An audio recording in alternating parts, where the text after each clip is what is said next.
Spoon gonna tell you what is happening in Africa. Just to spoon, you will know. If they get prepared for starvation, just to spoon. You want to get a news update, brother, to spoon. You want to know what is happening, moreover, to spoon. Politicians want to make their decision, just to spoon. You want to know what happening in the ministry, to spoon. Yeah, to spoon. Yeah, to spoon. You provide them a Maryland to spoon. Yeah, to spoon. Every incapable president, my brother, to spoon. You got a spoon TV, you got a spoon radio, to spoon. Yeah, to spoon. You want to get a news update, to spoon. Yeah, Safara. Kilibaba, kilibaba, kilibaba, kilibaba, kilibaba, kilibaba. What I want? Yes, Spoon TV. Yes, what you got today? Spoon TV. Spoon.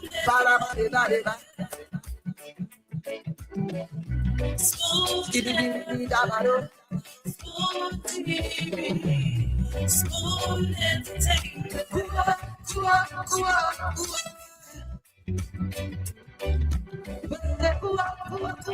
Go to there.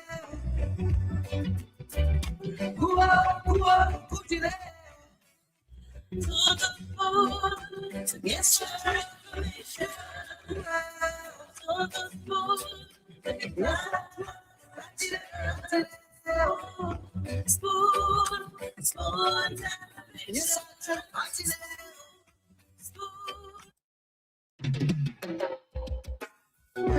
Yes, sir. A special one. Good evening from Monrovia in Liberia at large. Welcome to yet another captivating edition of the Spawn Talk right here on Spawn 107.5, Fabric 101.1. We are also streaming live on our various social media platforms. Spawn TV Live, Fabric TV Live, or TV Live. That our YouTube channel at Spawn Talk. This is your trusted nighttime platform for informed discussion, bold conversation, meaningful engagement on the issues shaping our nation and the world. Spawn Talk Show brings together policymakers, community leaders, analysts, religious voices, youth advocates, and ordinary citizens to examine political, social, economic, and religious happenings affecting our daily lives. You want to know what's happening in the ministry, This platform opens the table, honest dialogue, diverse perspectives, and critical analysis, matters ranging from governance, corruption, elections, justice, national security, education, healthcare, youth empowerment, business, cultural, and faith.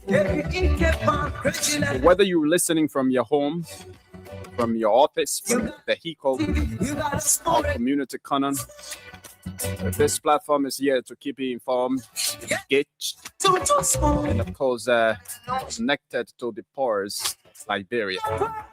Evening City Inn. My name is Yekezi Zwobel. And I will be here as a producer from now until midnight. It's 12 minutes on the flip side of 8 o'clock. So Welcome, and let's go straight into it. Let's begin the broadcast with our hotlines here for those of you listening who may want to make an import, who may want to speak to some of the trending national issues confronting you in your various communities, some of the happenings, nationally that you want to speak to. The time is yours now to do just that. Call us on 0777 1075 0777 1075 0555 101075 are the numbers to put it through. Call this beautiful Wednesday evening and have your say. Tell us what's on your minds. Let's begin with this person. Hello, your name and where you join us from. Hello? Hello? Hello, are you there? Okay, we'll take a very short break to be back with you.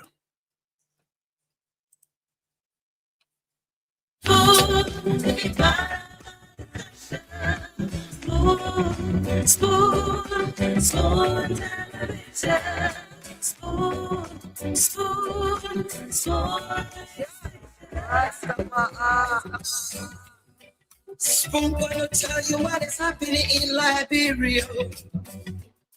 Spoon gonna tell you what is happening in Moravia. Spoon gonna tell you what is happening in Africa. Okay, Pleasant, welcome back. Let's talk to this first person. Hello, your name and where you join us from. Hello, are you there? How are you, sir? Hello? Yeah, how are you? Okay, let's talk to this person. Hello, your name and where you join us from. Good evening, how are you? I'm good. Just talking to Papa Morris. Papa Morris? Yes. Papa Morris, let's hear you. I want to do the whole rest of the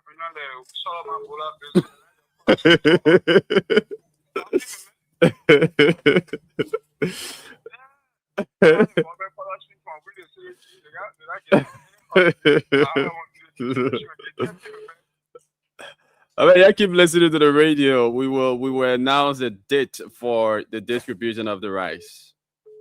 Okay?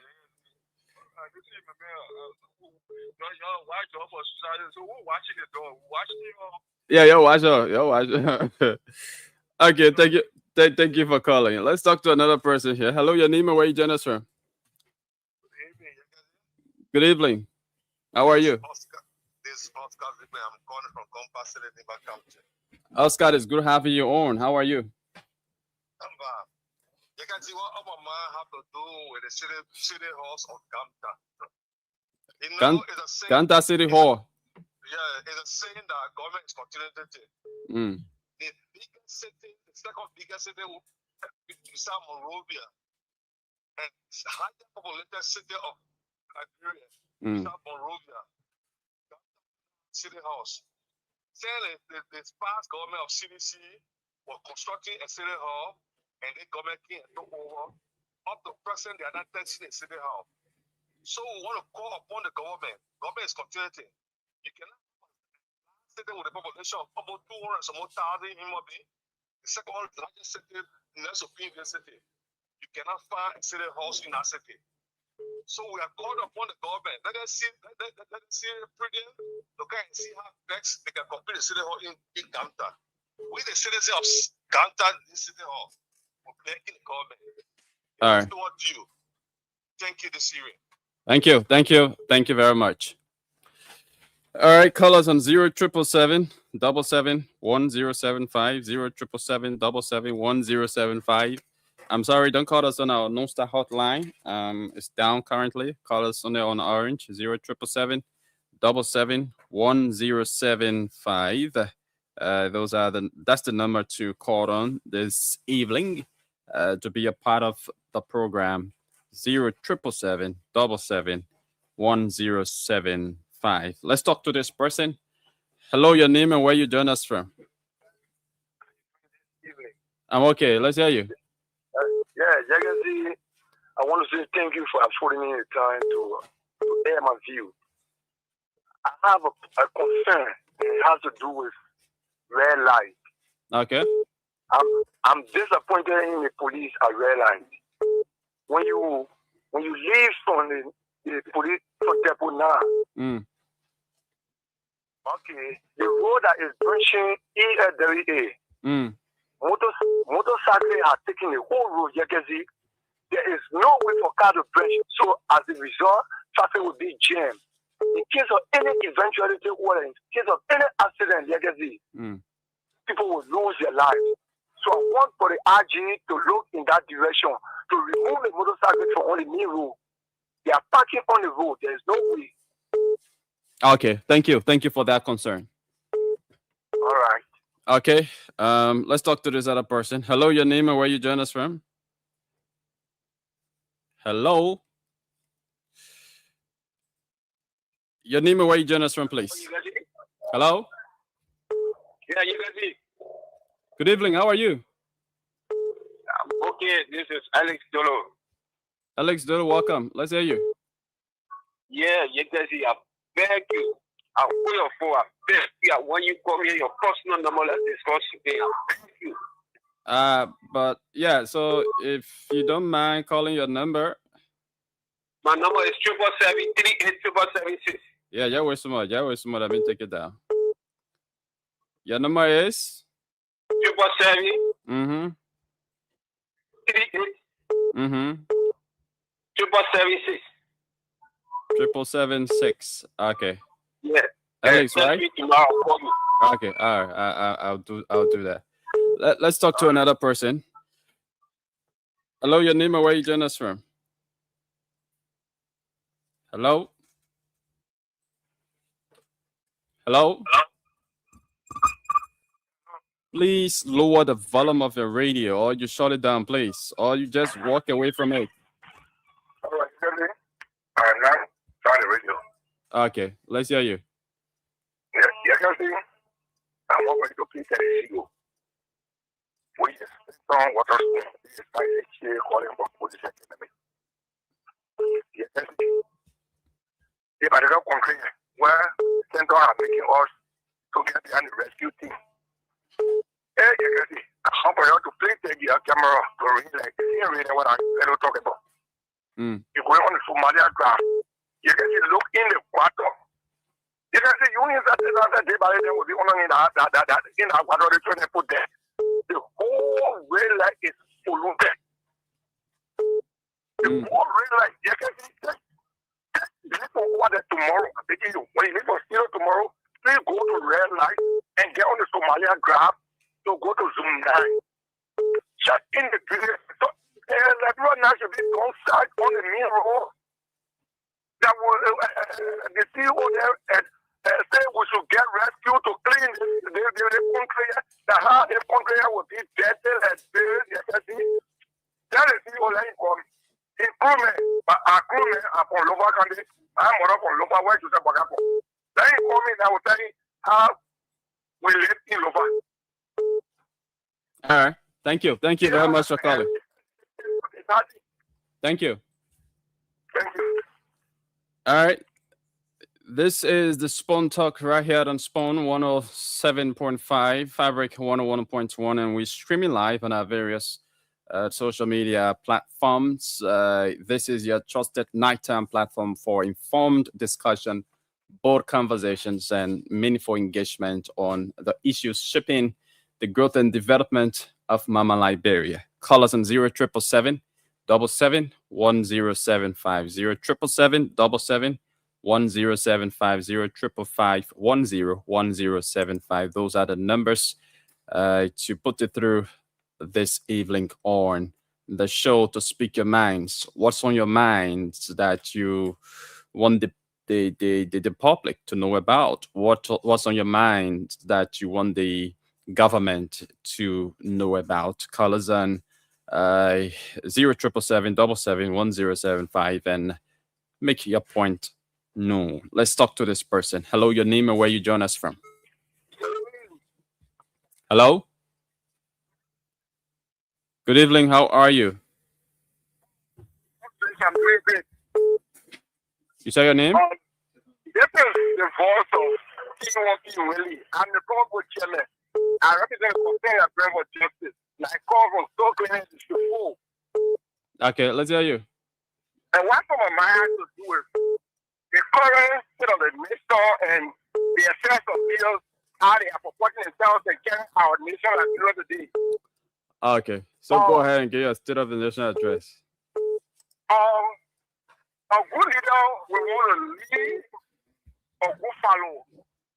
A good leader is a leader that wants the followers to be enlightened. A good leader is a leader that would like to take questions from their followers. But from what I'm seeing, our leader of the day today is allergic to the fight and to questioning. And the leader of the day is access to people, going and frustrating themselves. The leader don't want for people to stand up to them. The leader of the day don't want any critical voices to sound. And they are leading their people in mental ignorance. The ones that are enlightened, when we're going to ask questions, you become the enemy of the state. This is how I'm saying the state Liberia today to be. And I say this. Everything built on nations, criticism built on leaders. Any leader that don't like to listen to criticism, that don't like to listen to dissenting voices, that make dissenting voices be a brother enemy, that leader is heading for crash. So therefore, if our leaders are listening today, do not take dissenting voices or dissenting voices. Thank you very much. Let's talk to another person. Hello, your name and where you join us from. Hello? Yeah, hello? Please lower the volume of your radio, please. Well, Mr. Eric D. Nia, the incoming lawmaker of District Number 6, October 2029. So let me say this to you. I got two burning issues on my mind. And I look at it to be a failed nation with government failed. You can be in this country, and that will be buying a mineral water, the plastic that water for $10 billion. It's totally, disheartening. So where is Mo Ali? How can Mo Ali address this? Hello? Please go ahead. Please go ahead. Let's see our national ID card. The national ID card have been placed in the hands of a foreign company. What kinds of country we find ourselves in? What kinds of Liberia are we looking up to for our children? Thank you. Thank you for making your point. Incoming lawmaker. You laugh at us, yeah. Okay, let's talk to another person. Hello. Hello, your name and where you join us from. Blessed evening. You can see this is Brother G. Last where they calling from Painesville, AB Toboro. Okay, let's say you're from Painesville. Yeah, AB Toboro. Brother, you can see what really on my mind and burned me last night was the way Stanton Witherspoon disgraced or addressed the president in Liberia. Sometimes you don't know that, unless Stanton know that it's an international radio. Whatever they say, other countries are hearing it. Here we have people on our land. And the kind of discretion you do, where you see our president and the new president are, and be related to our president. I mean, for heaven's sake, in a close to conversation.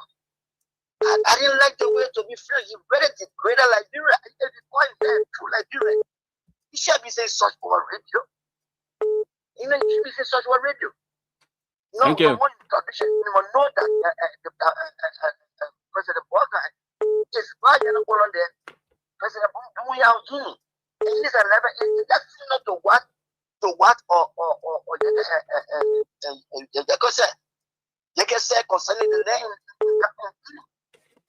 saying that the president was feeling guilty in front of the Guinean president? For heaven's sake, Senator. Thank you. Are you hearing me? Not let me say, let you hear me. You degraded the country, you degraded the sitting president yesterday. Thank you very much. Thanks for making your point. Your point has been heard. It's not right at all. Thanks for calling. Thanks for making your point. Let's talk to another person. Hello, your name and where you join us from? I'm joining from Bogota, and I call to say this in our justice system. Okay. I want a case on a piece of property, land, with houses and things in it. One party and I touched all this property for about 12 years now, and I'm working in all of the conferences. I first won 2015, November the 27th. And the man said he made an he can't listen to the coach. He don't want to listen to the coach.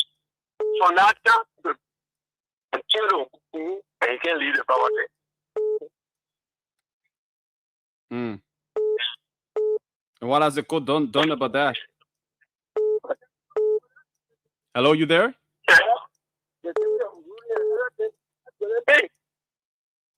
Because the ministry open court and say, I'm put it outside one time, and he went, they play land only with the cherry and everything. And before I would come back in the morning, if I slept in that net, I would die. He bought the land and net, go around and say, there was around 12 o'clock, or maybe 12 between 1 o'clock and 12 o'clock in the night. They heard the sound busting land. So when I went that morning, I was going to eat and get people to come there who would me to enter the fence. I met the security back inside.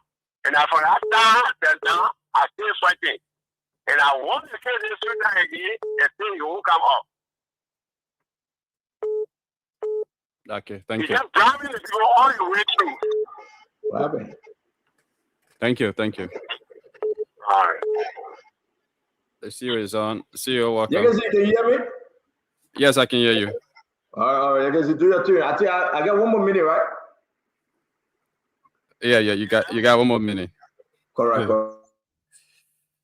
Okay, let's talk to this person.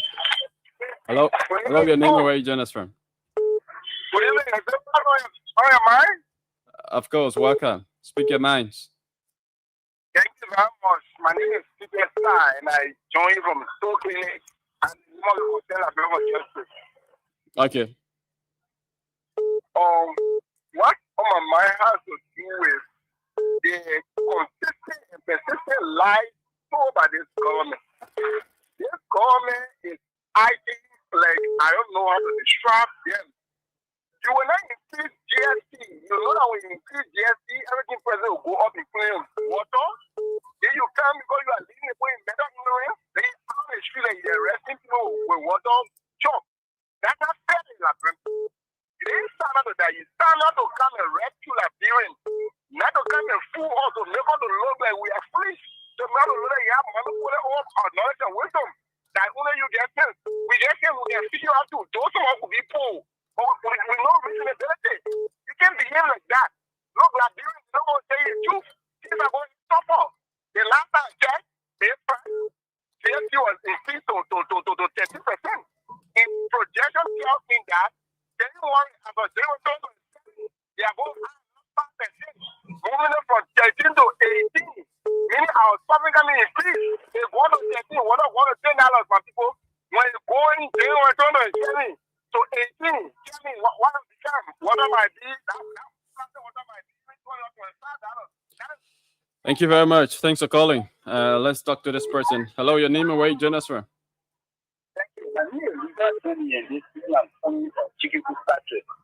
Luther, go ahead. Let's hear you.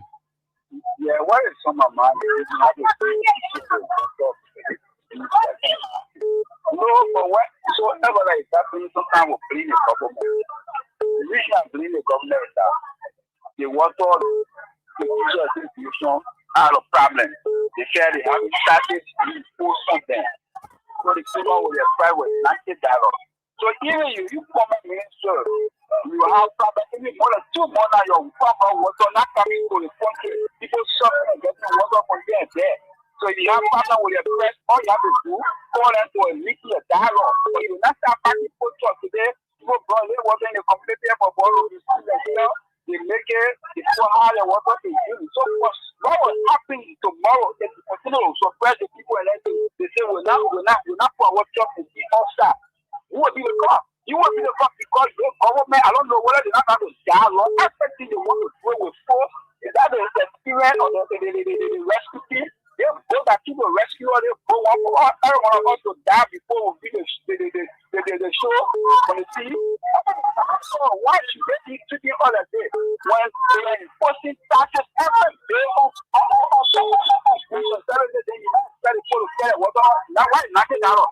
Thank you. You should tell them, I don't tell them what $90. So the way they are proceeding is very wrong when they are speaking, yes, that's it. They're not going to suffer with that. Thank you. Thank you very much. Well, this is the Spoon Talk here on Spoon 107.5. We also live on Fabric 101.1. And we streaming live via our YouTube channel at Spoon Talk and via our various our Facebook handle.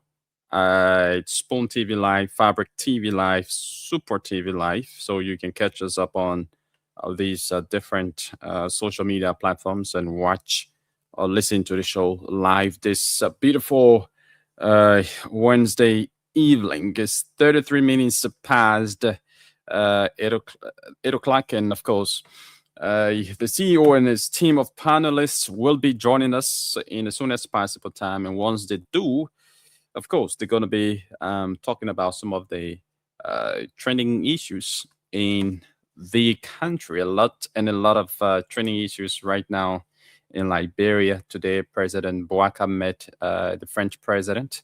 Today, the former minister of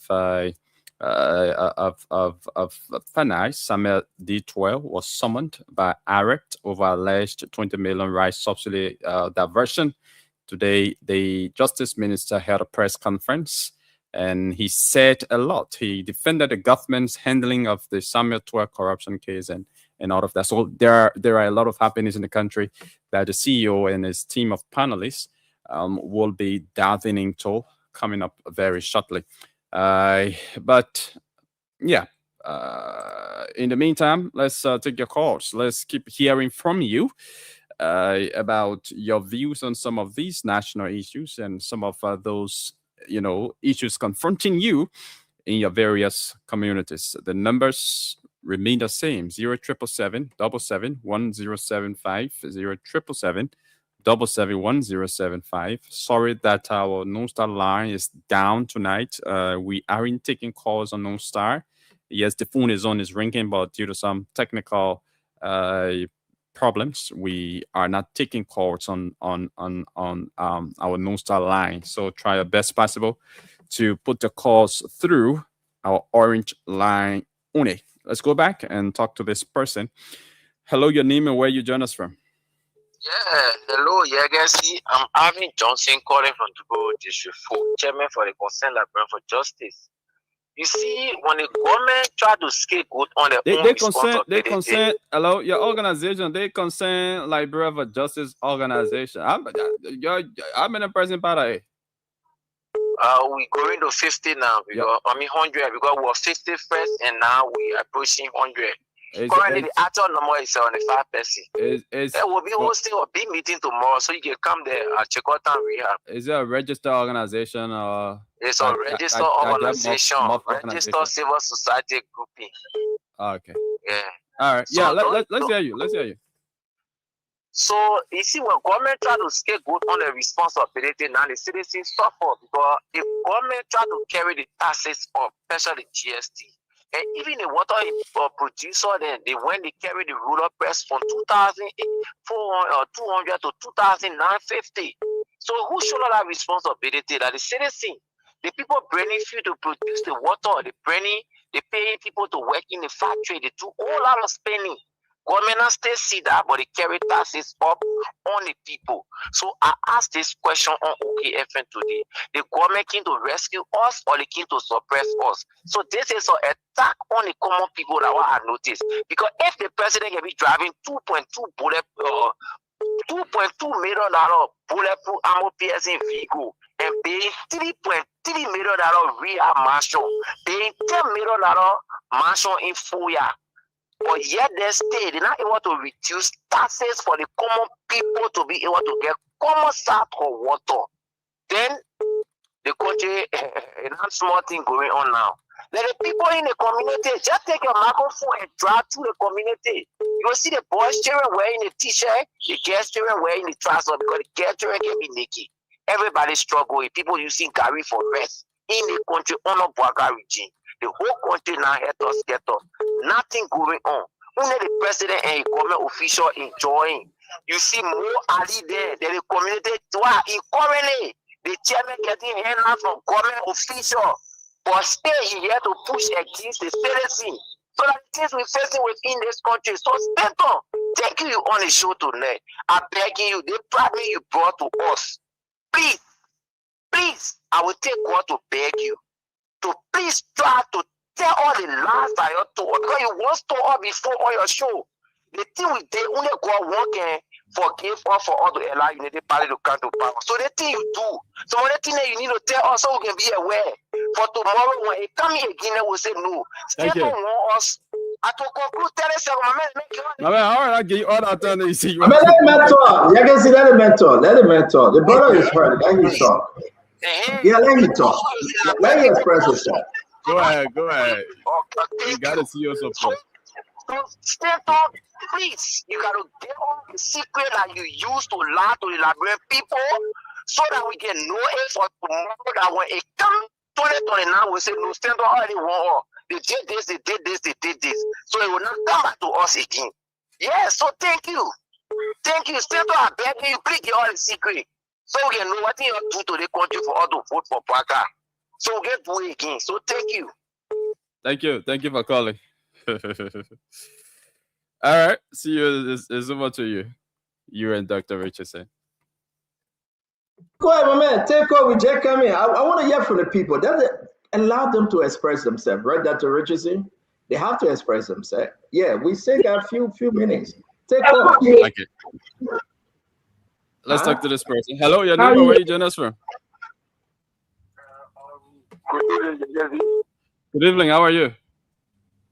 I'm okay. My name is Senator Joe. I'm calling from the 6 year community. Senator Joe, go ahead.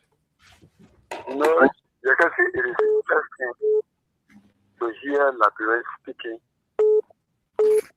Some are speaking out of frustration.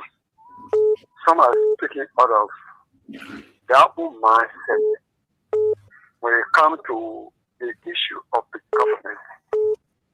But the problem here, if you look at the issue of the distribution chain, the retailer are very, very wicked for the consumers. That means the final consumers. Because even if there is a big increase in the price of or in the that person dragging, man. We got 30 seconds, my friend. You got to put life in your. Okay, let's talk to another person here. Hello, your name and where you join us from? Yeah, thank you. My name is Medeka. I'm calling you from the office. Okay, let's hear you. Yes, sir. I actually want to discuss about the gender ministry. What is gender ministry there? You see, we can only know about the gender ministry when, or sometimes your fiancé carry you there. Oh, this man bomb at me, and he don't want to support that. The time they can start stressing. Oh, we'll put in jail. We'll do that. But if gender ministry or chief, when you take a draft at this hour for to go with junction, even the power junction. You see 15-year-old, 14-year-old, they're still with a small flower. The gender ministry is supposed to be having a vocational training institution, come and collect those people, and carry them at least 3-4 months before they can come back from that particular rehab center. There will be a girl that will be so important in society. Someone will be doing something, baking, other stuff, whatever different trade, and they will come back and become important in the society. Okay, thank you. But not about dress code. How many times have the gender ministry called those girls for workshop? Thank you. And how to manage activity in this? Thank you very much. Let's talk to this person. Hello? That's a good point. Okay, yeah, let's just take that one. We'll move on. Yeah, please go ahead. All right, my name is Jeremiah Skiaway. I joined the platform from station number 6. You know, this government will not divert some of our attention from the real issue. We don't have problem with fighting corruption. The best thing to do is to fight corruption because corruption is eating the fabric of our nation. To be carrying something here and there, yeah, it's not bad. But today, we start buying cold water in this country for $10 liberty. And the world rescue is very far from that. So if we start buying water $10 now, then what becomes the other issue that you can take in before you start drinking the water? Where are we heading? Also, like you get 30% working and 70% jobless, no job, nothing, then you start buying water $10 liberty, the bag. It's becoming unbearable and it's becoming very difficult. So that time you where the other person, all those kind of thing, I don't think that's why we made the government to come to power 2029. They should face in the real issue and solve the bread and butter issue for Elaborate people. Thank you. Thank you very much. Okay, that's it. Yeah, you can see. Good afternoon, good evening, good morning, whatever the time is at your end. I want to say thank you very much for producing today. What happened with Lady Rosie? You guys, today is Wednesday, right? Or no? Yeah, today's Wednesday. She's supposed to be on, but okay. Yeah, that's okay. That's some busy schedule. Yeah, once you're okay, you guys, that's the best thing to do. We want to appreciate you, Yakazi. I like to also say to you, Dr. Richardson, good to see you, man. How you doing? As always, Dr. Richardson got a problem with her microphone or computer. Can somebody help Dr. Richardson with a computer? I don't know. I really don't know, though. Dr. Richardson, say her husband can buy the best computer in town, but there we go again. I'm putting my money in that one. Dr. Richardson, you can hear us? We got a problem with your You can hear me now? Yeah, we can hear you now. I get you to tell my husband and all the rest of that. It's okay. So are you okay now? Yeah, I'm doing. Yeah, I don't know what's going on, but I'm doing okay. All right. I think you gotta check your computer, Dr. Richardson. You gotta really check it. Yeah, I do. Anyway, you're the global chair for CMC. Okay. You're the global chair for CMC. I think they can do better. I said I was waiting for the new one that you're gonna buy for me. It's okay. No. Not when you support Musability, you want me to buy you computer. I can do no such thing. Yeah. Support Joseph Boga. Support Joseph Boga will buy you computer. But I want to stay. Oh, yeah. Support Joseph Boga tomorrow. Get you brand new computer. It's not about stomach infrastructure, please. No, but are you asking for a computer though? If you support JMB, I'll get you brand new computer. I will. I'm telling you, this is. I will bring it to your house. I will, seriously. That's okay. I'm not going to sell my thoughts, feelings, views just for a computer business. Well, Dr. Richardson, at least if you come with a computer. I would just say, well, I just to like bring people. I would just agree. I agree. Therefore, the computer, if you want to give me a computer, that's fine. No, but why should I give you computer if you get a $30 million political leader and you get a husband, a former veteran, whatever it is, former military man, that can give you more than what you're asking from me? So why should I give you computer? And after you say, John, my political leader, just say you're my worker, and we gave you so many computers that you want. I mean, it's clear. The other people beating on me, though, something they're beating on me. I accept that. But you know what?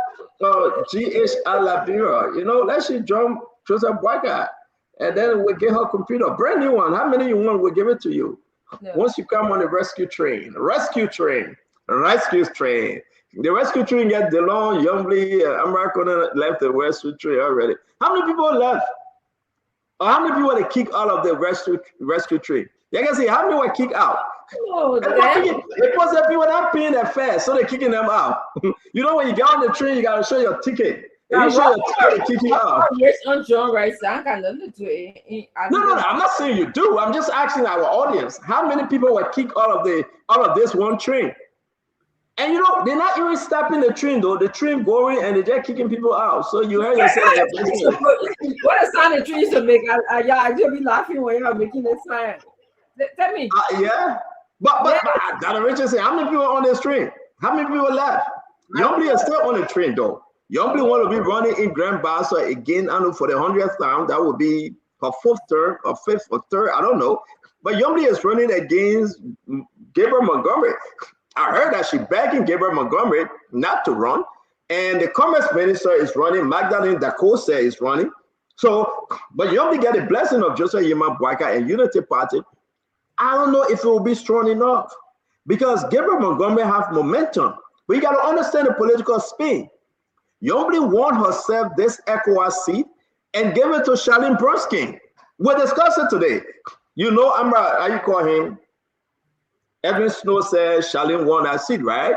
And so Youngbley advocated for Charlene, right? And she fought against the Chief Justice because Chief Justice basically said, that's my area, Youngbley, why you coming there? So Youngbley and Foreign Minister, they squeezed Charlene in. There's the lady they call Betty Lamine. She was overly qualified. And what we're discussing, right? Betty. But Betty Lamine, you know, that politics now, politics her. She ain't in America. Politics either. Yeah, so Youngbley put Charlene Bruskin there because it's political interest. So Charlene will be advocating for Youngbley and pushing for Youngbley to run again and supporting Youngbley, right? Understand that Charlene Bruskin's husband, who is my friend, he worked at Central Bank of Liberia, right? One of the technicians over there. So it's the whole family thing. And Charlene, she's a good lawyer. That's my sister, right? Like, can you give us Charlene picture, Yekezi? And I want to tell you, listen, we got a lot to discuss today, right? Charlene is beautiful. She good. She well educated. I respect her. She always stay in the back. She won't know, light, camera, action. So she stay in the back. But you got to understand something here. Youngbley is doing everything she can to talk to Gabriel Montgomery. So it's like a three-way street. And I'm hearing that Gabriel Montgomery will be going to probably be the next Commerce Minister. And he pushing for that. But if Gabriel Montgomery is given that position, then that is to say, Youngbley will be running freely. You can see. That is to say, nobody staying Youngbley way. Because Gabriel Montgomery have to give. He has to sign certain agreement if he want to be Commerce Minister. Because obviously, Dacosta, the current Commerce Minister, will not be there at the end of this term. They will fire her or she will resign. Everything I know, they're going to fire her or she will resign. Because she's incompetent.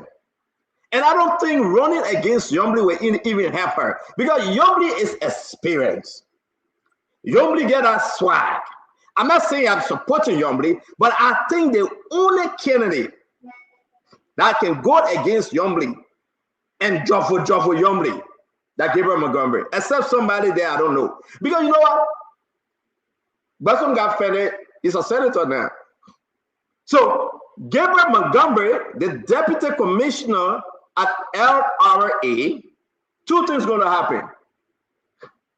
Two things going to happen. Let's welcome the CMC, Jacob Jada. I don't know when they will get a guy position in CMC, but let me leave you alone. You got to stop telling me this little gossip. You got to stop. I wake up in the morning, you send me all this thing there. I don't care whether they get Jacob Jada position in CMC. Let the man trying, but without even giving the man one picker truck. That one might blame one left. But I come back to Youngbley. I don't want to. I'll wait for Bangura to talk about CMC. I let when Wayfair is on, I talk about CMC, right? But let's take with Youngbley, ladies and gentlemen. We got Youngbley conversation that coming up. Gabriel Montgomery and Madeline Dacosta. Three-way street, right? that involves Charlene Bronsky going to ECOWAS, representing Liberia legally, right? Something that make the Chief Justice mad. We're talking about that. The next thing we're talking about, I'm hearing people talking about Mariah. Hey, my people. Hey, my people. I will say my own about Mariah Jacob. A very decent woman. And I would like to say this. If anybody get any tip on Mariah and you want us to pay for it, send it, let's pay for it. I dare anybody. They got no tip. Unity Party running with propaganda that they cannot handle. So let's go on the record. I know people want to cost me again. Let's go on the record to see who in Unity Party making that out there or video out there. Let's go on the record. Let's go on the record. There's no Mariah husband. There's no divorce document going around. So we're talking about Mariah, and I will tell what I know. You know, the issue is that if you get any naked video, send it. You get nothing.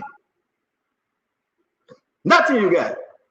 And people just running and say they got video up to 9 bands for the 872 hour, they put it up. But they get video on ANC Mariah. They will not put it up. I beg you, man. Let's move on. Let's talk something else. I dare them, they get no video. You know, if people domestic affair is fine. People can talk about it. It's politics. You know, you what you know about me talking? What you know about me talking? Well, you know about me talking, Bisa Polio, well, you know about me. Well, you know about me talking, Cheche Polio, well, you know about me. So Mariah is singing what you know about her talking. And you got video up, put a video up. I beg you, yeah. I beg you, well, listen, we will set this thing straight today, and all the yama, we get video, we put it up. Yeah. Pull up or shut up. You know, why Unity, some of the Unity partisans are telling me to stand on that stupidity for people to use this opportunity and have 2-3 hour show and they can produce this something. You know, tell your 21 and the post say, put it up. But that begin to cause a Unity party, people that need I get video. I'm gonna call it in. Don't put me in situation I can't handle. I beg you. I call nobody new. Don't put me in situation. Listen, Jacob, do not put me in situation I can handle. And you get video from Mariah, put it up. Yeah. The team know about me talking. What you know about me talking? Hey, what you know about me talking? Visa Polio. What you know about me? What you know about me talking? Cheche Polio. What you know about me? What you know about me talking at Gio? You know, people just jump around. We get video. Hey, come on, don't do that. Don't do that. Don't work up. You know, I think I'm getting our problem. I need glasses. That reaches him seriously. You know, I can't see the names there no more. Since I turned 51 years old, you know, I got to put glasses on. This thing here, that's serious, my people. I think that Unity Party is doing it to me. I do believe it. But since I turned 51, I got an eye problem. My people, what you say about the NIR thing, the National Identification Registry? What you say about it? What is going on with the NIR? What's going on with it? There has been issues. There have been concerns around data security. We got a document water to the Australia companies, yama. $52 million. $52 million. Is that government money, or they're going to be investing that? No, the government going into this deal 3565. I got all the documents. The government is going. Listen, somebody called Peter Andrew Peter. What his name is? The guy, and that guy from NPP, Andrew Peters, and that NPP guy, Yagazi, right? Yagazi, when I hear you from the identification registry. Yeah. No, I don't know. That name look like name associated with the MPP in the past. I don't know. Andrew Peter. Yeah, but I think okay, I will find out. I think the MPP guy, or maybe not him. One of the Andrew, one of Peter. I know that first Peter or second Peter or third Peter. One of the Peter. You know the Bible says, listen. If you read the New Testament, it says Genesis, Old Testament, Genesis. New Testament says Matthew, Mark, Luke, John, Acts. Romans, 1 Corinthians, 2 Corinthians, Galatians, efficient Philippine collusion. Then you go down. Yeah. When you get a collusion, then who next? What can next? 1 Thessalonians, 2 Thessalonians, 1 Timothy, 2 Timothy, Titus, Philemon, Hebrew, John, 1 Peter, 2 Peter, 3 Peter. Yeah, we got 3 Peter. I don't know which one the Peter they got. But you heard what the other joke about 1 Samuel. No, they got 1 Peter, 2 Peter, 1 John, 2 John, 3 John. Something about 10 or 4. Some kind of Peter and some kind of John. You will figure out. We might go in the Bible and call it 27th book of the New Testament. But guys, the whole NRR issue, seriously, I must tell you something. 52 to 55 million investment.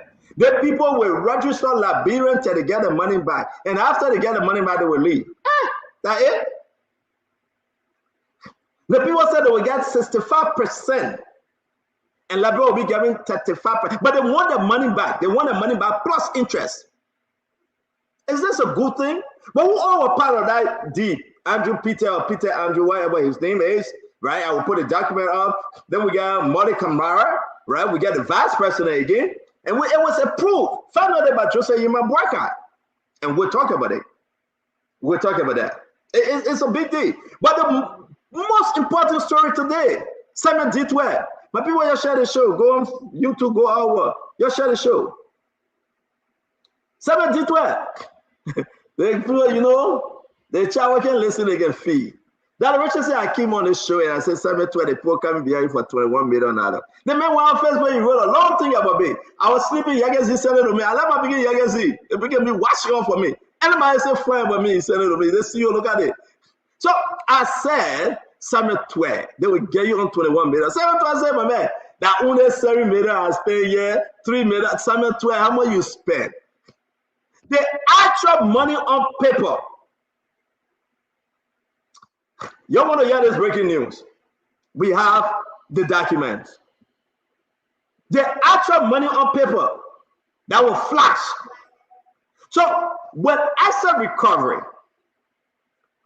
they have done their investigation and continuing with the investigation. Let's pass $21 million. Jacob Jada. It has surpassed $21 million. So it's not about, oh, I allocated 7.5 million here, I do 3.5. No.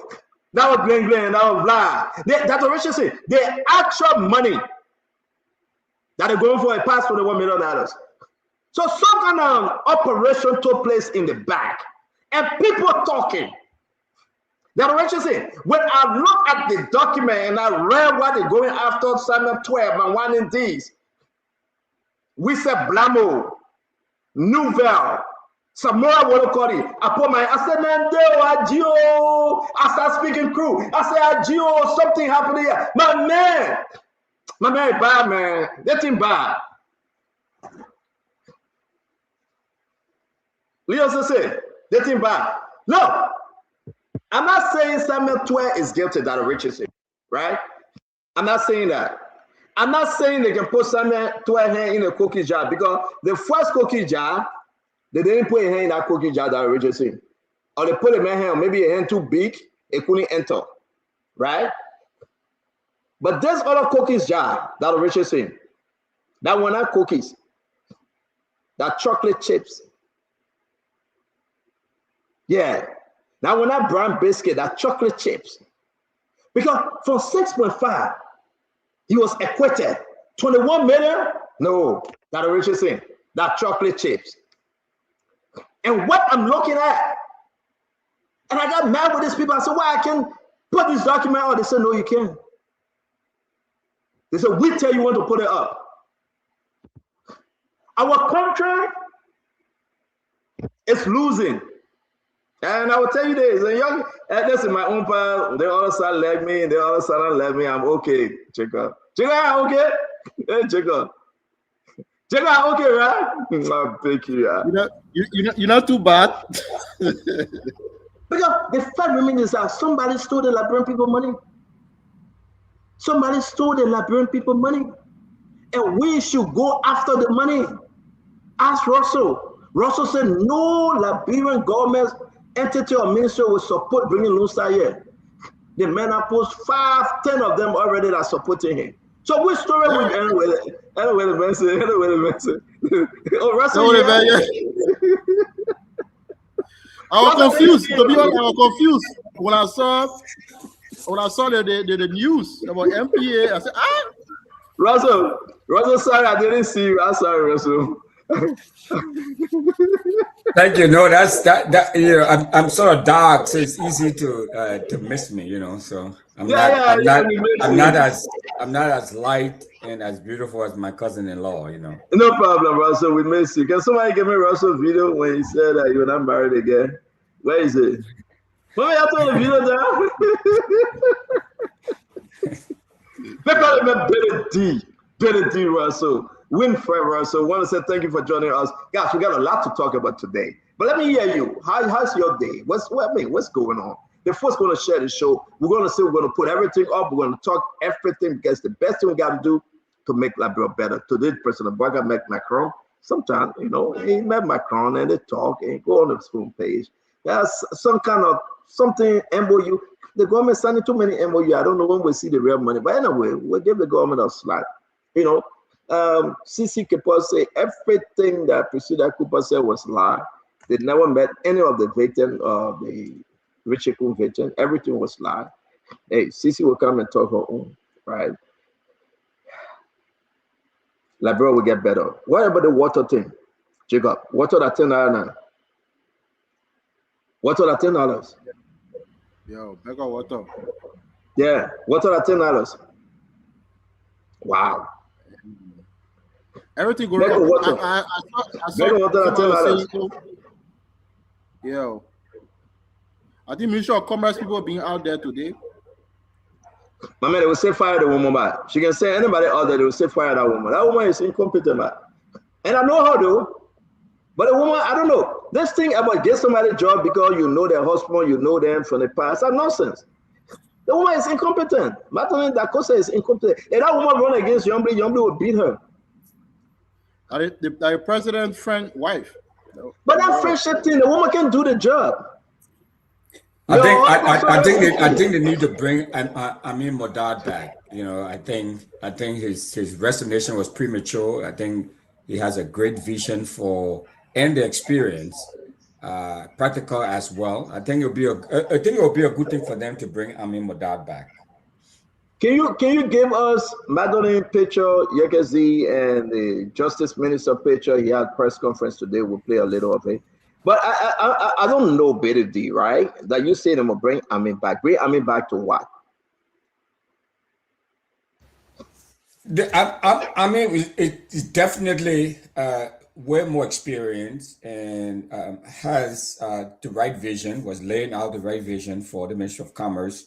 It was a snafu that he experienced, and I don't think what he experienced is a reflection of the caliber of person that Amin is, the competency that he brings to the job, you know. And I think if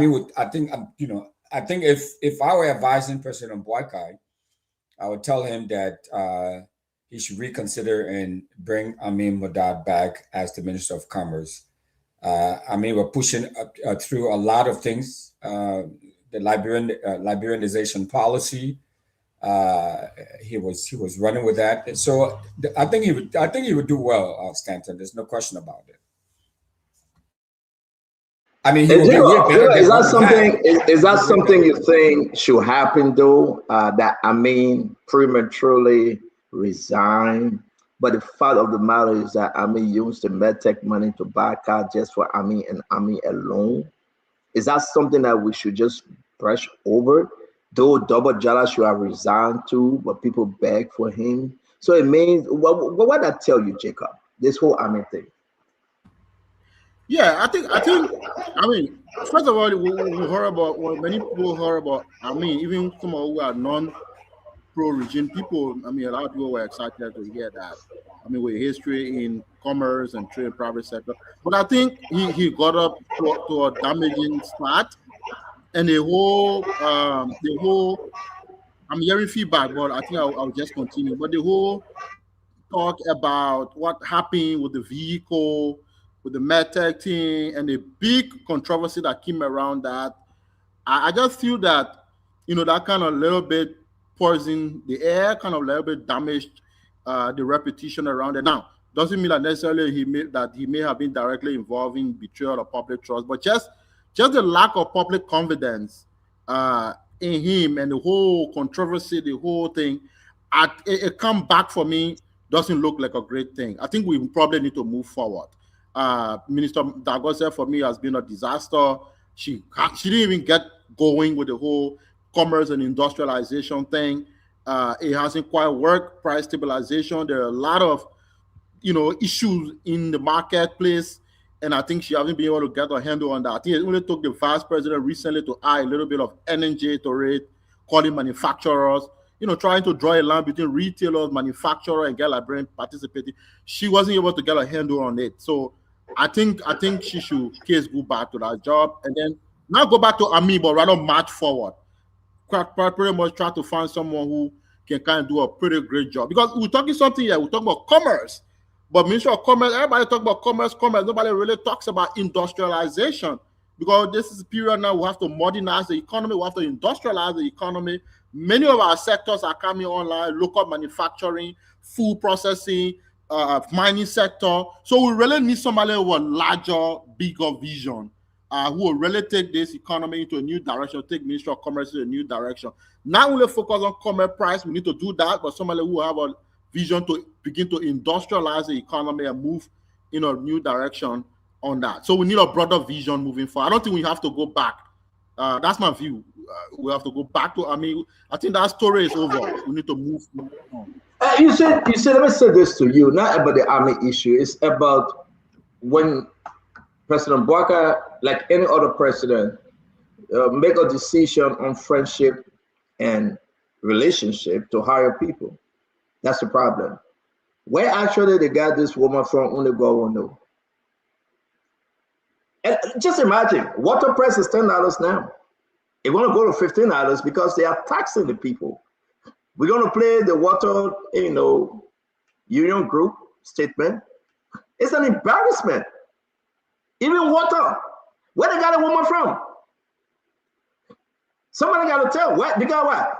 Her husband was friendly with President Bouaka? Does she ever have experience? This is an embarrassment of Unity Party. The woman have failed. Yeah, had some experience, but lack of the LPD stem in his car, in his home, and the rest are history. I don't think they should bring back. It's a friend, but I don't think they should bring him back to commerce. And we should move on. Bring somebody with vast experience. We heard that the Lebanese people took advantage of Ami. I'm just saying my own. I know people are going to get mad at, but no problem. I don't think Ami should come back. The other day, Ami was at Jeremiah Kwankun's house, and maybe he was trying to lobby for his job. Who knows? Or maybe he went there to have friendly conversation. But listen, I found something else for Ami. Ami have tarnished his reputation at commerce. The whole thing about MedTech and CTN is staying. CTN is destroying the country. MedTech is destroying the country. And, all this yama is a disgrace. Where President Bouaka got this woman? Where they took her from? This mattering woman. The one bringing high shit. No industrialization. No commerce. Prices going up.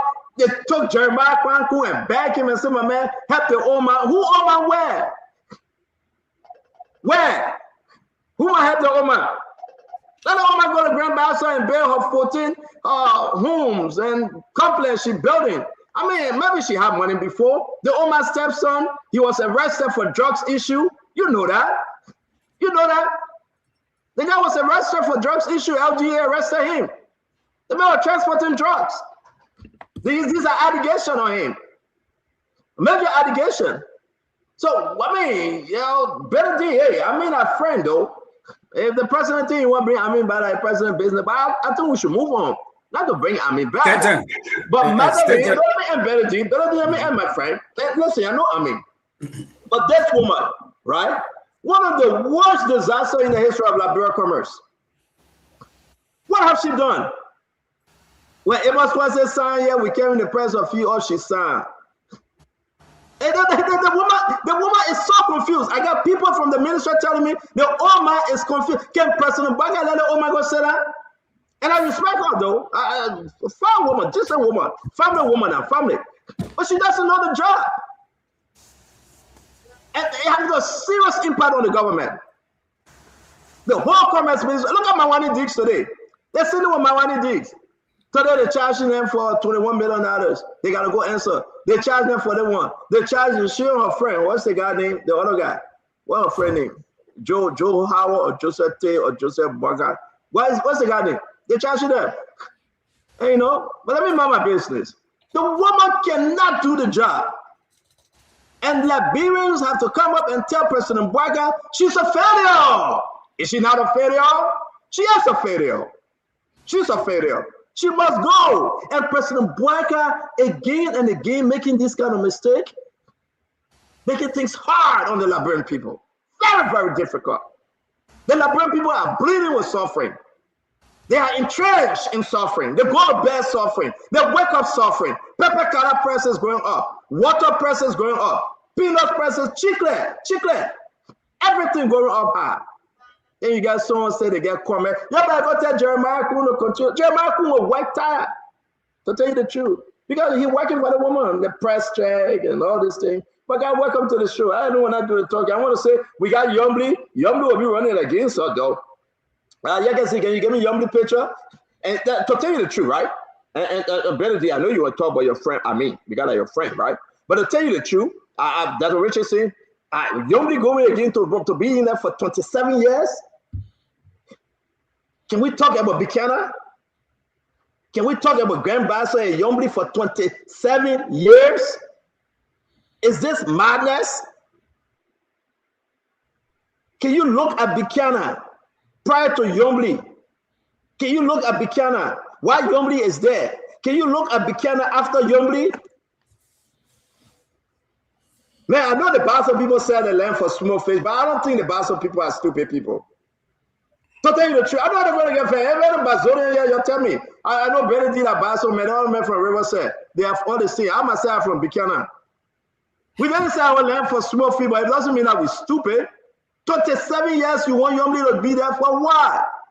We're talking about, hey, what you know about me? Talking, hey. Ladies and gentlemen, welcome to the show. Let's have fun today. It's all we can do. Summit 2 again is in another hot water. We talk about that. The letter coming up, the amount of money is crazy. Now new guys then, they flash $7.5 million 2022. They flash $3.5 million 2021, but they kept the other money in the corner. And that's that money asset recovery going for. These are the allegations I'm receiving information. Dr. Francine, Chinwe, Special, Abraham says now right there. Anybody try, he will deal with them. Better do your brother-in-law, your cousin say now right there. You watch it. They make him sit down and then look at the woman doing the show. He can sit down. Can you imagine, Clinton? They make him be sitting down right there, the woman doing the show, right? As if to say he's jealous. What kind of jealous man are? Why make their family a jealous family? Abraham would be saying that right there, he would get a woman water, he would say city one, there is somebody to try to do ad linking, the man will get fed. So nobody will do ad linking. Abraham saying that right there with a shotgun. I beg you, yeah. But Richardson, welcome to the show. It's good to see you. I say my own are gone, I'll be back. You sure can see where you go. Yeah, you're hired to it. I pay no mind to you. Today will be a good show. We really appreciate all of you that are listening to the show. We are interested in all of the topics that Stanton said that he would discuss, and especially if it comes in the interest of the Liberian people. This is why I come here every day, to make sure that we are speaking, in a way that the Liberian people will benefit from. Today we heard that the Swedish government is shutting down its embassy in Liberia, and it had many programs that girls benefited from. And I'm here questioning what's going to happen to those girls. I'm wondering if there's anything that will replace some of the programs that they had in our country.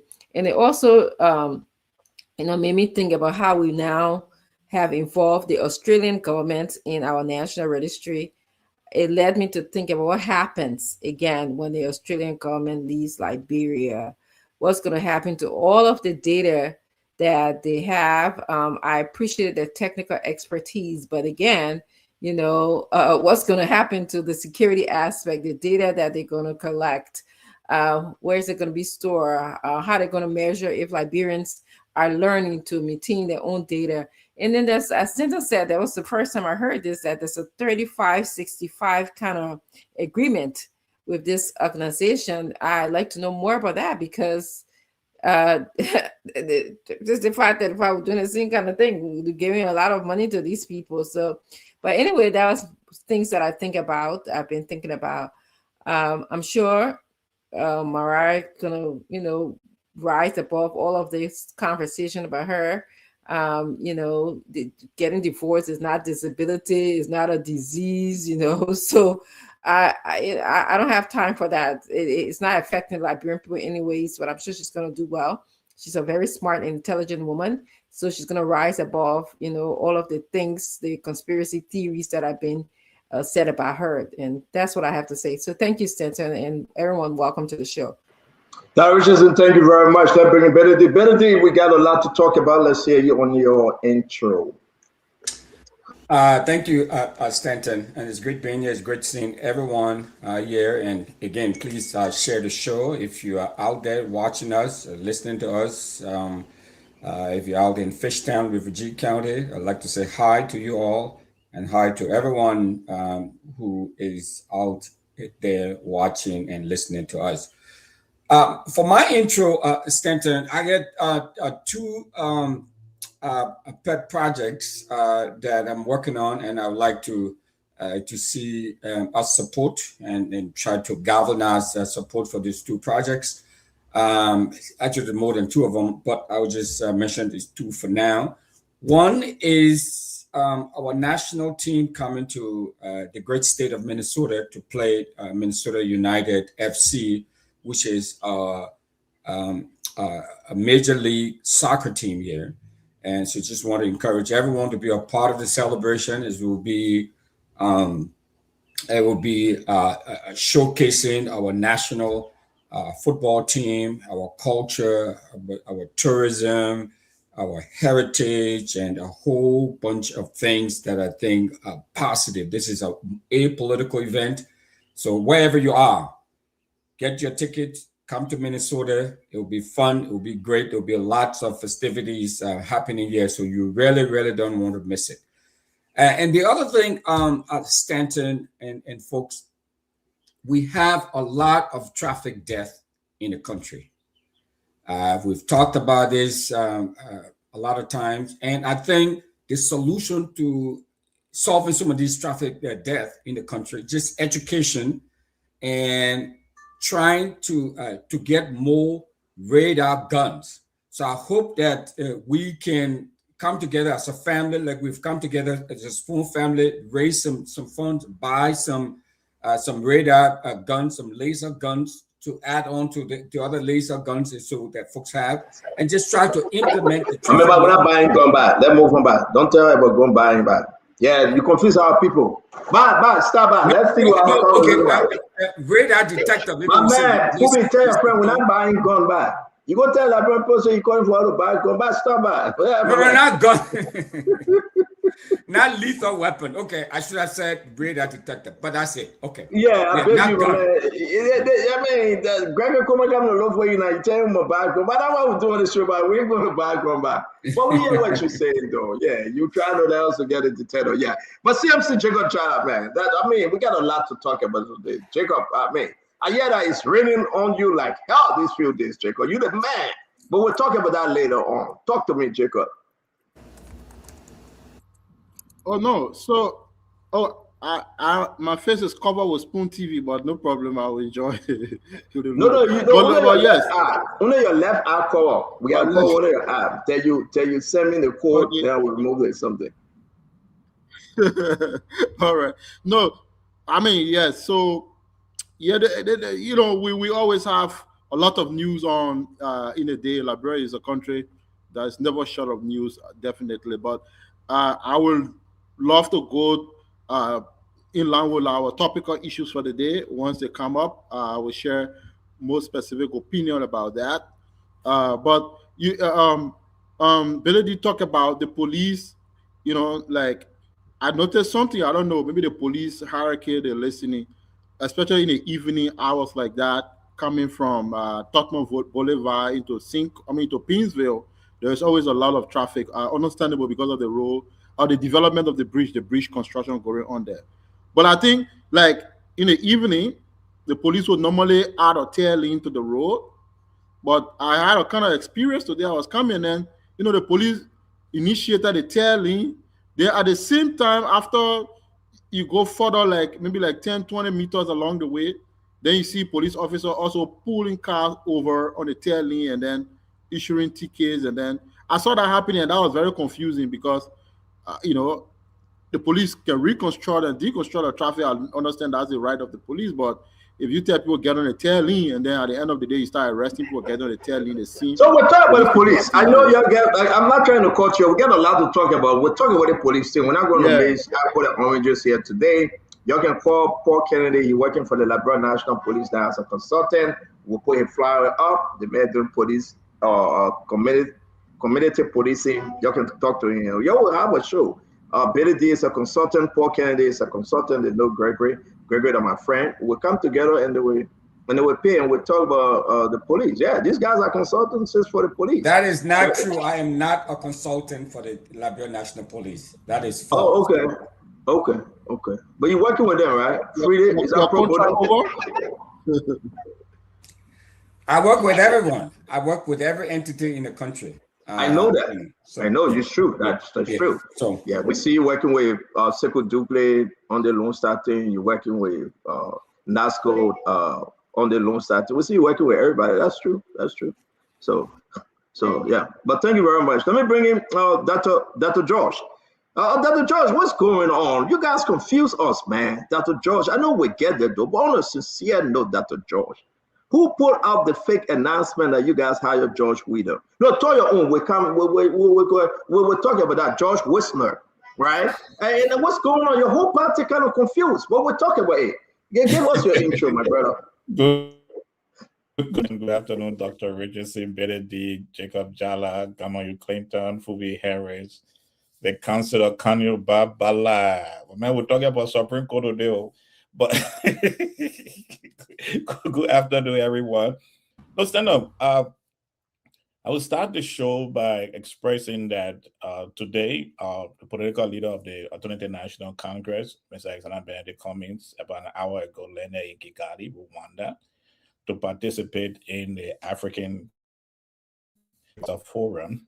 About 2,800 African chief executives will be meeting, and Mr. Cummings is going to be a part of that meeting as part of his push to lure investors to Liberia in order for us to solve this problem that the Unity Party and the government found it difficult to increase employment opportunities for young women that are graduating from college. That's and it's great for our country. So that's what is on my mind this evening. I look forward to the conversation on the topics that will be brought up. Yeah, thank you very much, Dr. Josh. A lot coming from your end today, though, and we really want to hear from you. And what the ANC people saying in the back. Let me bring in the American lawyer. We have two, lawyer on the show. One is an American lawyer. The next one is a Liberian lawyer. Let me bring the American lawyer first. We got to respect these United States. The American lawyer, Gamada Clinton. Says the law. Another great day to be here to talk about Liberia, about all the issues that are trending.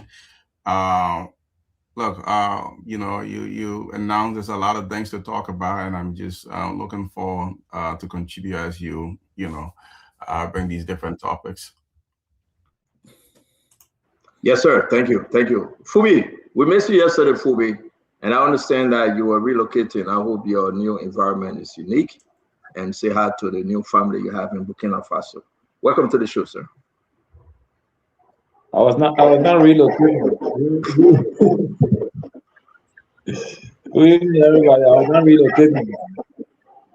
So, yeah, but lot of trending topics, and it's good that we are here today to make our points and our contribution to help Liberia become a better place.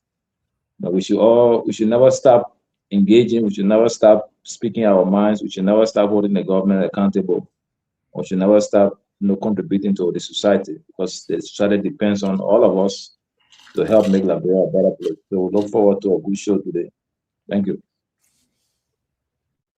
My brother Fubi, thank you. It's good to have the belated birthday man here, Councillor. Welcome to the show, my friend. Thank you, CEO. Let me also wish you a belated birthday. I didn't get to join the panel that day. I still got the 10 bags of rice also for the philanthropic gesture. It's always good to celebrate another birth anniversary. Very, very quickly, I'd like to add two things very quickly. Number one, I'd like to welcome President Boyka back to Liberia from Kenya. I saw that he was in a photo with the Guinean president. I think that reinforces the importance of diplomacy in resolving conflicts on our border. And I'm very happy that we are at peace with Guinea and will remain at peace with Guinea because President Boyka continues to use diplomacy.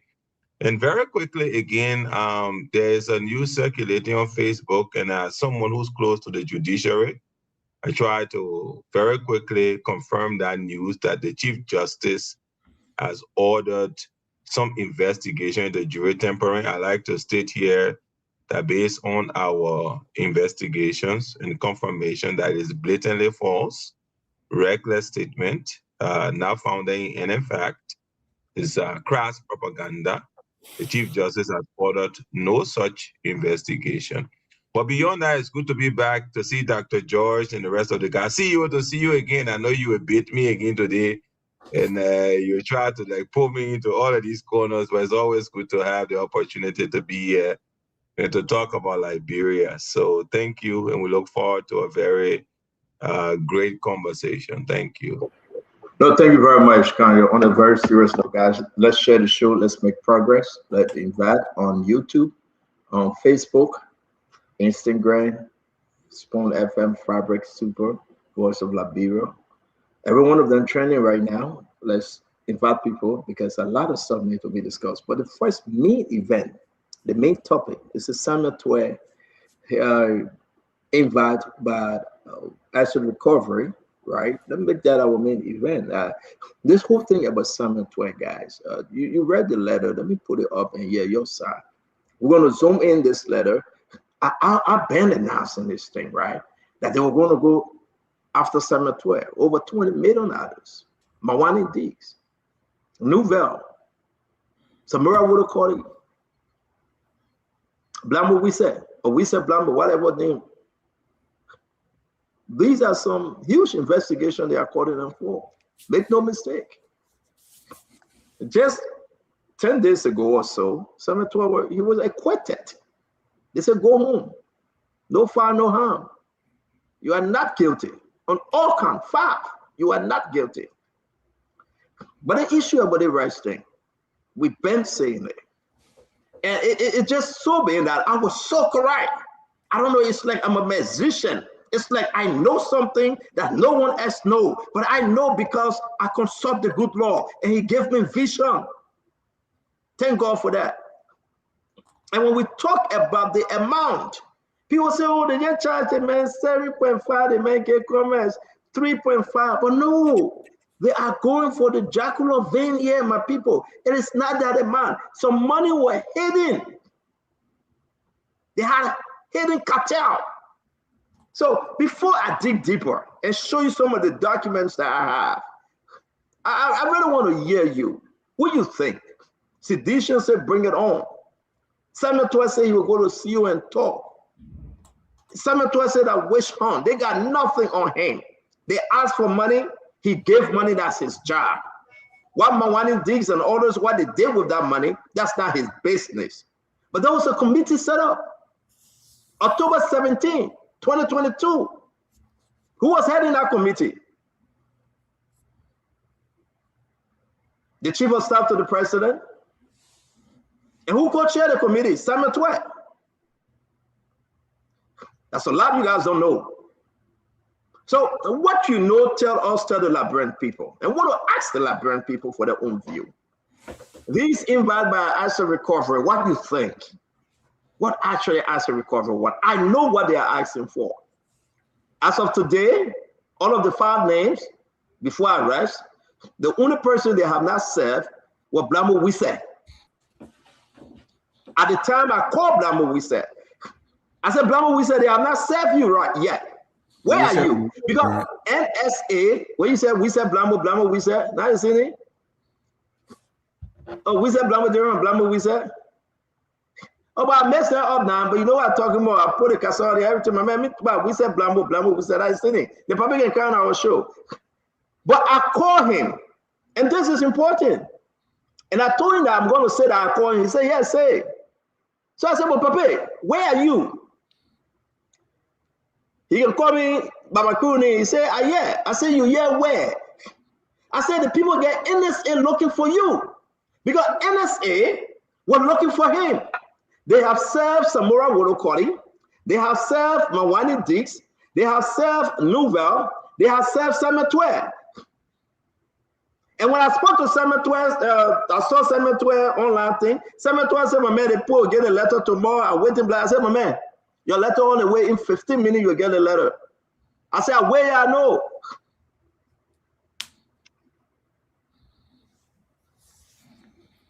But I will say to you, I told Wisse Blamo, I said, Papa, they get NSA looking for you.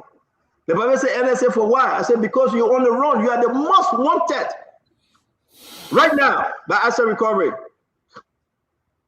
The Papa started trimming. He said, my son, let me here. I said, well, when you house at? He told me when you let me. I said, Papa, okay. The people will find you then. So I believe they said me. I didn't do a follow-up. But the Papa was scared. Let me ask you a question, Dr. Richard saying. Pull up joke aside, right? Indeed, I spoke to him, though. And I believe they are serving because they had NSA looking for him. I don't know what they had NSA looking for the old man. The old man was right down the street. They could have just found out. He was home. He was home. Why they had NSA looking for him? But Dr. Richardson, I get too many information on this thing. What say you? This new development that they're going after these people now to give an account of over $20 million, all of which the government have confirmed they spent only $11 million. So where the rest of the money? Dr. Richardson, talk to me. Let's start the show.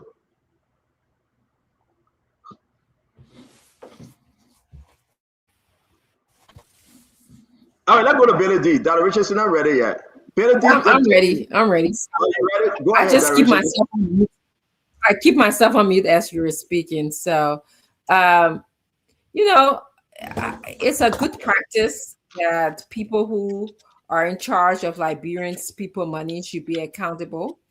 They should show that they have integrity. So it's a good practice, whether we started it now or it will be started later or it was started in the past. I think it's a good thing. However, I pray that this government has all the information that it needs. They have the duck in order. They shouldn't be engaging in witch hunting or because I don't like this government, I don't like this person, so I'm going to bring a case against this person. But if someone took the Liberian people's money, be it a penny or be it $1, you should be held responsible for it.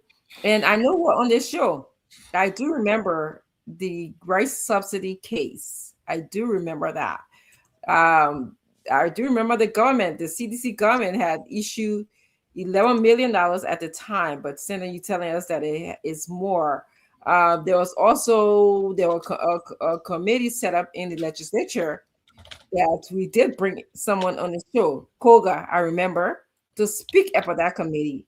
And he was supposed to come back to tell us because I think he said he was going to go to do his investigation. He was supposed to come back, but maybe I wasn't on the show when he came back. But all of these people who had anything to do with the Liberian people's money, the rice subsidy money, should tell us. That's all we want to know.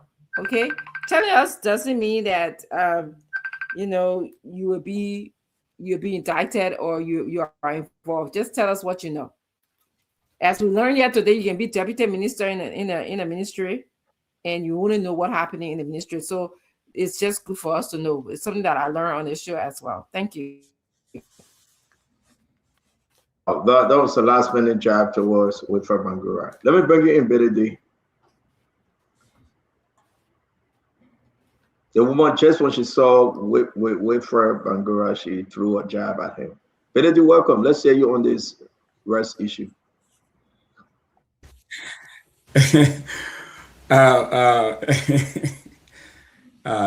Stanton,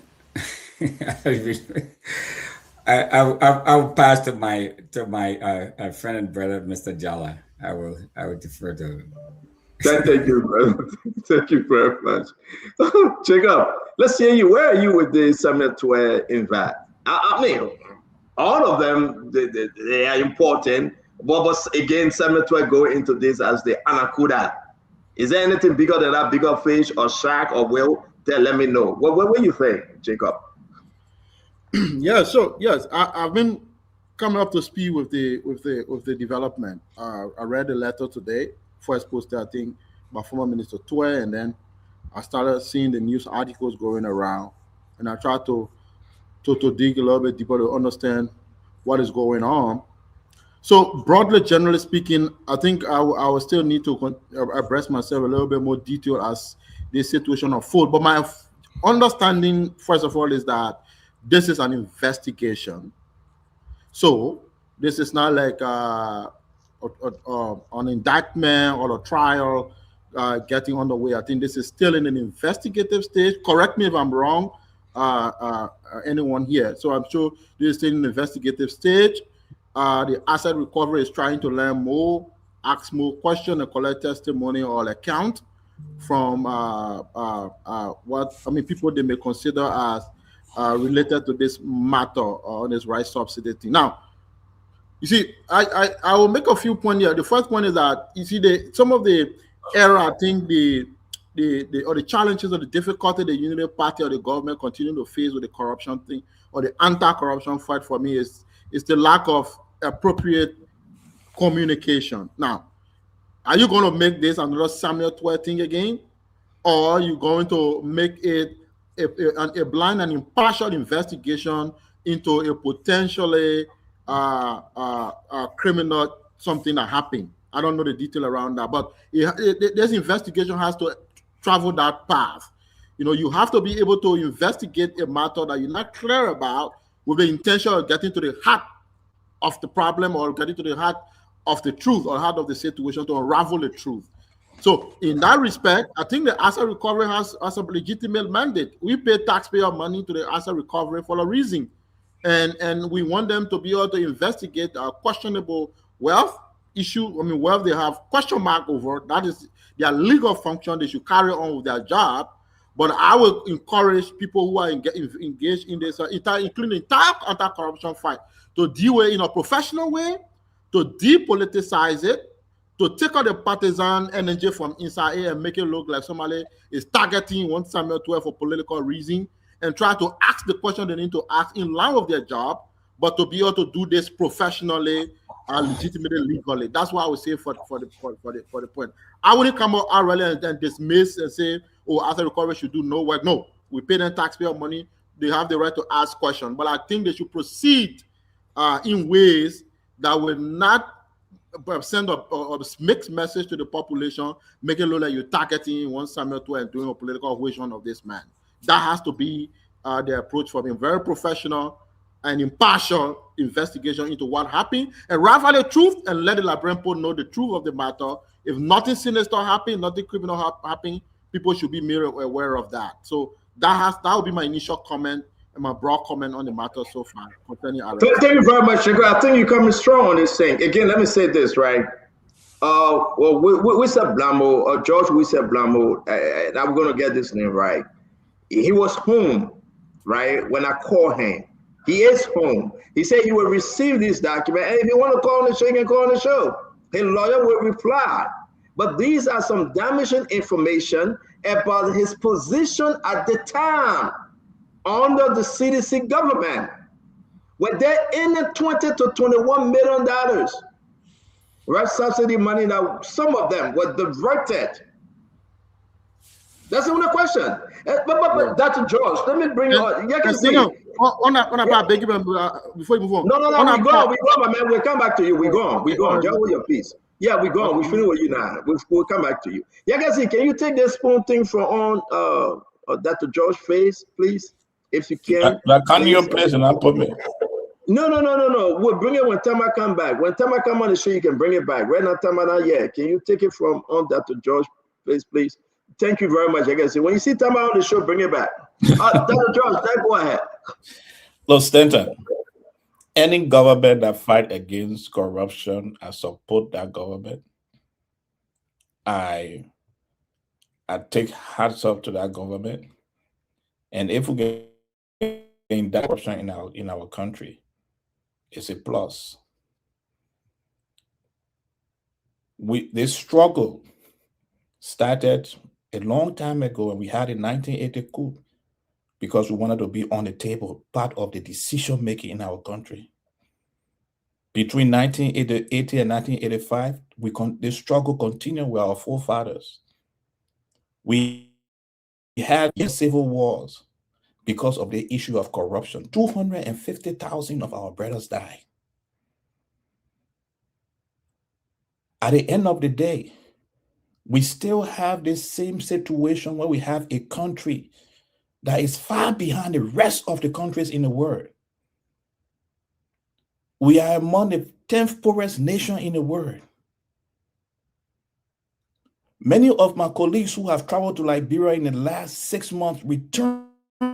The country is difficult and it's hard.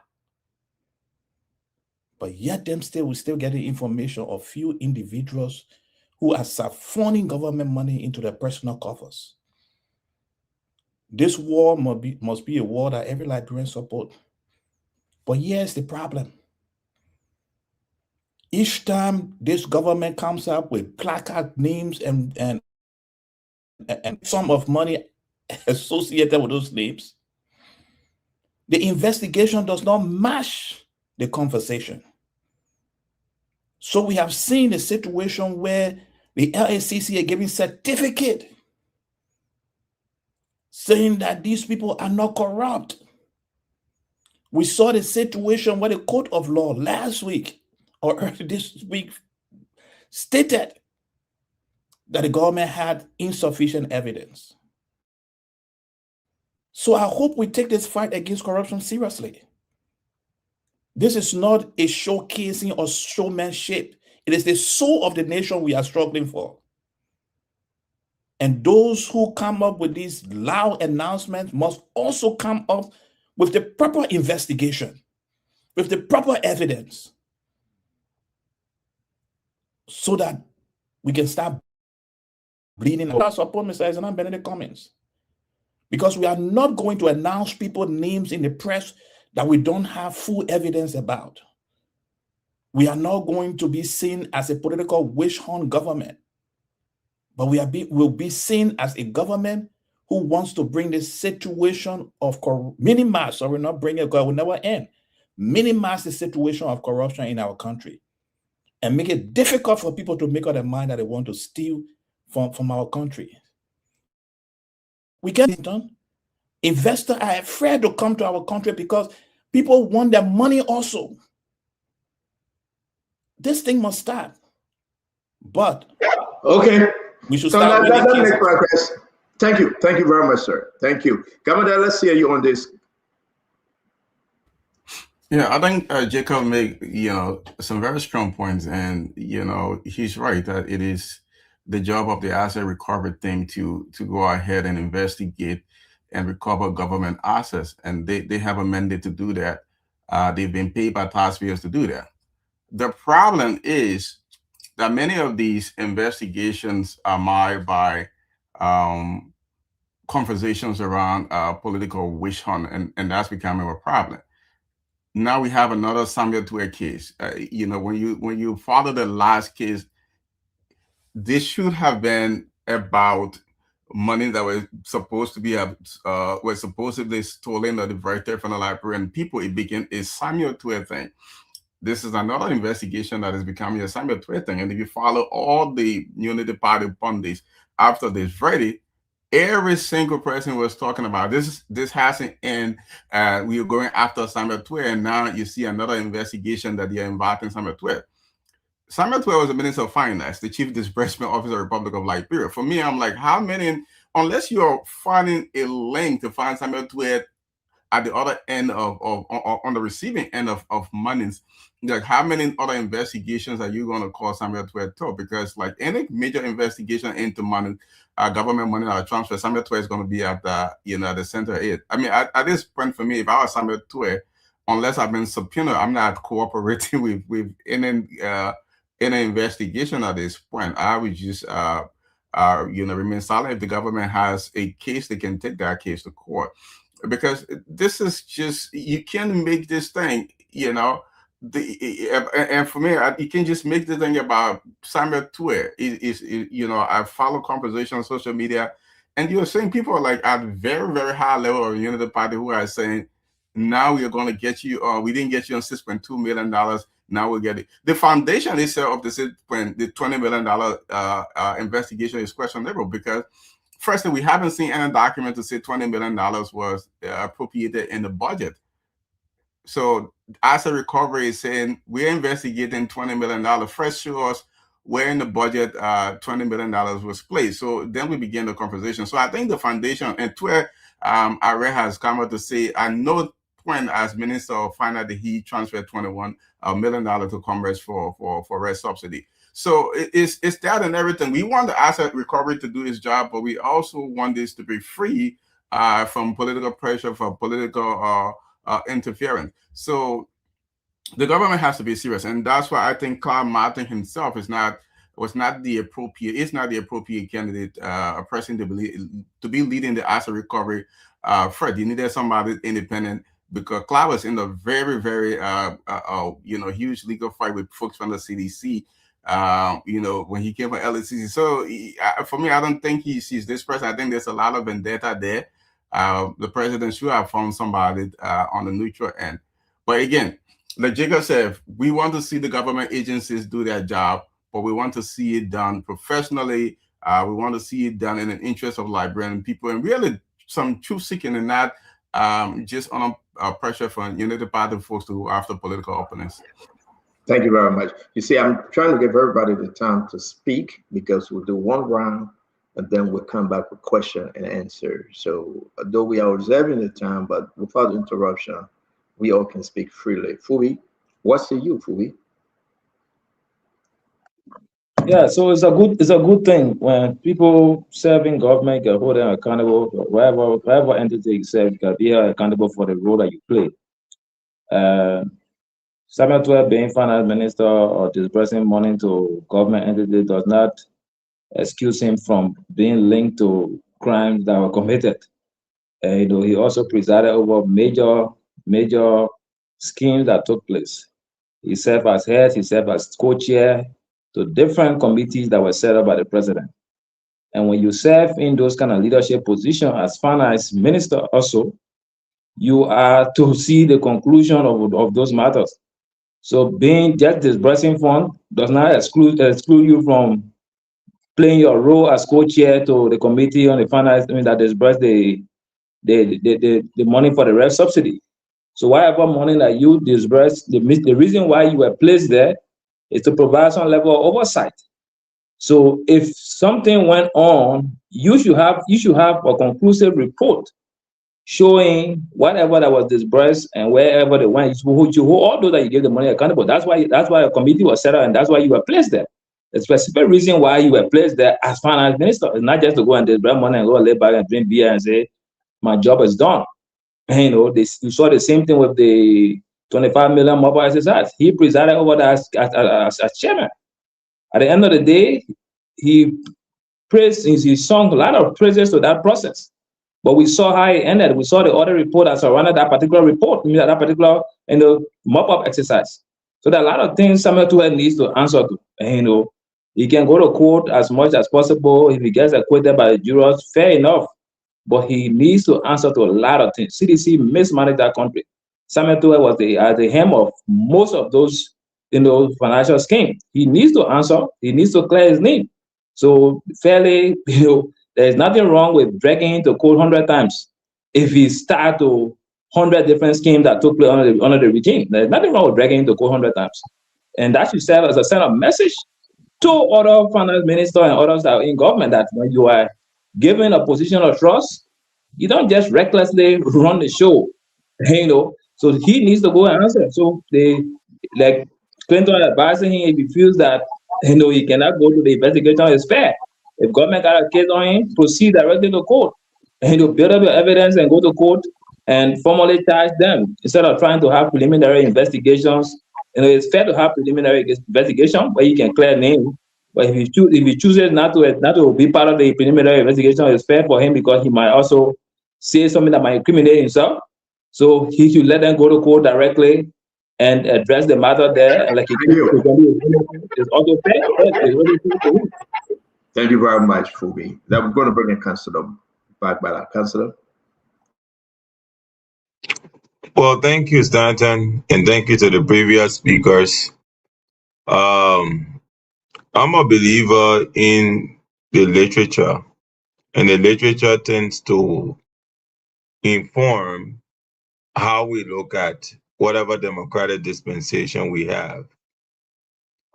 Quite recently, the government of Liberia has consistently failed the rule of law on the MCC's scorecard.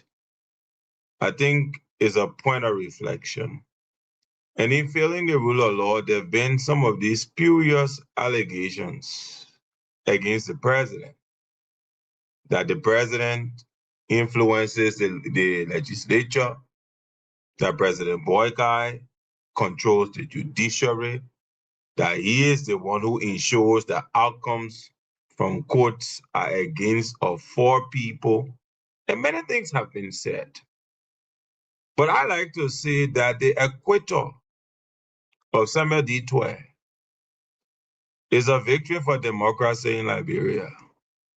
And I believe beyond being a victory for democracy is a bolstering of President Boykai's democratic credentials. You have, if not the foremost, one of the foremost opposition politicians going to court under President Boykai, and with a jury of his peers, he has been acquitted. Those who have accused President Boykai of controlling the judiciary several times.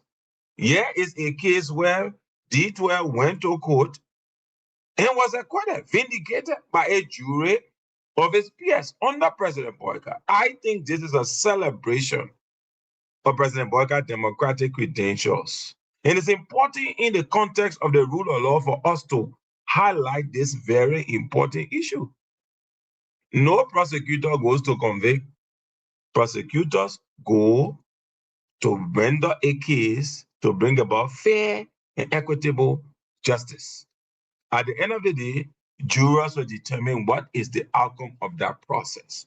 And so I want us to see everything that's happening now, including this letter from Arrett, is an investigation. I read the letter. The letter said that it's an allegation. And the last time I checked under law, allegations are merely saying, we think you did something wrong. Something must have gone wrong. We want you to come and say to us, why or why not something went wrong.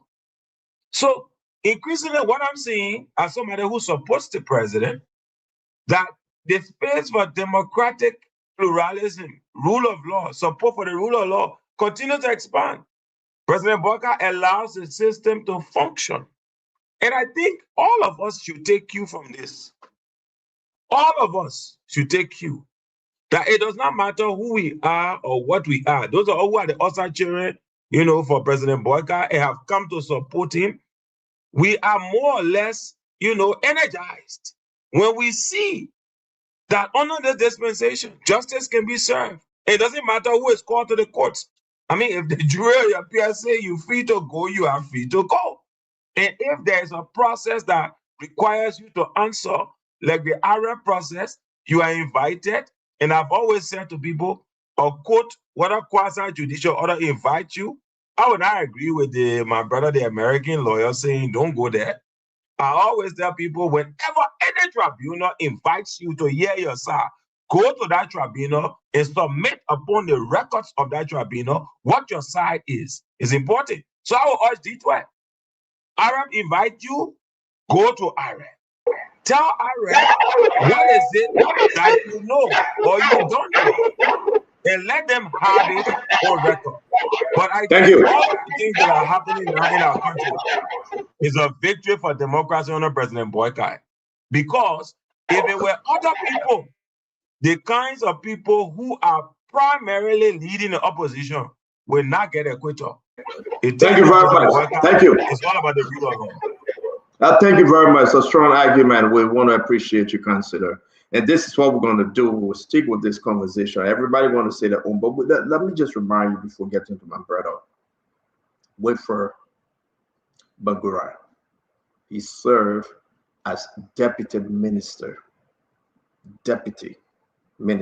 for administration under this whole yama called red subsidies. Not that he's involved, but he served in that position at Commerce. So we're going to listen to him. And I also want to say, though, all of the 5 names that were mentioned, 1, Mr. Blambo, as you can see, they have not served him yet. They will serve him. He said he's home. He's waiting for them to bring the letter or get his letter to his lawyer. Mr. Blambo, right? And you guys know Samora Wudokori here. Samora Wudokori is not, just a common man. You know him. He was the diehard sedition right there with Simon Twe. Worked at the ministry. Every money and thing, short court, long court, Samora Wudokori would beat on him. But you know his story, right? They sent a letter to him too. They sent a letter to Mawani Dix. This is Mawani Dix, right? She was the minister. She signed on the document that we're about to show you, some document I will show you today, right? The back and forth with Minister McGill, they want to talking about the precedent between she and Samuel Twe, the entire team. They call her, the lawmakers call her to question her. She escaped on some of them, but I think she appeared once. But whatever the case is, she served as minister. So they sent a letter to her. And this is the former finance minister, Samuel D. Twe. I just want to challenge everyone, but I will hold that challenge for later. He was caught. He was invited. I know too much into this story, and I want you to be patient. Yes, the allegation of missing money is not about what was in the budget. That was a flash, as we learn from our sources, and I will explain exactly what you need to hear. So we don't have Nouvelle, the controller number. Somebody can send us Nouvelle picture. We'll put it up. And look, they got scared of Facebook, so it's hard to get his picture. Anybody send it to us, we'll put it up. There are 5. There are 5. And a lot of other people coming along. But the first 5 letters went out. Let me bring in the former deputy minister under CDC government, his Honor Wilford Bangura II. Mr. Bangura, welcome to the show, sir. Thank you, Stanton. Thank you very much. And greetings to other panelists. It's great to be here tonight. I was actually late. I was meeting my students. I was ministering midterms to them. So we had a crowd in traffic that I had to negotiate. But it's great to be here nonetheless. Stanton, the difference between regimes, the regime before the CDC and the CDC regime and this regime is that we see more quest and urging for accountability today than we saw in yesteryears. So we, as Liberians, must employ and applaud the regime of today for asking for transparency and accountability of public stewardship. What is happening today should have happened 8 years back, or 9 years back, or 10 years back. So it's very important that when people serve in public office, or when they serve and hold public trust, they must be able to account for their time of stewardship. So as you know, as you have stated, that I had the privilege to work at the Ministry of Commerce and Industry, and that ministry is part of this investigation that is ongoing right now. So on the basis of that, I would have loved to comment quite copiously on this matter, but I would like to say that I will abbreviate my comments. And given that investigation is ongoing there, it will not be necessary to make any elaborate comment at all on this particular matter invoked. But I will now be prepared to participate to talk about other topics that may come along in the conversation tonight. I want to thank you for the opportunity to make these comments, and I want to plead with the listening audience, the Liberian people directly, that, of course, normally I am well opinionated and dialogical. I like to express myself quite well, but bear with me tonight that this matter is a matter that is under active investigation, and I wouldn't like to delve into it going forward. I would just like to stop there and to yield back to you. Thank you. You're not talking to it's very important to listen to yourself, and we appreciate you. When you can speak on these issues, speak. If not, we understand. Asido, welcome to the show. Yeah, thank you. So, just quickly before I go to my comment, I don't hold the belief that warfare as a brother and a deputy minister like ours in the government will do any harm to tell us, I don't know about money or I know about rice. I don't think we'll do any harm. But let me say this, Tata. Even after 10 billion years, a lie can never become truth. A lie told 1822 remains a lie in 2026. No matter how you want to justify the lie you told, that lie can never become truth. So I listened to one of my colleagues talk so much about the democratic credentials of President Boakai simply because President Boakai took Samuel Tuer to court and the court exonerated him. So we don't measure the democratic credentials by people only on the basis that you want the court to acquit the person and then we give you a quotas. Start on. If I were a president, I don't think anyone should measure my democratic credential because I took Winfrey Russell to court when I know Winfrey Russell did nothing. Simply because I want the court to acquit him and then I come and say my democratic credentials. It doesn't make sense. You take people to court for legitimate reasons for which you have facts. All of us know that Samuel Tuer got nothing to do with $6.2 million. As a disbursement minister, he disbursed it. But President Boakai wants the likes of my colleague to come on the show and say, oh, his democratic credential is good. They exonerated him. So President Boakai took him to court despite knowing that Samuel Tuer knows nothing about it. Let's go to our current laughable level. I don't know, Stanton, and I appreciate the fact that the show is so unique today. We are talking without any interruption. Before I end, if you could kindly do me a favor, we appreciate, you got 3 documents. If you can just flash those for me, because I want to base my quick argument on this. The documents I wanted you to flash should be 1, the budget as at the time the rest subsidy issue started, and the budget as at the time it ended. The rice subsidy issue started in 2021. There is only 1 document in the Republic of Liberia where money spent from government is shown. That document is the budget. The budget is not an optional document. It is a mandated document from the Minister of Finance to act in accordance with that law. And the budget is signed by the president. The budget is passed into law by the national legislature. If you were to go on the budget, Stanton, what the paper shows, what the budget shows, no other document anywhere.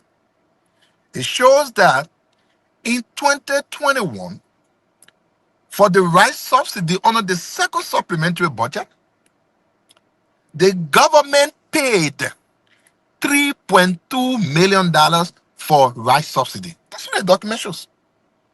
The second document, which is the end of the rice subsidy time, the government paid 7.5 million.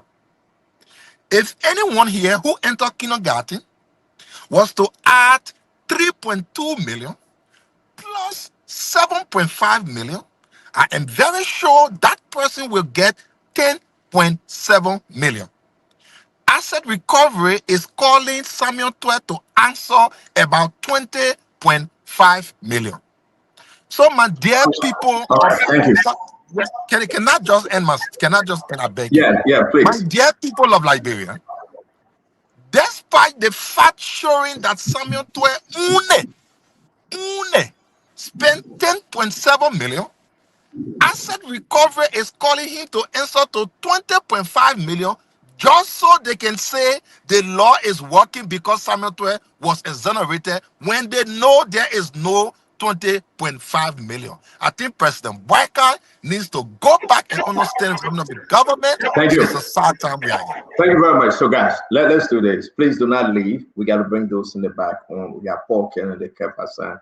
I just brought that to Booklet on.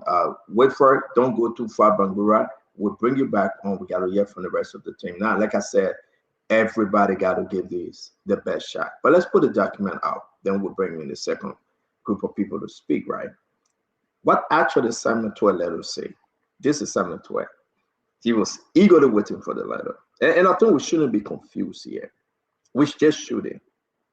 I'd like to ask everyone, there's a reason why asset recovery talking about $20 to $21 million. Make no mistake, that the Richard said, make no one mistake. They ain't stupid. Something in the flash that have been presented to the Liberian people. And that's the thing that I was talking about, that when you look at it, they say 2022, 7.5 million, but the government only gave 6.4 million. If you look at 2021, 5.5 million, but the government only gave 3.something million. So the people look at all these documents and be stupid enough to say, we're calling someone to explain to us about 21 million. Councillor, then Clamartin a stupid man. How can Clamartin see these documents and then come back to the Liberian people and say, we will write Samuel Twe this beautiful letter in beautiful English? What did the letter say? You read it, it's right there. It's right there. They are saying 20,500,000 United States dollars from the period September 2021 to October 2022. So Clamartin as stupid man. So my fellow Liberian, we will go to you today, you will say your own. And maybe if we can only rest on this conversation today, that's fine. But make no mistake, when you found my brother from the other side doing math and say they are elementary math and they will add 1 plus 1 and say that 3. No. 1 plus 1 can never be 3. In the Bible, 1 plus 1 are 1. But outside the Bible, 1 plus 1 are 2. Because the husband and wife shall be 1. So you cannot say that. This is just simple, my fellow Liberian. Imagine they put it there, 20.5 million. And they put the year 2021 to 2022. That's Samuel Twe on the letter. They are very clear. Read the second paragraph here. Reliable and classified records in the custody of Arach investigations allegedly revealed that you, Mr. Samuel Twe, as former finance minister and development planning, allegedly acted in concert with others. Now, this is the whole thing, in concert with others under investigation to approve and process payment of the ministry for the rice subsidy that was allegedly diverted. Now, this is so unique. I'm not on asset recovery side. They watch what they say. They are very pointed. So Liberians, you need to listen. They are calling Sametwe. But Sametwe, CDC lawyer say he shouldn't go there. I don't think Arthur Johnson will agree. The councilor said. But Sametwe say you're going to see you. You're going to speak to the nation and address this issue. I don't think that's the best place to go. But hey, as men were born May 6th, I was born May 4th. We are harder than other people. Let's hear from Dr. Boplet. We'll bring Kev Hassan and Paul Kennedy on, and we'll do a closing round on this. I want you to watch something. I have put in there the letters between Mageo, we said Blamo, Mawani D's, the MOU that was signed. When the rest inputter said we didn't receive our money, Dr. Richardson, you were right. Sam Koga came on the show. Now he's a senator. He went to investigate this right thing. We need to call Sam Koga. He gathered a lot of information. And you will be surprised what he will tell you. The people say the government lied to us, so the government steal from us. They didn't give us the money they said they gave us. Dr. Bubla, let's hear you. This one is very interesting, my people. Let's hear you, Dr. Bubla. Good evening, Stanton. Good evening to all my colleagues and all those who watch and listen. Stanton, there comes a time in the life, I think, of every people and nation. We got to face ourselves and think. And one of the questions I think we need to be asking is, how well have we done doing the same thing over and over again? In this country, thank you, Doc. in this country, the central government control most of the resources. And generally, most of the nation's resources are in the public sector anyway, which is the government. It's a tremendous privilege and responsibility to manage the poor people's money. Dr. George mentioned earlier when he was talking, and I was listening, he said we're 10th poorest. We're actually 8th poorest in the world. And Councillor Bala made a good point. Anytime you're called by any group, especially having some legal back in the implication, to explain yourself, you go and explain yourself. Allege means allege. That's all it is. It doesn't mean guilty or nothing. Because I think if we get into this mode where we can constantly try to minimize, expunge, and reduce malpractice, mismanagement, corruption, we will be setting the country on the right path. So if they call me 2 times to explain my position, and I show up 2 times, if I didn't do anything, I didn't do anything. And 2 times you will find I did nothing. It's better for the country than for you not to call me if you suspect I did something. Yes, the flip side, that's very dangerous. The flip side is those who have the responsibility to hold others accountable, when they don't do that, not only is it a dereliction of their duty, but they're failing in their responsibility and failing the people. And I just want to remind all of us that in this country, failure of that sort has a face. That's my way, that's my proof, that the unemployed people, that the hungry people. So if all you go and answer, it's nothing political. We're trying to deal with a difficult situation in our country. Is called massive corruption and impunity. Thank you very much, Dr. Boplet. Thank you. Kev, let's hear you. Let me say hi to everybody. Stanton, let's make it clear. The document you show, the letter to invite them, is not an evidence in court. What is evidence in court? Is the budget. What Isaac was talking about, that is the evidence. Everything you show is the same thing he said about the 6.2 million. We got evidence. We got this. We got that. No, that's not an evidence in court. Everything he was saying is just a big talk. So as everybody on the platform are professional, they should know that what they send them is not an evidence in court.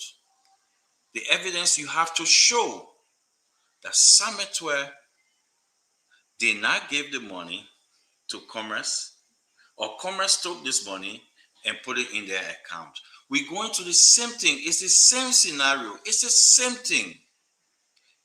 It's just a waste of time.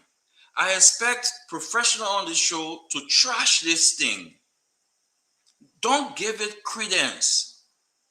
What they're doing is just money making, because they're going to put millions of dollars in this investigation and it will come out nothing. It's a bogus investigation. You guys know it. Everybody here are professional. They know it. We have to be open to the Liberian people and say, this needs to stop. This needs to stop. Because how can you hold the finance minister, something that the IMF know about, right? Something that the legislature know about. And on this platform, we debate this on this platform. And folks went to this legislature. Wefa Bangra on the show, when he was representing Mawani, when Mawani was out of the country, the minister, and he was the acting minister. When he went to the Senate, what document did he carry? He said, yeah, I don't know. But he had a file. Anybody can think on this platform and say, this man was going to defend the rights issue at the Senate. And just because the Senate at that time said, no, one Mawani, we don't. But he was on his way. He went there. He had his document and his team to defend this rights issue. But today he said he don't know. They will sit on this platform and not call him out and tell him, Mr. Bangura, you lying to the people? Thank you, Kev. You on the platform. Why you calling him out right now? So what's your problem? You must say then we. You who make it we. But I think it's a contradiction though, because in one point you're saying two should go, but but you not the top. Excuse me, Governor Clinton. It's not your turn to speak, so we got to go to Paul Kennedy. Paul, let's hear you.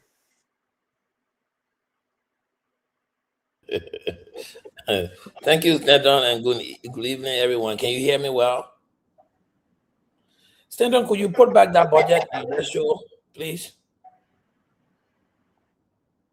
Yeah, go ahead, Paul. I put it up. Go ahead, do your turn. Yeah, so on the budget, I think they had six, I don't remember the figure. I think they allocated, they allocated 7.5 million and 6.403 million was,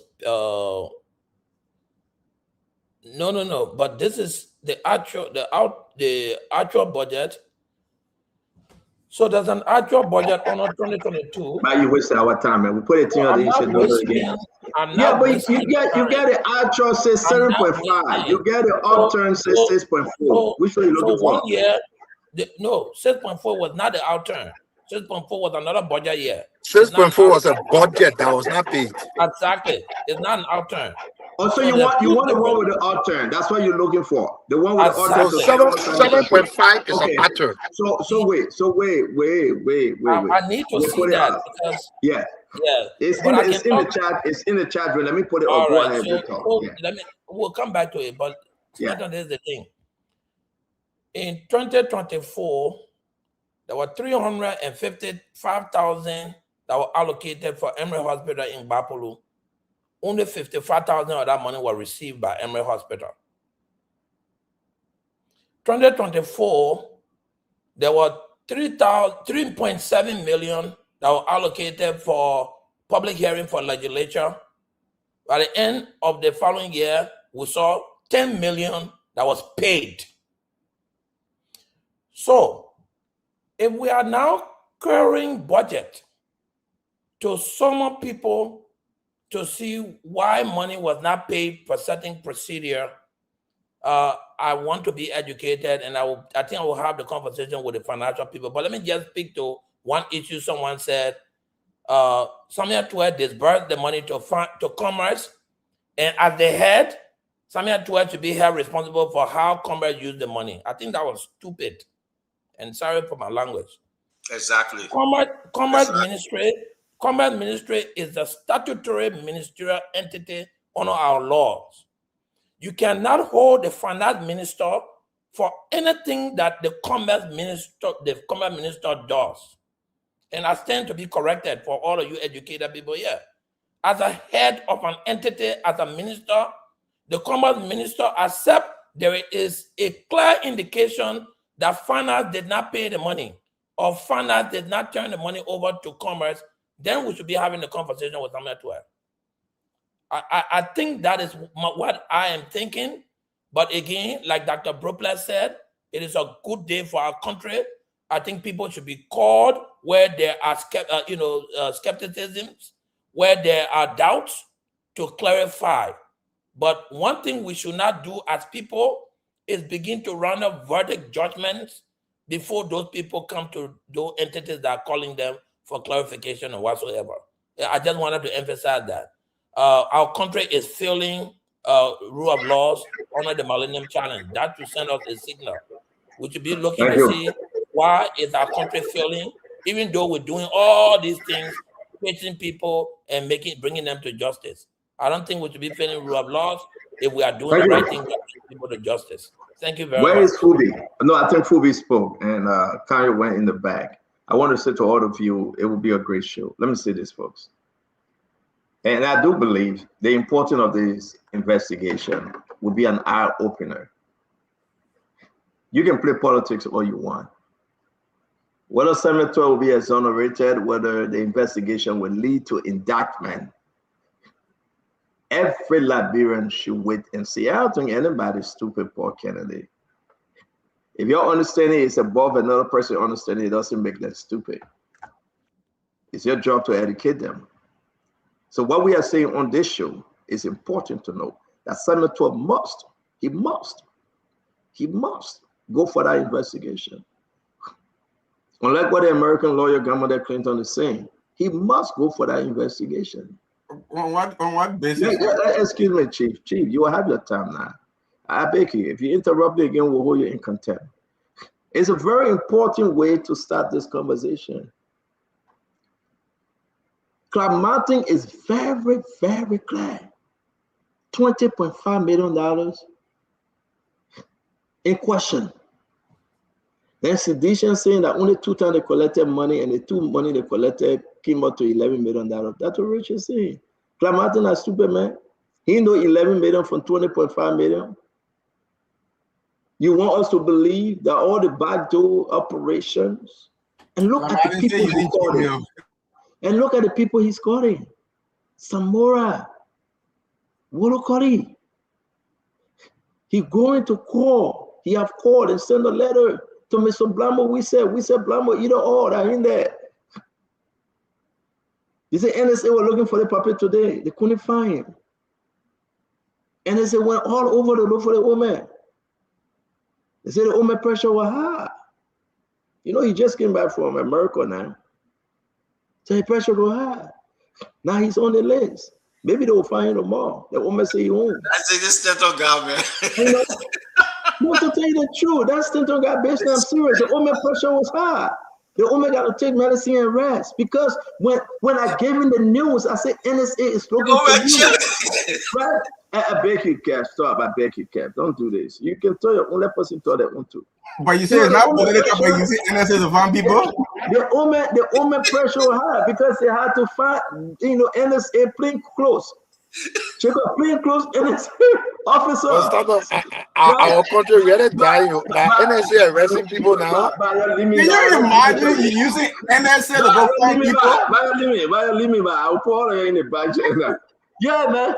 NSA went to Dr. Richardson. They went to the old man, I think at his former house or where, and he wasn't there. They got to call Prince C. Johnson to make NSA available. 2 of them plain clothes. They went looking for the man. I got to call him. I call him. If any of y'all know where you're calling. He said, my son, I hear what the people say. I said, Papa, they come to look for you. They come for you. He said, but I hear. I'll call my dad. I said, call your lawyer. You can hear the Papa. The distress briefing. That Richardson, in distress. I felt sorry. But at the end of the day, they're calling him. Mawani Dix again, they're calling her. And Nouvelle, whoever the Nouvelle guy is, was still trying to find his picture. They're calling him. Guys, take it or leave it. Let me say this to every one of you. If Samuel Twe is not guilty in this issue, that's fine. But what we are saying here, it's a good day for our country. The investigation must go on. The investigation will go on, and everybody will have to go and testify. But I will say this openly. Openly. If any one of you ever did literature, you heard about Mark Antony. People are willing to testify where the money went. I think this is Nouvelle. I believe this is Nouvelle. Yeah, this is Nouvelle. That's it. Yeah, this is Nouvelle. So people are willing to testify where the money went. People are talking. So I beg for us to move on. Do your closing on this. You know something you must just be very careful with. Can you kill because you know the puppy not come back to the country? He pressed the puppy small, he gone. You can't press the puppy small because you know Joseph Boy not come back, right? You guys didn't read it? The man press the puppy quick, he gone. That man also. Can you imagine? Can you want to Papa? He pressed the puppy, a very decent puppy. We understand where we are. Boom, he gone. Like only consultancy on the show. But you guys didn't read it? You didn't see it? Nobody talking your author. He said went in the back. After he get that line, he praised Joseph Boga, he went in the back. The making way Philip Billy, if birthday Philip Billy, Philip Billy. But guys, let's close on this thing. I think it's only fair. I think it's only fair when you look at the document, the letters back and forth, everything you see. Somebody moved the money that the rich is in K&K Trading Company. They are complaining 120,000 USD were given to them, nothing close to the $1 million. Look at the contract, the MOU that was signed, a lot of discrepancy. A lot of people need to answer. And I'm saying to you though, people are talking Paul Kennedy. We know the work of the finance minister. We know exactly what Samuel Twe was. He was appointed, nominated, confirmed to do, right? But the issue is that when you have people conspiring together, moving money, whether he was involved or not, he need to go and answer questions, right? Because the amount was huge. They had a whole committee that came together October 17, 2022, a whole committee that was set up. They moved money, but not all of the money was shown. And that's the problem. Dr. Richard said, let's close on Samuel Twe and the rest of the guys. This thing now going to open a lot of Pandora bags. I can tell you that people talking, but I will say something to you before I close. I want everybody to keep an eye on this guy. I know what I'm saying. I want everybody to keep an eye on him. I can guarantee you, and I will give this breaking news, he will be another Wafer Bangura. I feel on my own. Is Wafer on the show? I want everybody to keep an eye on this guy. This guy will be another one that will say, you know what? I get my wife and my children. Let me comply. I move on. To those that have an ear, let them hear. That Richardson. Let's close, and we got to move to the other major issue. These cases are exposing the justice system and corruption in our country. That's what they're doing. I hope that as Martin proceeds with these cases, that he'll be able to strengthen the justice system in a way, especially the jury system, in a way that bribery the jury system or intimidating them or political influence will not be, the order of the day.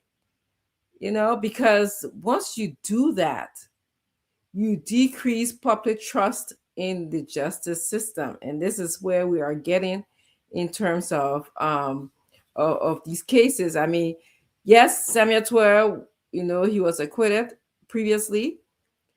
And this only does not apply to Samuel Twe, it applies to everyone. That does not mean that excuse him. I think somebody's used the word excuse him from other cases. And I think I heard Dr. Brewer say, if he's not guilty, you can call him 510 times. You'll go there 510 times, they will not find nothing. But yes. Transportation though. I'm sorry? The government needs to start providing transportation on the tour.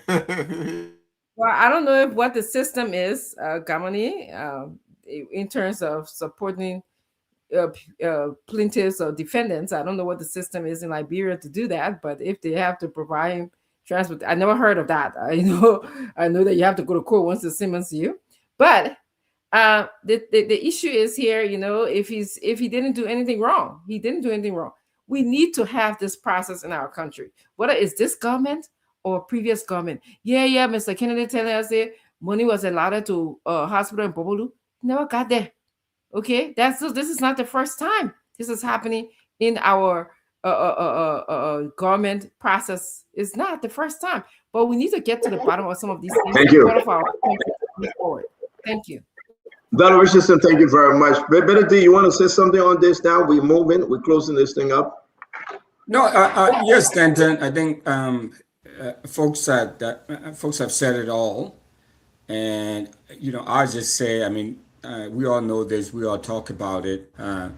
Corruption is our Achilles heels, and it is so deeply entrenched and systemic in the country. It's, and if we can't get it right, if we can't fix this, corruption and impunity, because they both go hand in hand, we're going to have a problem. So whatever we can do, I know the Barker administration, President Barker, is actively attempting some structural legal reform in that regard. But we still have a long way to go, because not only corruption, but even the perception of corruption. It's across the board. You have, a report showing that almost 90% of Liberians still think that,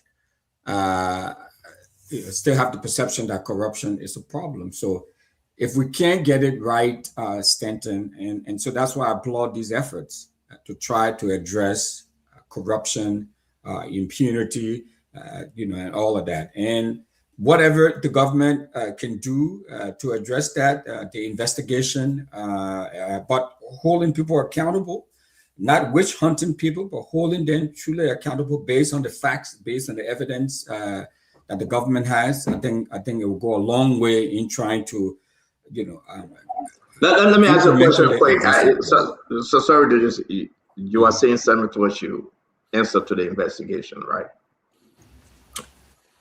Yeah, whoever is out there, so if it's Mr. Toy, everybody he should definitely answer to whatever questions, whatever concerns you have. But I was just talking in general about. Do you consider this? Is this a witch hunt to you?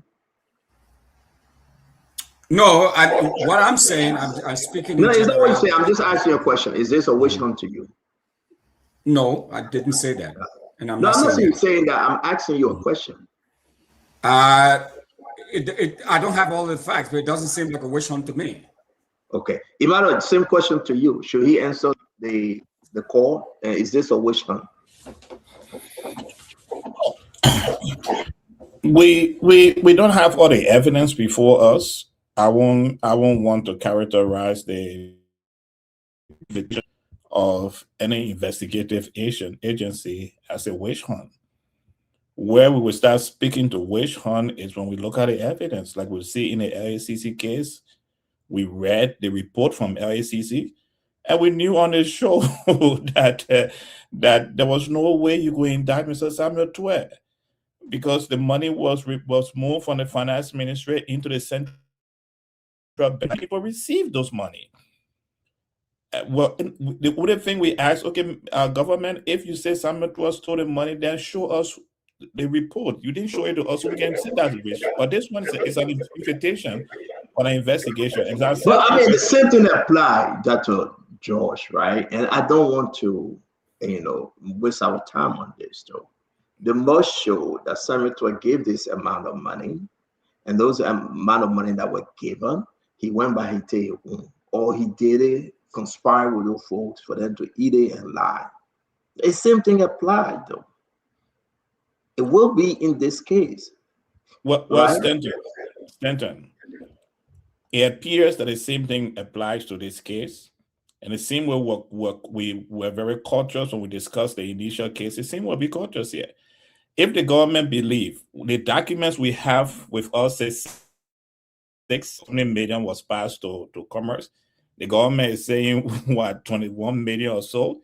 So it seems that the folks at Arab has another money somewhere. So I'm not going. And that's the key, and that's exactly what you heard us saying. That's some kind of money up there that you don't know about, that Liberian people don't know about, are taking this thing to 20.5 million. Yeah. So what I will be looking for, like I was looking for in the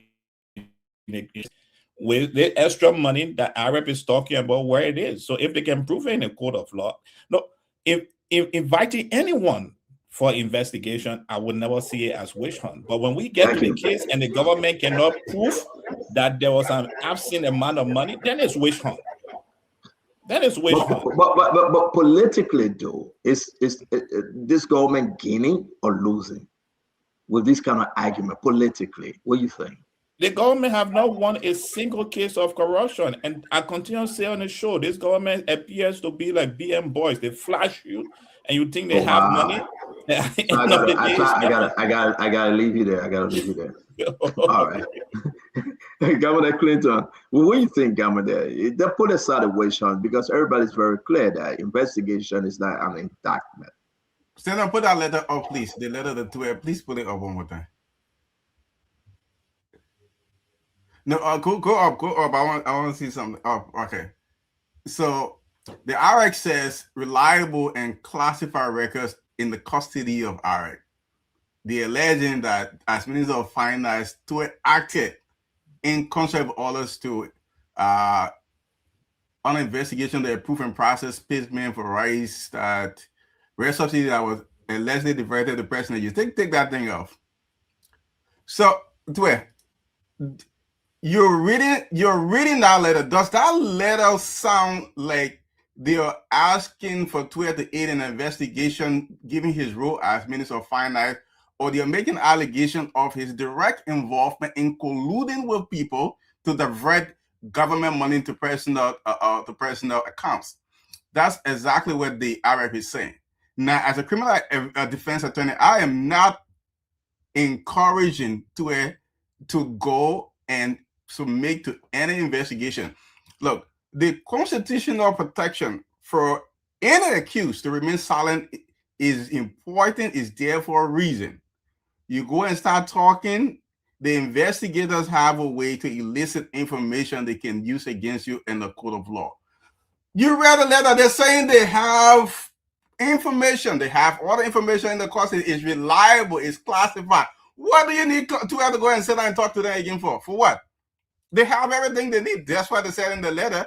So let them go and take the case to court. I wouldn't advise you to talk. And I find it quite amusing that on this very platform, we are saying that Wilfred Bangura, who was Deputy Minister at the Ministry of Commerce, we are encouraging on the platform and say, don't push him because, if he says something, this is an active investigation. We don't want him to incriminate himself. But at the same time saying, Twitter must answer. Twitter has to answer. You gotta decide what you really want. If you believe that in the interest of everybody should submit to this investigation, then you can't try to shoot Wilfred Bangura from it. Look, to your question, I think this is a witch hunt. This is a witch hunt because, like you said, NSA. When did we start to use NSA to start to look for people? I mean, if you have a letter delivered, I say recovery, you ain't getting nobody to go deliver a letter. And this is a subpoena. Don't we have sheriff from the courts that can do it? So when you start to use NSA, when you start to hear the United Party talking about, we didn't get on 6.2 million, but we're getting on 21 million. All this put together, the context, the backtrack, everything put together, said this is another plot by the government to go after the CDC style Samuel Twe. And this is why we say it's because if you're saying that you have evidence that Twe colluded and provided money to divert to people's personal account, go and try the case. Don't waste our time with any kind of invitation. That's why I say at this point, you need to start providing transportation to Twitter to start going to other investigation, because I don't know how many other investigations you're going to ask in the country.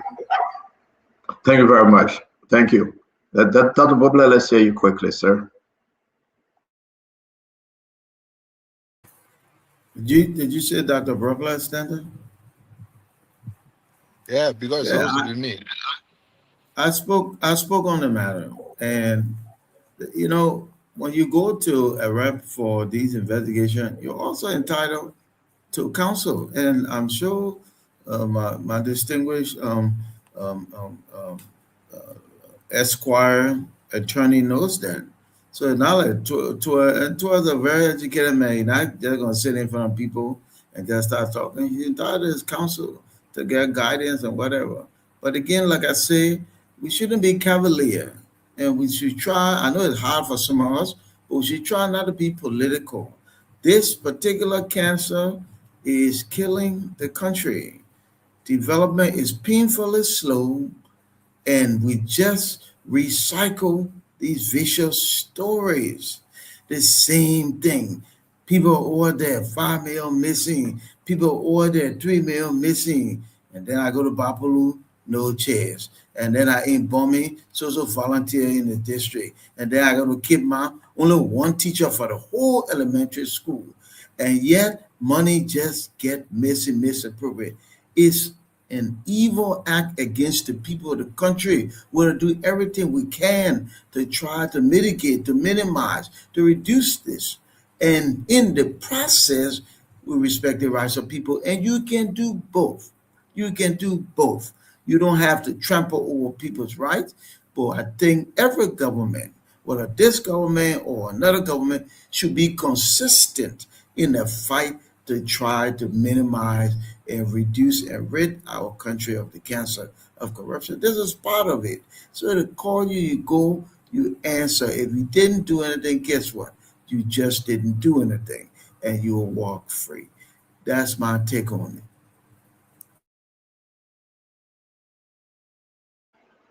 Thank you, Dr. Boplat. I said, go ahead now. Close up on this. Well, Stanton, thank you. So you have heard everyone saying their piece. Dr. Boplat, I don't think the government should just call anybody to just go and answer because they have to answer. I think the government should call people based on probable costs. I don't want the government to call you Dr. Boplat to just go because the government have to call you. I don't think the government should call Kev. I don't think the government should call Dr. Regis. Just call anybody. I don't think so. I don't think so. So, my people, the governor of Liberia operates through one channel. One. That channel is the national budget. Every penny that leaves government or that comes to government passes through the national budget. There is no other book anywhere that President Trump get in your office that librarian get that money can go through. Any money government pay outside of the government covers is in the national budget. Any dime that comes to the government is in the national budget. Standard, you were asking if Clamantin is dumb. I want to believe so. If that's your question. Because the thing is simple, Standard. You have only one document where government monies go and come. One. The document, right, if not, so you can put it back up again. The one document clearly shows that Samuel Twe paid out, disbursed as a disbursement minister, $10.7 million. Asset recovery is calling Samuel Twe to answer to $20.5 million. My people, when you pass the budget, it's different from the outturn. The budget is what government expects to spend. The outcome is what government actually spend. If you had $10 million in a budget and you spend $1 million, the only money you are liable for is $1 million, not $10 million. So despite the fact that Samuel Twe may have had 100 million and they spent 10 million, the only question we believe as sound human being should be asking Samuel Twe should be 10 million. As a recovery, no one in Liberia, including President Baka, is a challenge to him, can bring any document that shows Samuel Twe disbursed 20 million. This is a wish hunt. You know what? Right after Senator gave the government a bloody political news from the court, in no time they had other case. It is not about fighting corruption. It is about getting someone to. We must get him. If your intent is to get someone, then it's not about corruption. It's not. How on earth you have a national budget through which every money passes and come on, telling you the people only pay 10.7 million, but you calling the man for 20 million. Where did you take the other money from? That President Trump said in note where the money was. And again, asset recovery now is speaking again. We have evidence. We have Thank you. evidence. When the stand, I beg you, I beg you. But we When gotta the go and time we gotta end comes, this thing. when the time comes, they will be looking for evidence. Although today, one plastic bag of water is $10, the only thing that the government thinks the Liberian people should be aware of is that the last they told must be truth. And we Thank you, gotta be Asset. surprised. Thank you. The Thank you, surprise is Asset. that Let's go to CMC Jacob Jara. Asset, thank you very much. Jacob, let's hear you, my friend. And we'll go to Kev Hassan. We got to make this thing fast. Jacob. Yes. In my first round of comment, I pretty much exhausted my thesis on the matter. But I would just make one or two more points quickly. You know, there's so fight against corruption and the whole culture we try to cultivate in terms of ensuring public trust, that public resources are protected and are expended for their intended purpose. Because as a country, we are a country of grave defects in many areas, healthcare, education. We're in a very terrible state as a country, and we need to catch up very fast. So every penny is so useful for our country, for our people. So again, we have institutions, and those institutions are responsible to ensure that questions are asked where question mark exist over the way public resources are spent. So like I said, and I'll reiterate my point, AREP and all of our national institutions are there for a reason. And AREP, we spend public resources, they have a piece of job to do. I will not come here and say we don't need them. We don't need them to ask questions, places where they need clarification. Now, how we do that is where professionalism comes in. And if you look at the previous case, involving former Minister Twe, that the Ministry of Justice prosecuted, I think the Ministry of Justice was greeted with enormous public relation disaster down there. Even the way the Solicitor General managed himself in that case, he went on public radio and said even the angel from heaven will not save Samuel Twe. I mean, that planted a great deal of doubt in the public. So it was a PR disaster on many fronts. That case was not properly professionally handled from the PR perspective, and it saw a great deal of distrust in the public around the direction of the case. Now, I don't want AREP to fall in that trap. I don't want AREP to repeat that error that we saw in the trial, in the gun trial that former Minister Stewart was clearly acquitted over. So they need to learn lessons from that. They need to approach the activities and the work of AREP in a way that will engender confidence within the public, and the Liberians will say, okay, they're trying to ask questions and they're trying to find out. Thank you. Yeah.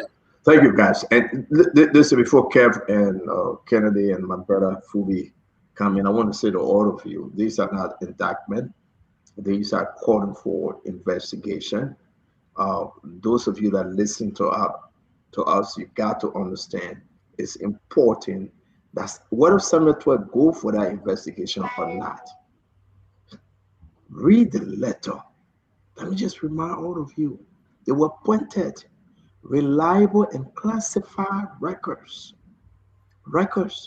in the custody of AREP investigations allegedly revealed that you, Samuel Twe, you got to understand that you, Blamo, we said Blamo, that you, Samuel Twe, that you, Mawani Dees, you, Samara Wodokoli, you, Nouvelle, it's very, very clear.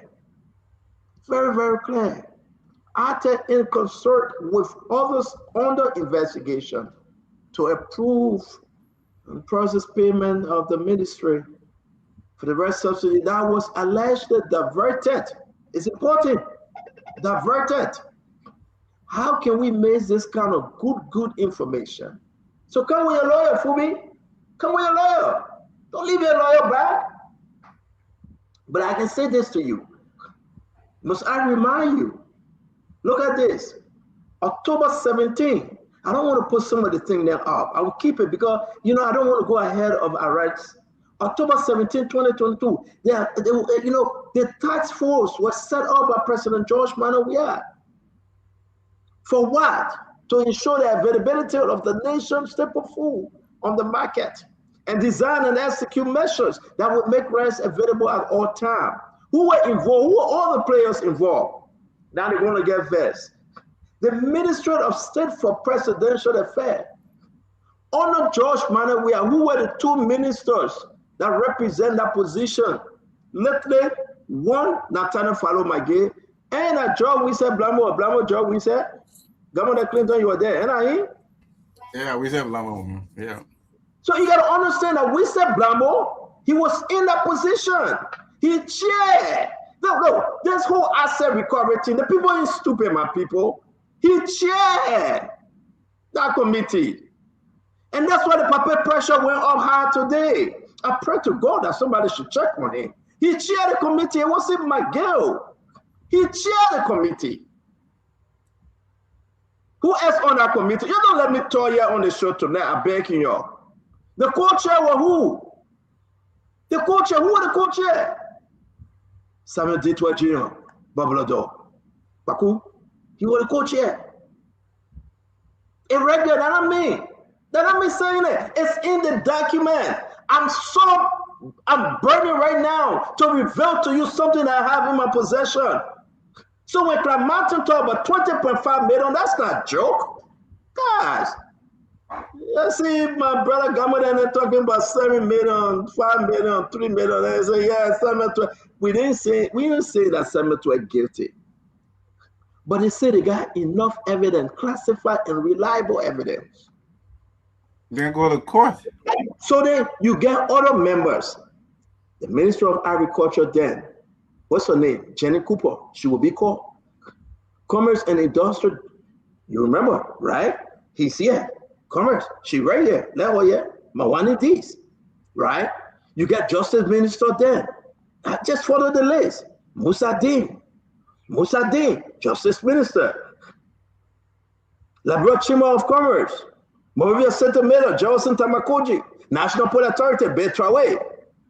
Look at the man, Steve Flampe, coordinator, Japanese counterpart, Value Fund, the Honorable Charles Bright, economic advisor to President Braga. There are so many people that they're going to call. This thing is, you see nothing yet. So you'll come to us and you'll make us understand on this show that nothing's going to happen, that thing, that blah. You see nothing yet. So Fubi, let's hear you. I don't know if Fubi like care, but I like to hear Fubi. No, I like to hear Fubi fire. No, once I let it through all of that, I let to hear Fubi fire. I don't hear you care. I beg you, Chief. Then after hear Fubi ease my pain right now. Then we'll come to you. Fubi, you know how it is. This is huge, Fubi. A lot of people named Charles Bright and all of them would be called. Fubi, what say you? Yeah, I know, you're right, and that's what I said earlier. Samuel Tuer served as co-chair. So his role in that is not only finance minister that did disbursement to say, oh, my job was to disburse the money, I disburse it, I got nothing to do with it. You're co-chair for that committee. You are accountable for what that committee does or did. So you cannot say you're just finance minister, you disburse money and your hand out there. No, that cannot fly. There are a lot of things those guys did in that country, and they know. So there are guys here, most of them also that they benefited from all of those, the sports of those things. So they will come in strong defense. They are not wish on and they are not about Samuel Tuer. This is about the role that they play. So everybody that play a role, you have to answer. That's how you're going to change the country. We had an opportunity to prosecute people. He said, we are all related. So he forgot about corruption, the fight against corruption. And his guys decided to bathe in it. For him, he got presidential immunity, so nobody can go after him. But all his lieutenants around him, none of them are covered or protected by law. So that protection does not extend to them. So the asset recovery team is doing a job, which you wouldn't give them the benefit of the doubt to go after. If the jurors decide to acquit them again, if they move from the investigative level to the court level for full prosecution, and jurors decide to say, look, you guys are not guilty, that's fair. It's on the jurors, that decision. But Samuel Twe needs to answer because he played a pivotal role in the whole scheme besides disbursing the money. And you're right, it's not just about because budget, you show budget figure doesn't mean excess money was not stolen or diverted from other angles. The budget is a tool. The author also will show you, okay, yeah, we spend this. But after disbursement, if you look at receipts and you look at checks, you look at other things, you can uncover more evidence than just looking at the face of the budget and say, look, this is what was there. On the budget, you can argue about 10 or 11 point something, 10 point something million. But at the back, how much was actually spent and where did it go? Those are other questions that will be you have to answer. So as a co-chair, you have to supervise and ensure that whatever funds were disbursed for subsidy to ensure that the rice prices came down, which didn't come down, you have to account for it. It's fair. So there's not wish hunt. So CDC guys, we need to fight against corruption. It's good for the country. You guys have the strength to do it. You say no. Thank you. You want to take care of the business? Take care of that. Come on, I beg you. Let me take my time. Maybe I'll 1 or 2 seconds for you. Let me take my time. And you see,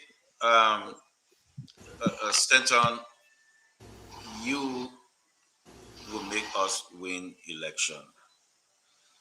And like I always say, when you come up with this, when you build up the Unity Party base and they listen to you, they think that this is a slam dunk.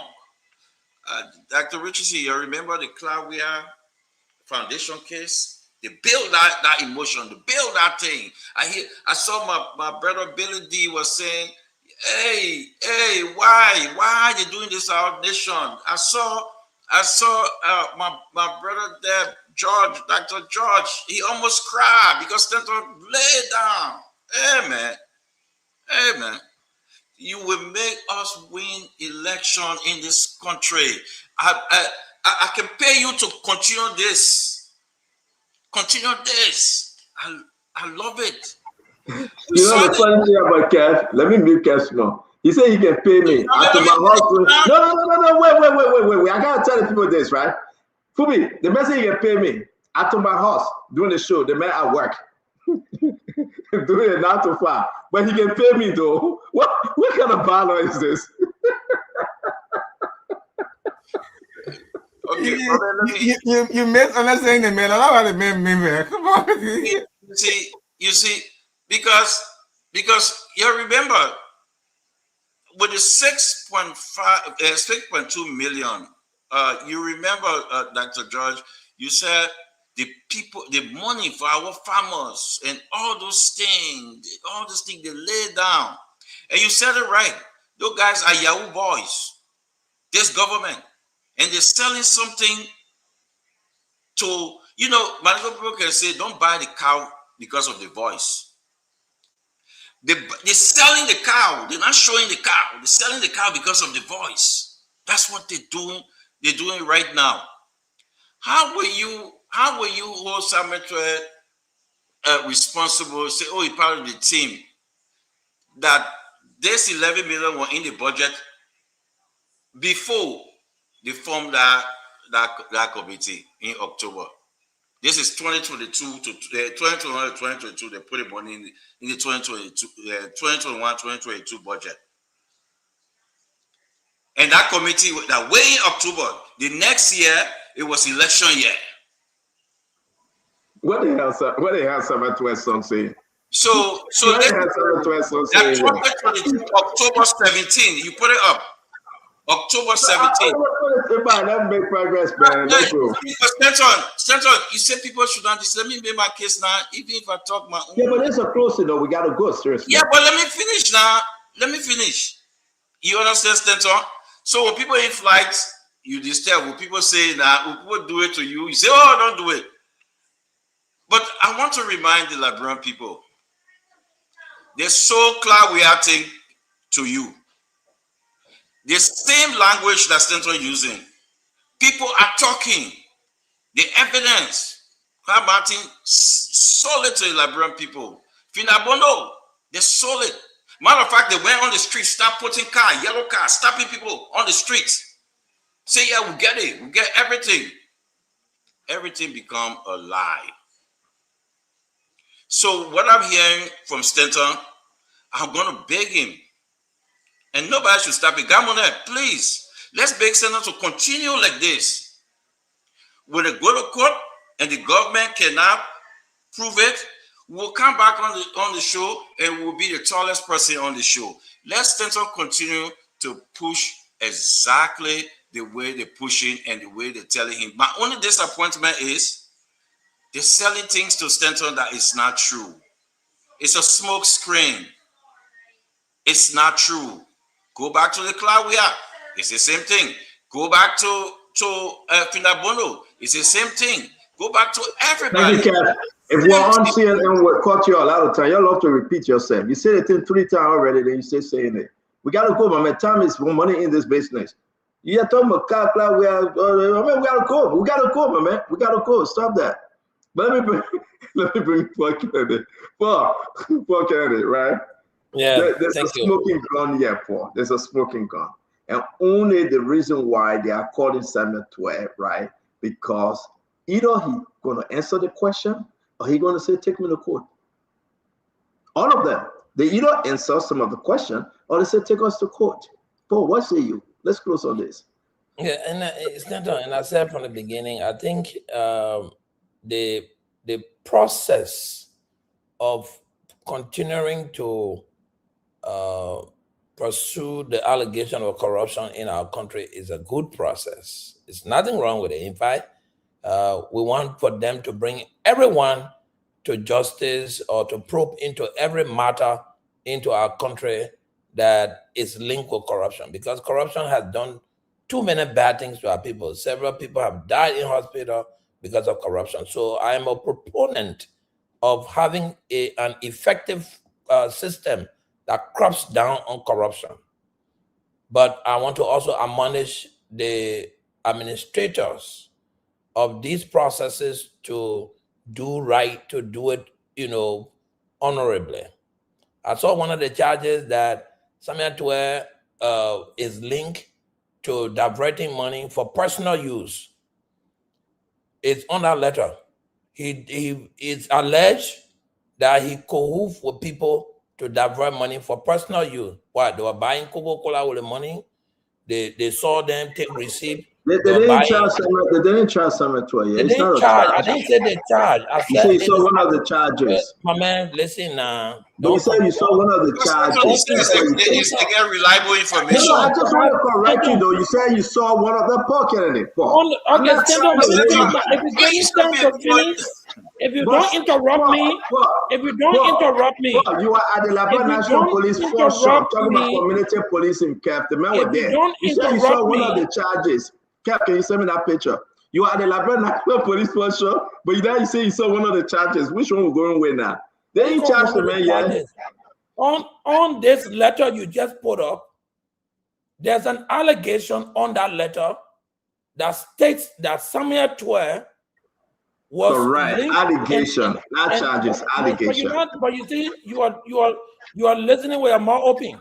Allegation, that's why I'm talking. Yeah, but allegation could also be charged. We gotta be right. This man represented the spoon talk on the Labrador National Police. On the Labrador National Police platform, right? The man was talking about community policing. Then you're talking about allegation and charges. He represented this platform on Gregory Como Labrador National Police platform, right? How can he do that? Then he can't. Come on, man, don't do this to us, man. I'm cleaning my time. I'm cleaning my 2 minutes. Dr. Richardson, I'm cleaning my 2 minutes. I'm not finished. The gentleman interrupted me. I'm cleaning my 2 minutes. Madam Chair, please let me clean my 2 minutes. So I'm starting again. On the letter that Stanton put up, the letter indicates that the former minister Samuel Twe and others, there's an allegation that they play around with money and diverted it to personal use. On the previous indictment charges with the 6.5 million, one of the charges was Samuel Twe embezzled money and used it for personal use. Whenever you claim that somebody used money for personal use, whether they were giving money to a girlfriend, or they were buying Coca-Cola, or they were there roasting corn, you have to prove it. And that is sometimes what they are not able to prove. Instead of just to correct you, I'm a public health expert with public health and public safety and environmental management. I was invited. Let me tell you. I was invited to the police. You were invited by the police director. I was invited to the police dialogue. I was invited to the police dialogue to contribute as a Liberian citizen. You are having technical problem. We hope we can hear you. You have a technical problem. Kev, can you send me that picture, please, Kev? I want for you to send me that picture, please. You better on my side today. I'm sending nothing. Yeah, man. Yeah, but then what can you going on and coming? And can you come by if you're ready though? Because it can your internet giving problem. I want to hear Kanye. But guys, I think it was good on this round. We want to say thanks to all of you for joining us. As always, we will be here to do our best and give you the story. Something Oswald Twe said today, usually we don't talk about Oswald Twe, but let me just in line with the same thing. Let's listen to Oswald Twe and see what we're going to learn from him or what we can say in reply or in response to him. Moving forward, the next step. The two defendants found guilty by the jury, that's the Unity Twan and Mr. Joseph Kamoro, filed a motion for new trial. Under our criminal procedure law, this motion has been filed within 4 days after the jury verdict. We will be filing resistance to the motion for new trial. The judge will assign the motion for new trial for hearing. Thereafter, he will rule either denying or granting the motion for new trial. If the judge denies the motion for new trial, he will schedule a date for judgment and sentencing of the defendants. The ministry will make a vigorous submission to the court, arguing for sentences that reflect the gravity of the defendants' crimes and serve as a deterrent to future abuse of public office. The convicted defendants will have the right to appeal to the Supreme Court for review. As for Mr. Sender's fault, the case is not over. Because there was a hung jury or a deadlock jury, the judge will declare a mistrial letter to Mr. Ford.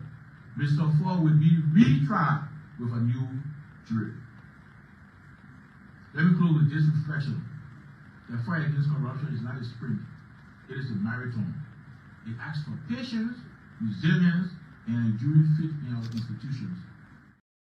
I think we got the message, right? I want the two counselors to speak, one for, one against. I believe that's the position, but they will be very, very credible tonight. Guys, you listen to the AG, the Justice Minister, Oswald Twe. I met him 2 weeks ago in Newark. He's a decent guy, a quiet gentleman, a very shy gentleman too. But I would say to you though, let's talk about Oswald Twe here. These are some of his quotes from today. We strongly believe that the evidence shows the defendant concocted an illegal scam to defraud the government of Liberia. 2, national security secrecy protects operational methods and sources. It does not protect a simple account of where public money went. 3, the war against corruption is not decided by a single battle. 4, national security, we read this. This is the 4th one. He says the fight against corruption is not a sprint, it is a marathon. I want to come to against first, Clinton, then we'll go to Kanye. Clinton, let's hear you. His position that some will be retried, some will not. And he's very forceful today. I've never seen him speak in such a way, though. What say you, Clinton? Well, my take from Oswald Twe today, I think others were really responding to the Unity Party zealots who, have been calling for his, Ali's resignation of the president to remove him because they felt that, this is a big blow to them, that he didn't do well with the case. So I think, if you listen fully, he's responding to them that, we cannot make this a fight about a certain person. We have to make this a fight about justice. And so I think that's his response. But there are other things he said, that I don't agree with, that national security secrecy is only about operations and methods.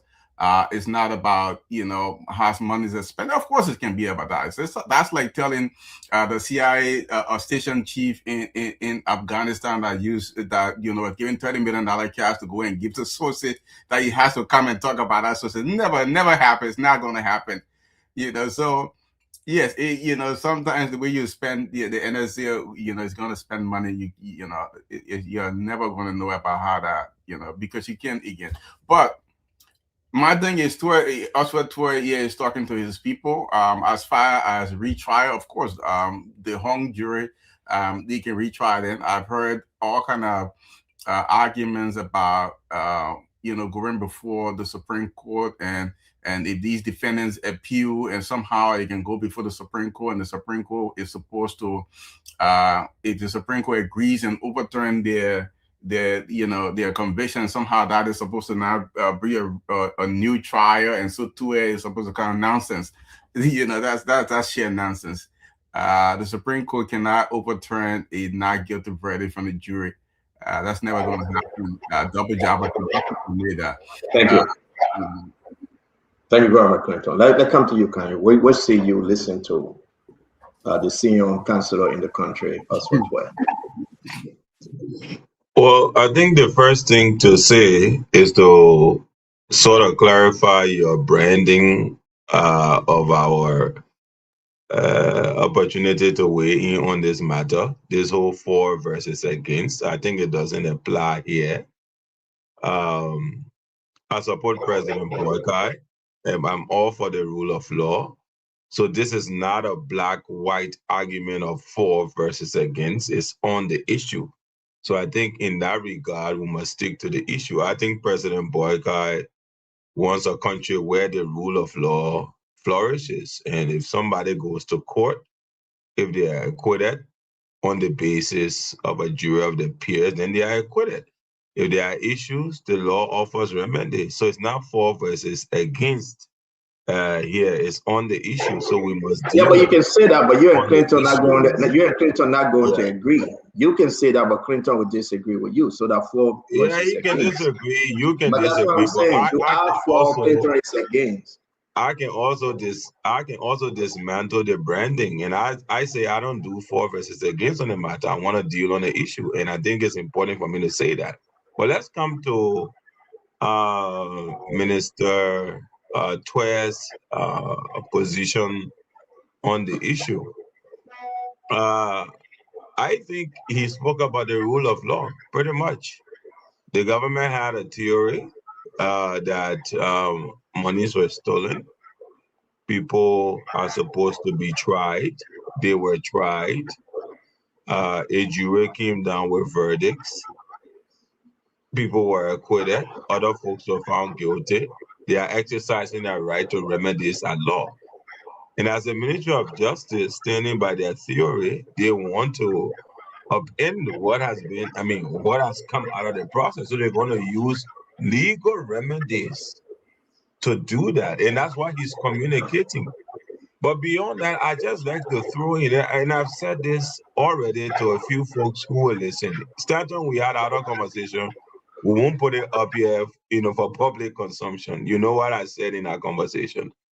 But what I will say is that prosecutions are not meant to convict.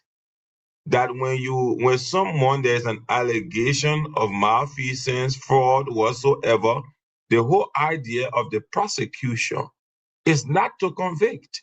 In fact, the Code of Moral Ethics of Lawyer, Rule 14, is very clear. The role of a lawyer, of a prosecutor, is not to convict. It's to ensure that justice is served. Now, to the extent that we can clarify that justice was served, the ends of justice was served, the matter is resolved.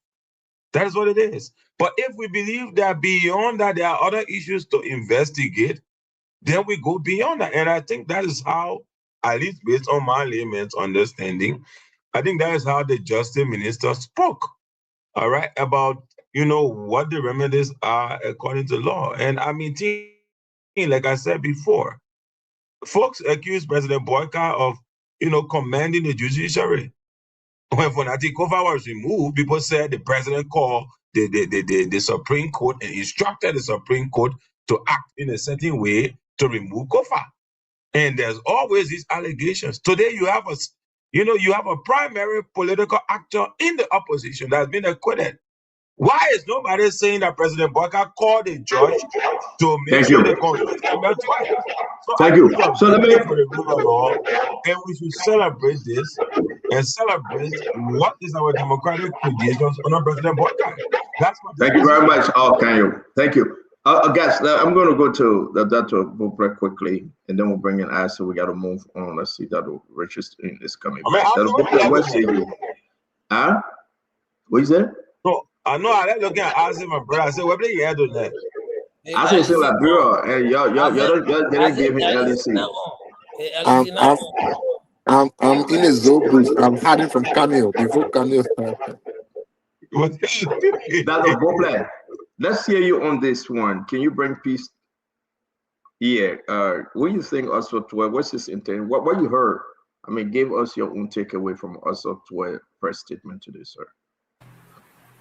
Stanton, unfortunately, maybe it was just my audio system. The justice minister was extremely low to me. And the only thing I rarely saw was those full quotes that you put up. So I really want to speak to what he said. I don't want to misspeak. He was very low to me. I could barely hear.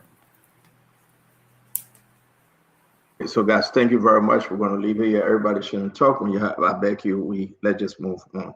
Now, let me bring in something that is so concerning here. It's the water issue, though. You guys are in Liberia, I believe. My brother Kanye is staying in Liberia. Maybe he left. He went for his birthday present. The government gave him a huge amount of money. Maybe he went back to South Africa. But let's talk about this water thing. That is water very untrue. The government gave me no money. Stanton, the government gave me no money. Every day you will say that is untrue. But yeah, but it's not true. Why would you spread that kind of propaganda? So that's a propaganda bring Joseph Boyka to power. So let's just make it. I mean, I'll take it from you. So let's just move on, though. The hardship in the country, I say you're in Liberia, right? People are complaining that water going to everything price is going up now. Water now going to $10. $10. I want us to listen to this gentleman quickly, and then we'll hear you guys briefly telling us exactly what this country is having in the water sector. And then based on that, we even have meeting with the Vice President of the Republic of Liberia. I was opportune to be part of that meeting. And then he called the stakeholders together and we told them the situation that we are faced with. Even back then, water was still so at $75. We got an increase in the price of gasoline from $800 to $1,225 in some sectors.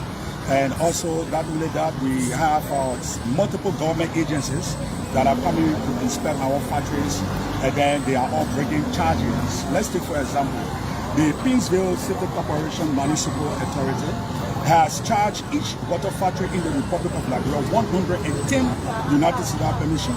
So if you have let's get something straight, 110 United States dollars for one machine. So if the factory has about 10 machines, it means that they are going to pay 1,100 United States dollars for municipal tax only to the Pinsville City Corporation. That is outrageous. We have met them, nothing has been done about it. We met the Vice President, we told them about the situation. He called a stakeholder meeting, they called the Commerce Minister, the LRA boss, the Mo Adi was in that meeting, and EPA was in that meeting. EPA has been charging us for 225 United States dollars per permit, environmental permit. And now they are saying that we should add another $250, which is amounting to 475 United States dollars, that we have to test our water to a third-party laboratory. So, yeah, just the thing though, right? And thank you. I'm trying to bring you back, Dr. Richardson, just clicking off. But let's just agree on something here, Isaac. Everything is going up. Look at the different charges. I want you to put this in the chat room. Listen to this guy. They are charging on everything, and now the people are suffering. Let's hear you. Let's hear Dr. George and Dr. Francine on this, and then we'll move to the closing topic. But everything is crazy. Isaac. Well, Stanton, thank you. So I think if a government comes to power and backslides on its priority, you see these things happening. Instead of the government placing its focus on the actual bread and butter issues, once the government decides to prove certain point that it made to the people in the past, its entire focus will be shifted from what it should be doing to what's not necessary. And this is what we see. How many times have we not come on the show on our Facebook pages and made the argument that every government policy does have a corresponding effect on the economy? A favorite quote I've always made is, you cannot play politics with the economy. Propaganda does not feed the people. Propaganda does not put food on the table of the people. You have to be sincere in running a country. One other thing the brother didn't add, let me add it there quickly. The increment in taxes will always lead to suffering of the people. I am one person from a financial background. I don't subscribe to the school that higher budget should mean higher taxes. I do believe that higher budget should be meeting the full potential of existing tax structure, not additional taxes. Whenever you think that you had 900 million budget last year and you want to have 1.2 billion budget this year, the only way through which you can achieve that is to increase taxes. You are only putting more suffering on the masses. Exactly, we are seeing a bag of water Thank you. has been increased 100%. It is, Thank you. you know what? Let me just say this quick, Stanton. You could think that the $5 increment could be little, but you are talking about 100% increment. Thank you, This Isaac. is not Let me bring inflation, in it's a Isaac. Thank you. consequence. Thank you. Dr. Richardson, what's see you about this whole water thing? People are crying though. Seriously. The women are crying, they are complaining, water, water, water. Let's I need that for today. I send water for $10. The press up. When the press went up, they started yesterday. I saw water for $5 for yesterday. Today I choose it because of the water price go up. Before we were buying water for 2 for farm, they put cheese to $90 for sack. Yesterday they cheap water sack for one thing. Today's one water I want $30 for one sack of water. So boy, you selling one sack of water for $150. Now I make it with cheese the price of $10. As they say, I know the water plastic. The factory selling the water to them for $90 for sack. So till I said they put the price up. The time they were buying it on the farm, they were selling it 2 for farm. For the price, when I was they selling it for 110, 120, 130. Money patient. $10 for one bag of water. Why $10? Because the water price go up to the water factory, they can buy the water, they add the money on it. The people when buy $90. They get it 120. The people you buy $100, they get it 150. The cool one 150 for the sack. The people you buy $90, the cool one 120 for the sack. Yeah, but I know how the problem $10 on it. Yeah, profit. I said to you, one money give work confuse you carry whatever. I said was surprise. You say who is that person? So Dr. Richardson, the message is clear though. Everything prices are going up, even water. Yes, Stanton, this is alarming, and this is sorry and sad for a lot of Liberians, especially the women who are suffering, women who and Liberians who rely a lot on water, because we know the temperature in our country is hot, is very hot. So most Liberians, instead of drinking, like gear would go for a soft drink or something, they tend to use water more. So water is very important. It's a very important commodity in our country. And given that the price increased, we know that some people can blame this on the fact that we have the war going on in the Middle East, so it affected the price of water as well. Some people can blame it on that. But in this situation, I think that all of the ministers who are involved, for example, water and sewer, commerce minister, the president, they need to add the voice, okay, to this issue of what exactly is the price of water in our country. They need to add a voice. They need to tell the Liberian people, they need to speak to the Liberian people and tell them what to expect. But we have like a disjointed system where some places you go water expenses, some places you go water is cheap. Some announcements we hear, oh, this is the price, is 80 LD for water. So it makes it hard. Who do we believe? It makes it hard for us to know, exactly who to believe. And so I think that they should come together, have a roundtable discussion, and add the voice. And one more step, they should go. They should go to places where people are increasing or hijacking the price of water for their own good, to make money. So that they should be able to monitor this water price. If we do that, we'll be doing good for the Liberian people. And you can tie this water to the current LEC situation in the country. I see that you really want to come in, Betty D, before we bring in Dr. George. Betty D, what say you? But the extent, I think it speaks to affordability issues. I mean, we have people cannot afford, basic thing as water. When we live in a tropical country, one of the wettest countries in the world, we cannot provide safe drinking water for people. And even though the water that is when people have to go and buy water and they don't have the means to just buy water. It's unfortunate, Stanton. I mean, I know we have affordability issues, all over. Even in the U.S., even here in Brooklyn Park, we have issues with affordability.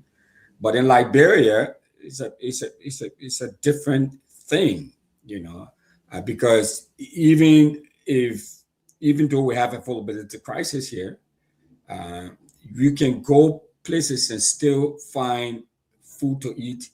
You'll be hard pressed to find someone who's going to go to bed hungry, right? But what I'm saying is that so granted we have this sort of issues that sort of is universal, but in Liberia we should not have people who cannot afford safe drinking water in a country like Liberia. I mean, it's just unacceptable.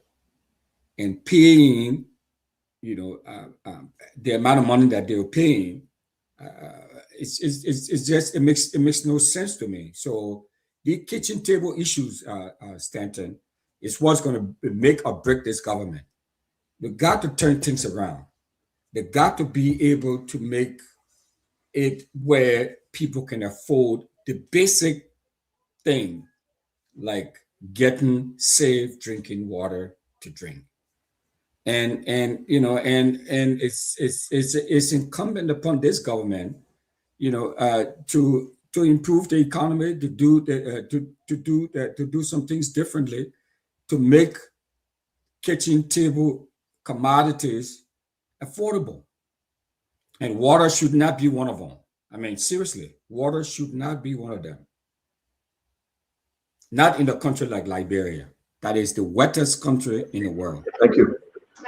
Let's hear you, Dr. Bople. So, Dr. George, sorry, we'll come to you 1 minute. Dr. Bople, let's hear you. This is one place I would caution the government to tread very carefully with taxation and increase in prices. They have domino economic effect. GST, a short while ago, 10%. then went to 12, and it's going to go up to 15. Water is a necessity. 100 Liberian dollar could buy a sack with 30 bags in it. And yes, it's true, most of our places and people don't have clean drinking water, so they depend on that bag of water a lot. Do your best to not increase prices or taxes. Do your best. There are times when the market will work, the invisible hand will work, supply and demand will do their thing. Because constantly tampering with taxation reduces disposable income. Translation, people are getting poorer because you need more money to get the same thing. I would caution the government to be very careful in that department. This whole water thing, they need to reverse that and make this easier and more affordable for people.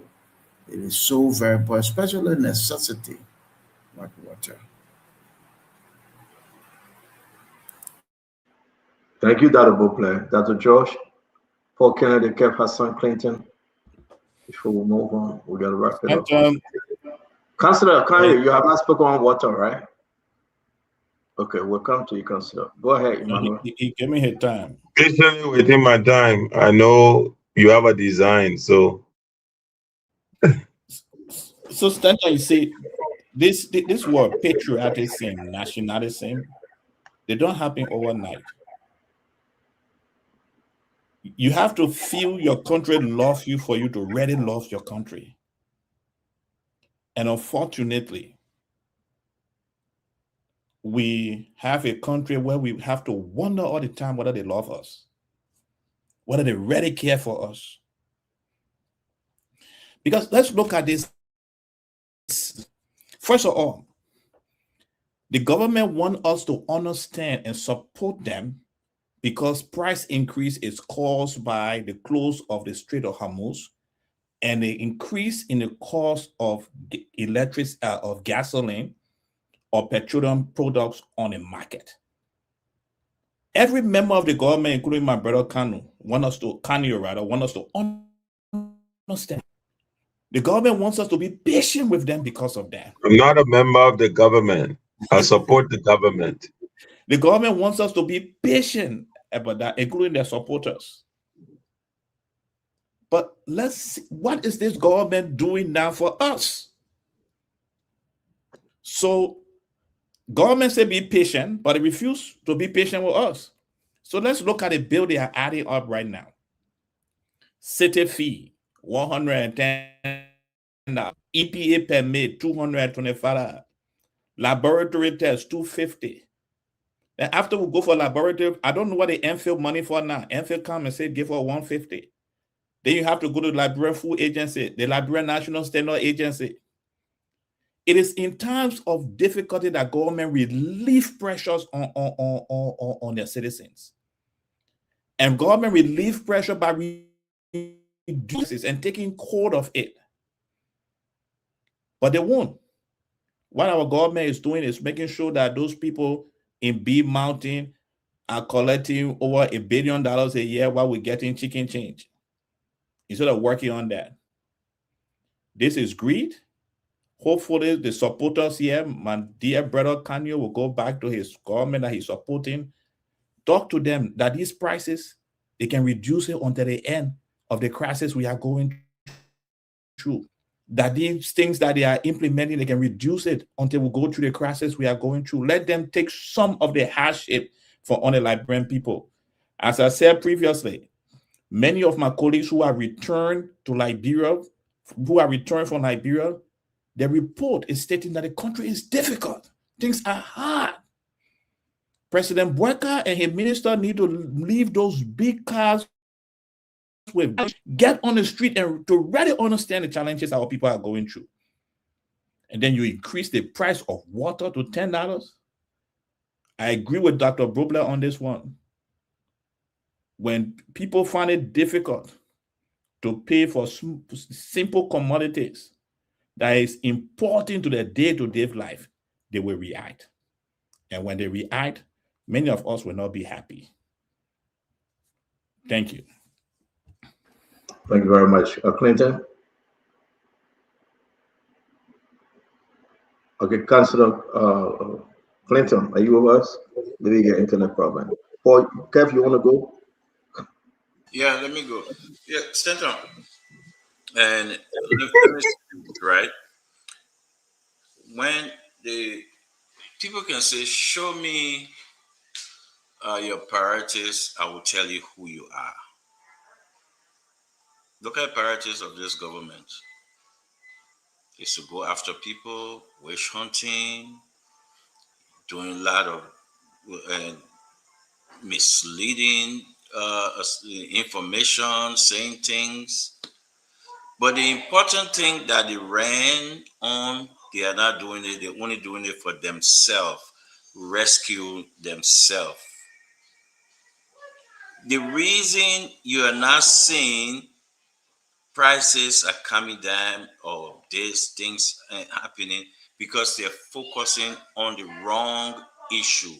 They're focusing on the wrong part. When you wake up in the morning, Stanton, you take $6 million to investigate a bogus case. And that $6 million is supposed to be put in to ease the pain of the people. Then you tell me who they are as a people. Now they're going to take another $6-7 million on this rice issue. That money is supposed to go to different thing to help the people. But you using it on bogus cases, and that's the priorities. The main mission in Liberia is to help the people, But the people are suffering. Everybody tells the country hard, but they can find $6-7 million to go after the political enemy. And I'm saying this thing for people, especially some of our people on this platform, that you have given us this huge mic to speak and push and talk on behalf of the people. You cannot be using money more than the money you're fighting for. You say you're going for 6 million, 6.2 million, but you're using $7 million to fight the case, and you're not getting anything. You're using more money to fight cases, and you're not bringing in nothing, just to please your propaganda that you ran with. So we have to call those people, and I'm calling on folks that instead of giving us this huge mic to speak this truth to power and let the people know that they are fighting cases and spending money instead of using that money and imagine that to Buple, let me speak to you. Imagine the money that is spent on the 12 case. They take that $6 or $7 million, put it in schools, or go to LU and put it in LU and children is sitting on the ground. Imagine that. That's your Dr. Buble. They're taking money, spending it, and they're getting nothing because the cases, they are not winning the cases. So they're crying on the street. But what we hear the government saying, prosecute somebody for the wrong reason. So show me your priorities, and I will tell you who you are. And this government, your priorities is not for the people. Thank you, Kev. I don't know. The government went after FIA 6.5 million, and you see the government spent $6 to $5 million. Why can't you tell your own and leave other people own, man? Are you a spokesman? Yeah, man. Kyle, I don't understand this thing, though. The government went after the government went after the case, 6.5 million. Then the government spent same 6.5 million. But that's what I'm telling you. The government spending more than they're spending. Yeah. But the government pay lawyers, the government pay few, the government do all the money the government spend. Go together yourself, man. I don't know what you're talking about. The government spend more money. The lawyer already on the matter. I'm sure Winfred. Because you know, even if you want to do propaganda, that's not how it works. The government went after the case 6.5 million, then the government spent 6.5 But million. the government spending more money. Okay, how much they put in the budget for cases? That pocket later. That pocket later. Wait, I was at the beginning. I didn't think you put me to the end, huh? No, I called you 3 times. You didn't answer. We did. We called you. Access recovery. How much? We call you. How much you put for in the budget? Yeah, I think they never slow my end. Please mute Kev. Please mute him. You and him, you're colluding. Your guys are gonna think about me going to the police to talk there. That's not your problem. But let me say this. Kevin, I need to send them that picture. You said no. That's good for you. Kevin, I'm saying to you, Kevin. On the scene side today, I will always support Kev today. The whole day I will support Kev. But Stanton, this is it. It is 2026. Commodities we bought in 2023 and 2022 will not be the same price today because of inflation. And I am not an economist, but my little health management, accounting, and economics I did tells me that. And when you have inflation, it impacts the cost of commodities. I've lived in countries with very high taxes, like Switzerland, Belgium, and other places. But my thing is, Stanton, when government collect tax, I want to see the taxes working. When government take tax and increase tax on commodity, we want them to use that tax to expand the city water supply. You cannot have the pump in Bapolu that is not working. I will not accept that. You cannot take money on taxes and put a hand pump or a well in Bapolu that doesn't work, but then you continue to increase taxes around the country. That, for me, is not fair to the people. Because anywhere you live on earth, Stanton, you should pay. Even the America we live, we pay a lot of tax there. But Stanton, you come out of your house, you stand outside, you see that the taxes are working. The taxes are working. I mean, my son goes to school, the school bus come and stop to his house, all of the taxes we pay. So I wouldn't get mad paying it. Not only will I get mad paying taxes in Liberia, I want to pay taxes here. But I want those taxes to improve on the services so that we cannot continue to pay high taxes and get limited services. When you buy the mini, the orange or the Lone Star Mini Stanton, my internet keep going up because the mini is nothing. You are paying a lot of high taxes, but they are corrupting you. They are taking everything from you. That is where I have problems. So my suggestion to government is this thing. You need to do the tax incremental. Because when you do it abroad and just do it all over the place, then it becomes burdensome to the taxpayer. And that is not sending a good signal of you for political reason. But of course, we have to pay taxes to get development. I want to see the taxes being used to develop the country. That is what I have to say. Thank you. Yeah, you are saying you have to, the taxes should speak. And the taxes, no, they are not paying speaking. taxes, there are some increasing taxes though. And these things are poking, you are quite correct. But to increase taxes, I'll bring you in, Gamma Clinton. Let me just say this, because we're talking about water thing. You know, as much as Mo Ali than my friend, but this is the water boss, post. The lady said, lady or Mr. Sebastian said, we need water chief. And Mo Ali said, Sebastian, go joy from St. Paul. The fact of the matter, we laugh with these things, but but thank God he apologized. He said these things sometimes they are frustrated. He trying his best. He trying to change our place, but these comments shouldn't be put out there because it is wrong. Frustration of arrogance. You cannot put such a thing out there on the left. Arrogant. That's not frustration. That's just arrogance. I use my own word. You can use your word, right? If you know what Muali going through, that he has to travel all over. I know he shouldn't do that. This is wrong. It doesn't matter what he's going through. That's just being again, arrogant. Hey, on TikTok. They've been on TikTok. The man here, if he's so frustrated, he can keep simply look. Public service is a privilege. He can simply resign and let somebody else do it. He's not a on TikTok. expert. They got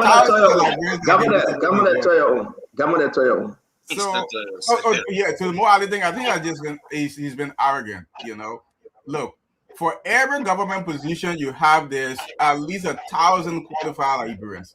You are in our position because of your political proximity to the president, so you're given the privilege to do that. And I mean, you're the most qualified Liberian I can do it. It's just because of you have that proximity. I said we got to take you off, man. You can't be putting dark shadow on our show, man. If you cannot showcase, no, my man. We don't know what you're doing in that car with who you get in that car, my man. Get the hell out of here, man. We got to take you off. No, man, you're not in the car. You see movement, but you can't see the two people that are in the car. Yeah, man, this is wrong. He's live on, no. The man is live on Spoon Talk. You just see movement in the car in darkness. What's that? I said, bring this person out for this. Yeah, man, no, for real. The people that called me and said, well, what I said doing in the car? Who you in the car with? I said, you see that, bro? You just tend to be a loose guy. It's wrong. Yeah, he's not coming back. If he doesn't have life, he's not coming back. Why can't what LEC getting life or not? He's a loose cannon. He's a loose cannon. So you say you saw 4 eyes. Yeah, I just see two cats in the dark. Like two, I see 4 eyes. 4 eyes like this. And I can see where the movement. How can you do that on the show? This is ridiculous. Look at acid door in darkness. No. You can't even see movement. This is a disgrace, man. This is a disgrace. You can't do that. I mean, just go home. Yeah. Go home. Not to go home. Look, but look, I think for me, I think Mo Ali has just been arrogant. Like I said, you know, you're in a position not because you're the most qualified, but there's a lot of good managers, water managers, or just administrator. You're privileged to do it, and you have to, you know, respect the Liberian people who are paying you to do that job, and you don't respond to them in that manner and fashion. So for me, I don't think it's frustration. I just think it's just sheer arrogance. You know. People get into a position and then they forget that, you know, they have a piece of job to do Liberian people and they're accountable to the Liberian people. But, you know, he said he apologized. Well, on to the next story. On the issue of this water issue, look, you can't overemphasize the necessity of water. And if the government wants to tax whatever else they want to tax, they can tax it, but they need to make water accessible to people. It has to be available, it has to be accessible. And I think this increase in water, the price of water is really troubling.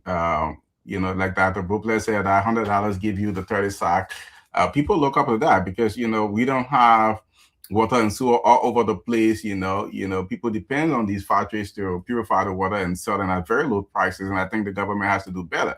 And like I said, if the government was prioritizing what they should be prioritizing, which is these kind of economic issues, instead of running all over the place. Since this government came to power, they've been doing all the priority has just been all the wrong things. If they were not running beyond fanatical fire to get from the Capitol building, they were, you know, they were after 12, or, you know, they were doing all these other things. So, but these are the bread and butter issues that are important to the Liberian people, and the government has to do better with this water issue. It has to be less expensive, it has to be accessible, and the government has to do better.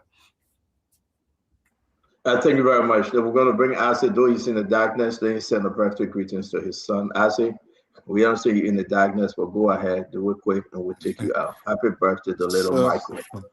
So the 4 eyes you are seeing, how are you seeing the 4 eyes?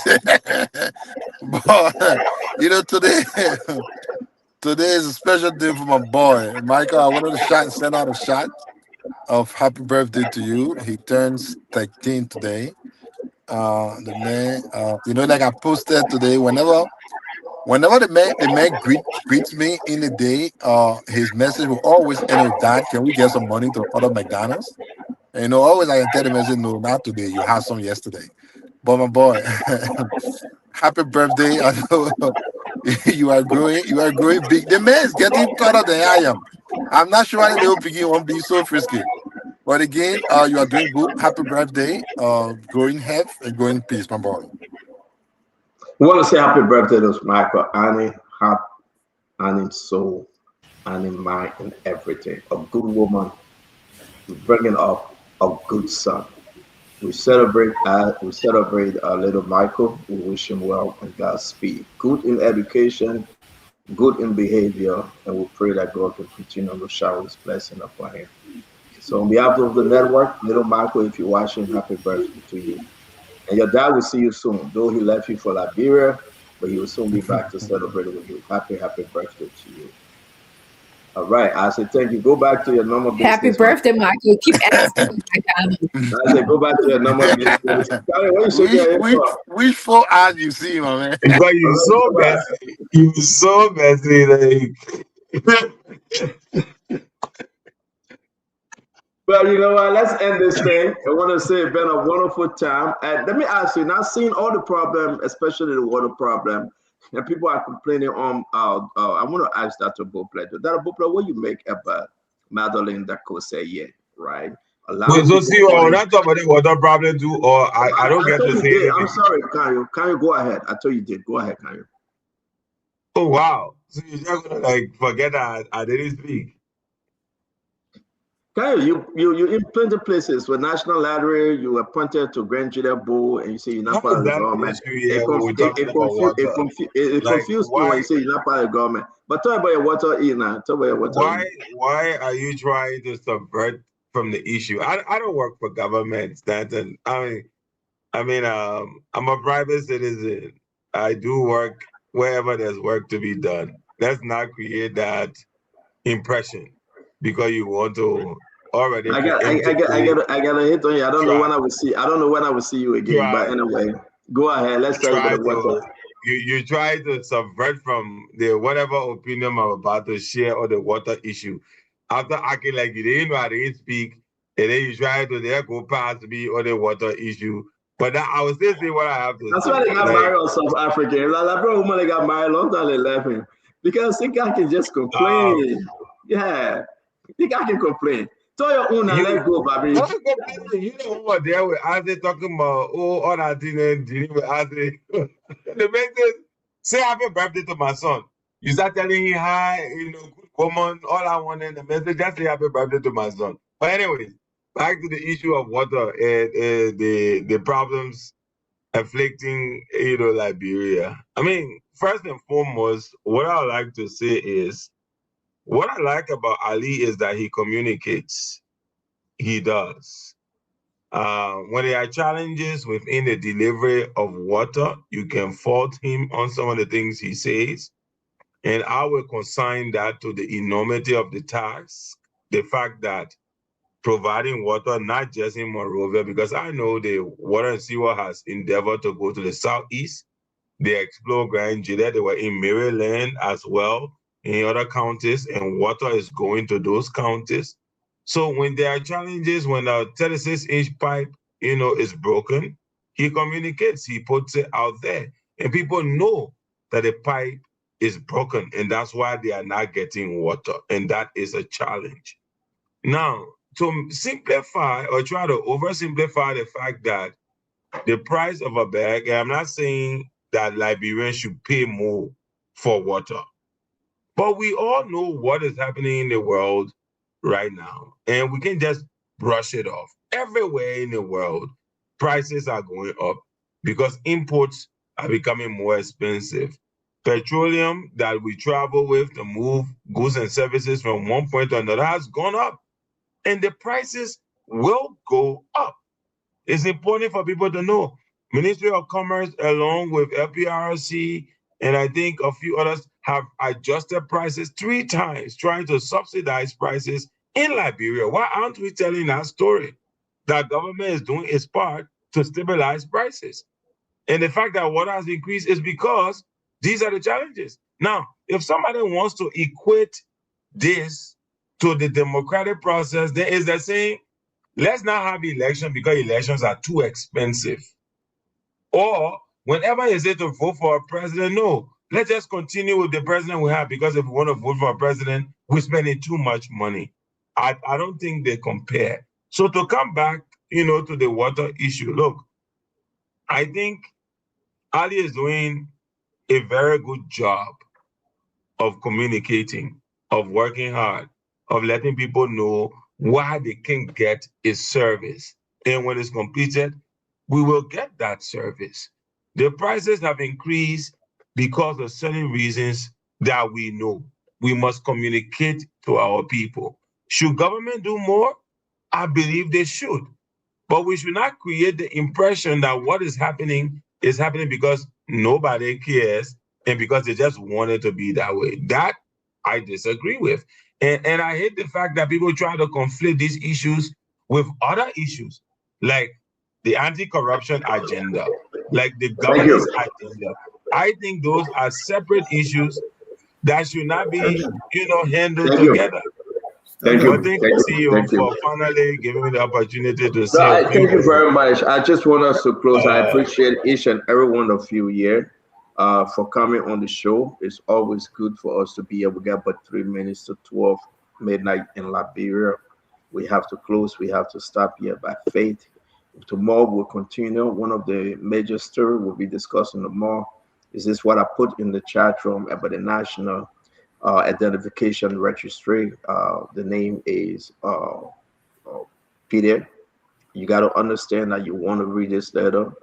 This is about the award that was given to our strike group concerning the Liberian Identification Registry. It's very important. You want to read that. The government, these people bring in around $55 million, to start this project. 55 million for a 35, 65, 35 share. The Liberian government will have 35%, and these guys will be carrying home around 65%, right? They have awarded this to them. We will put all the document out tomorrow, but then we ask the Liberian people, is it about the money that the government that they are bringing in around 55 million, or we don't have the expertise to do this kind of job, the equipment and everything? It's kind of different. These ID cards and ID, it will be so unique. We're going to get into it tomorrow, and you want to listen. We got all the document. It was awarded to them, the players that were involved. Again, who bid for this? No objection from PPCC. Whatever the situation is, you want to listen to this tomorrow, we'll share those documents with you. But yes, indeed, like you said, Public Procurement and Concession Commission, no objection, no objection. Where no objection came from? It's been almost 2 years. The president set a committee upon committee, but finally, the Oxford Group going to take them. I also like to say in our closing again, whatever you want to end with, that's fine. Charlene Bronskin, she will be going up there to represent Liberia on ECOWAS legal team. Charlene Bronskin, she won this thing. A good thing, by the way. She won it. Just imagine. She will be representing Liberia now. Edwin Snow announced it. He did. He announced it. That was 2 seats, though. One about the agricultural, and one about the legal aspect. Charlene won the legal aspect, beating Madame, what's her name? The lady that went against Charlene, but Charlene won, right? I don't want to call her. Okay, there you go. I already know what they call her name. But Betty Lamine, Charlene won. So Charlene now will be representing Liberia. Another vacant said I was there for Liberia. There are 3 Liberians represented. Depozo from Finance, Mame, Abula Mame, our own Abula Mame, and that of Mr. Dukley, the Deputy Bank Governor at CBL. They went over there, they took the test, they went for interview, and guess what happened? We don't know. It's not officially announced yet who won the bid, who actually the job will be given to. Again, Deputy Minister for Finance, Depozo, Ambula Mame, and that of Dukley. 3 of them. They went over there, they sat for the interview, and the results are out, but they were waiting for President Barker to come back to the country to confirm this. They sent a report to Cyril Besloyanti. I'm going to wait tomorrow, then we announce the grades, the scores, everything. We have it, but we'll be announcing to the nation. If the government failed to announce, we'll tell you exactly who won that. It's between Ambula Mame, he's coroner in Liberia, Depozo, the Deputy Minister for Finance, and Ducle, Central Bank Deputy uh, Commissioner, how you call them, Deputy Governor. So it's in this regard that you will understand that one of them want that seat as well. So I hope you just stay put. We'll bring the announcement to you. Another thing I really want to say while we're closing is that don't forget on Sunday, if you are in Central Jersey, around the metro area in Pennsylvania, there will be a huge debate, huge debate. I went to you in Trenton today. I look at the entire place. The setup is unique. You want to come. The time is there. We'll be moderating this debate, the presidential debate and that of the vice presidential debate. It starts at 2 p.m. You must be there on the 17th. You have to be there, no if and a but, because this will be so interesting. We get Daniel Watkins and Peabody. We got Albert Gipley and that of Cocker. They will be there. We will be having a very, very interesting debate, and Spoon will carry live. Dama Slanger and I. So I want to say thanks to all of you, wherever you want to close from. People are calling for the head of Madela that said that they should remove her, whatever the situation is. It's up to President Bwaka. But I want to say thank you. It's been a great show. Tomorrow we incorporate also the LDC. Now, yes, my closing. Final for today. All this nonsense about Moral Yakula, it's up to any one of you if you want to address it. I call it nonsense. When husband and wife having issues, whether it lead to divorce or not, and people try to use that for the political gain, it's very unfortunate. Moral Yakula and her husband, they don't have no document that they were divorced. They are not yet. If even they made up the mind to do so, it's their own prerogative. People saying they get a video, sexual video, naked video. Put it up. Put it up. If you can't put it up, just shut up, because you don't have anything. We shouldn't bring down one of our own because of politics. Whenever sexual video come about, naked video is out there. We know them. We can call names, but I am not going to do it, whether CDC or Unity Party. But there is no one naked video. No one. And I dare anybody, because there is none. But that's the politics we do in Liberia. We denigrate, we insult, and later on we want to come back to make friends. It is totally, absolutely wrong. A young lady, and a young man, or older lady or older man get together, they marry. If they choose to go their separate way, it's up to them. But you cannot lie. So all those folks that saying they got sexual video, if you want us to pay for it, we'll pay for it. If you want to put it out now. But we'll protect the right of a female here on our show. It's absolutely wrong. You got a sister, you got a wife, you got a daughter. It's shameful to see some men trying to denigrate and say, yes, they will put her sexual video, or you don't have anything. This is wrong. Respect her like you respect your mother. Respect her like you respect your daughter. Respect her like you respect your sister, for the sake of good heaven. Leave her alone, talk politics, engage her politically. You don't have anything. And I wish her family well. I wish her son well.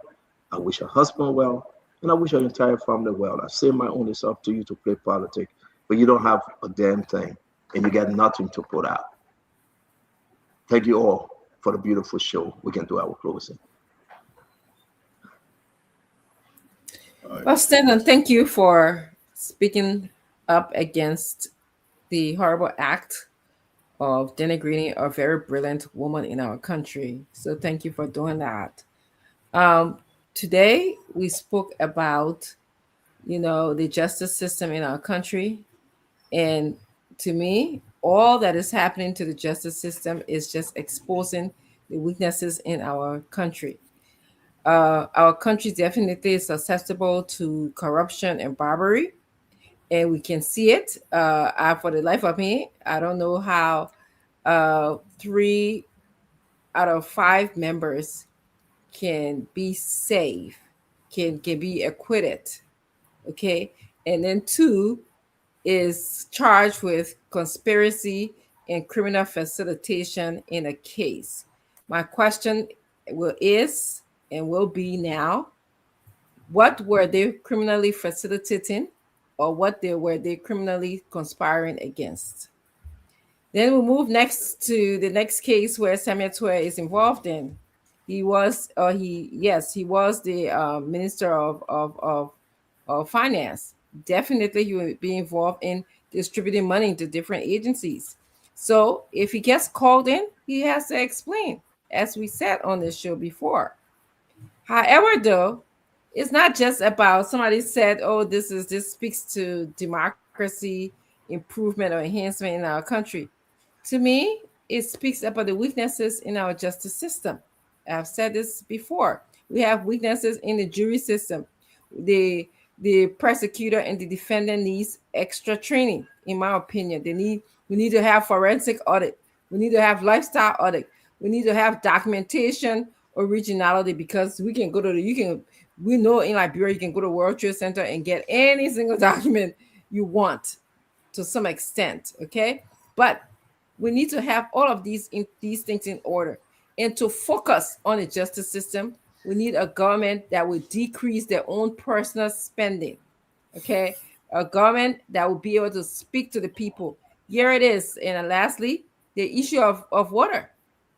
When was the last time, that the people who are responsible for pricing in our country, the people who are responsible for water in our country, the people who are responsible for making policies in our country came to the Liberian people and told them straight up, your water price will increase, your taxes will increase, what have you? Nothing. We know every day. Right now, if I turn on my TV, I know Donald Trump or somebody else will tell me about the war going on in the world. So I'm aware. But it requires speaking and communicating. Our democracy requires frequent communication with the people, with the citizens. Help educate the citizen as to what is going on. So on that note, it was a great show. Thank you, everyone. And I'm thankful for the safe arrival of Musa Bilili, political leader of the CMC, to Liberia. Thank you. Dr. Bobler, thank you very much, Dr. Richardson. Dr. Bobler, please. Yes, thank you. I wanted to ask my good friend Kanye. He said that Mo Ali, he appreciates the fact that Mo communicates well about the issues with water. And maybe I missed the communication about the plan for water in Magibi County. We're right here next to the Morovia, or even the plan for all of Montserrat. Because I was in Bensonville, all those areas. There's no running water. So maybe Mo communicate. I'll be listening. Mo can reprint that communication or post it somewhere so we can know. I think the challenge for me is not that we don't have something, but that there's no vision to get it. And if we're building a modern society and we're trying to do without clean drinking water, and that people have to do that themselves, then we're missing a great opportunity to put this nation in a good place. We're building a road down the highway. In other places, when you're doing that center, you run main lines. I had a friend, an engineer, who came to Liberia for the first time, and he said, Doc, what you're doing is the engineer's nightmare. I said, how so? He said, I see no main lines for anything. So you will come tomorrow and pay 4 times more to do what you should have done when you had the opportunity. There are no main lines. So yeah, we provide our own water, we clean our own water, we treat our own water. And then you say you're communicating where water is a necessity, just like electricity. So those who have the privilege to lead, pay attention and do right by the people will be better for it.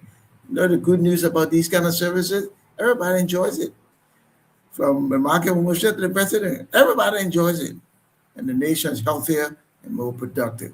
So I pray that we have a plan, a 15-county plan for water supply in Liberia. Thank you, Stanton, and thanks to all my friends. Dr. Bobler, thank you very much. Who's next? Yes. Let me go. The next. let me let me say this, guys. We need to put Liberia first in time of what this government is doing and right now. If you check the budget, the money they put in there for the arrest, look at it, check the budget. Every budget year they put money in there for them. Especially with the budget year coming, they look for these bogus cases, they flash it, they act like they're doing something. After they put the money there, you will not hear the case anymore. The Claware Foundation, the Finabundo. Cases are nothing. They're playing in the minds of the people. They're going the minds of the people. They're using that emotion because the people feeling the pinch, they're telling them that those people stole your money. So they're going there, they put money in the budget for them. After that, you never hear anything. But when you look at the charges, you will see the same language. The same language for Madam Claudia Marie, the same language they use it. Just look at it. So they're just using that same template. Just go in there, get it, and just share it. It's a scam. You have to put every party hat away and just look at it. We want to know if someone were take money and put it in account in the Cayman Island. If you don't have that, it's not a case. Because every finance minister are not a spending entity. They don't spend money. The next thing they will come for mock up exercise, they will come for this, they will come for that. It's all money making. The money they put in the budget should go for schools, should go for and medical support for our children. Things are happening. People are dying. Imagine, you know how many homes that they demolished that they could build for some people that are sleeping. Women are sleeping in cars. Women are being raped as we speak because they're sleeping in cars because of the action from this government. This is real. This is real. And we have to look into it. They are not winning the cases. They are not coming.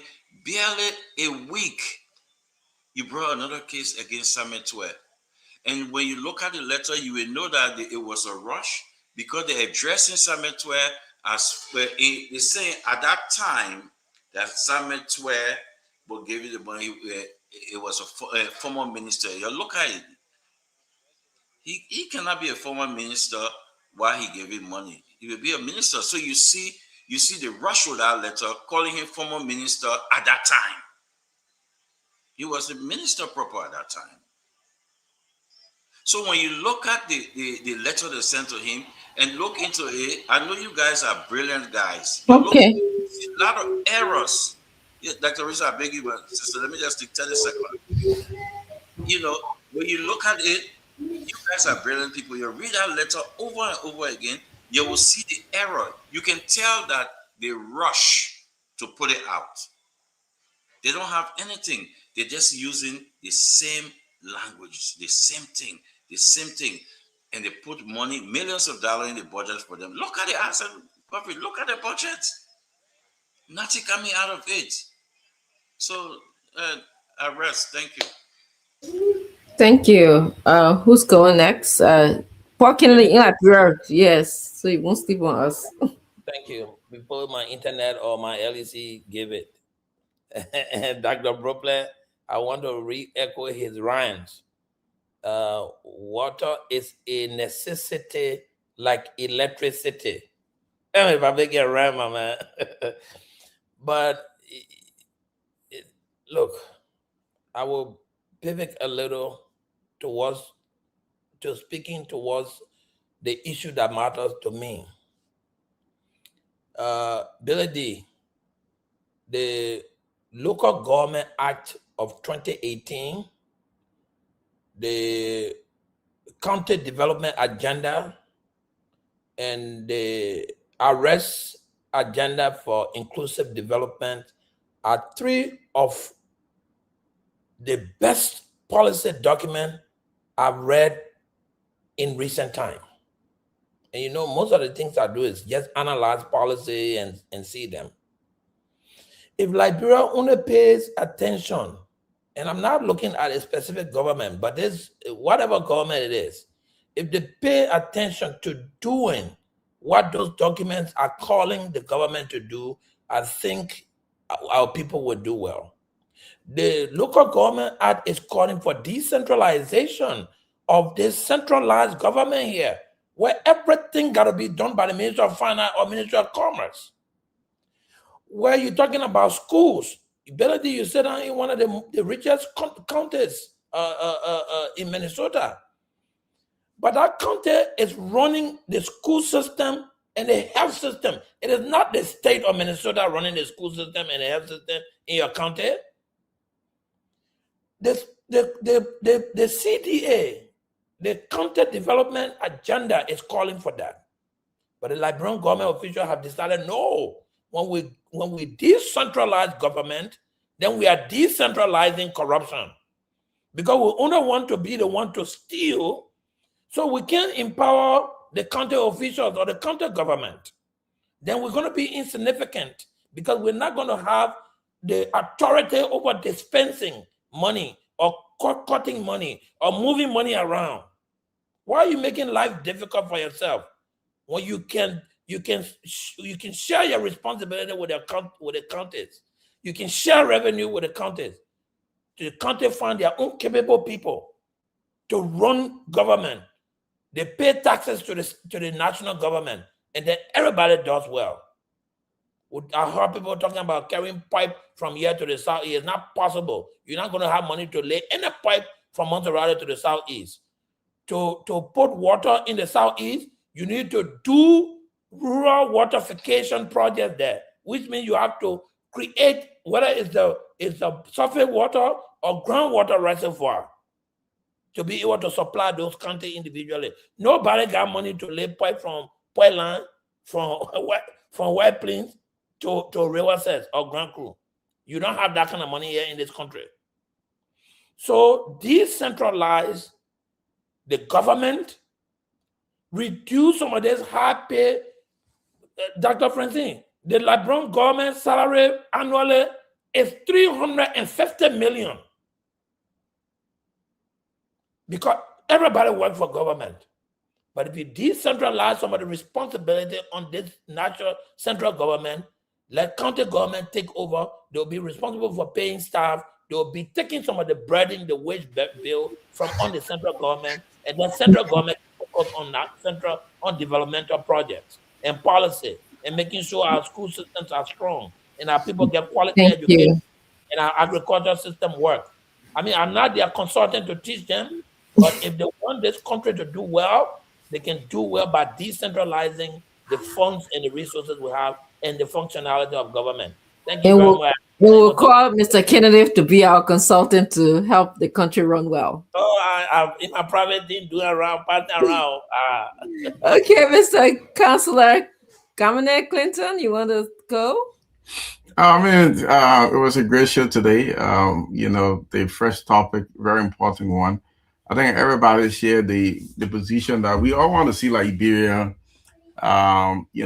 be a better country, and to do that is to ensure that public funds are expended for the purpose, to serve the Liberian people, and those who are capable of diverting those funds to personal use must be made to account for that. I think the issue is when the folks who are charged with that responsibility allow politics to drive the decision, that becomes a problem. The water issue is important. I think Dr. Brooklyn spoke very well about it. You can't overemphasize it. The government has to do very better on that front. They have to do way more better. But, we look forward to another show tomorrow. Good night to everyone. Thank you, Kamene. Let's do Billy D, and then Dr. George, you can take us home.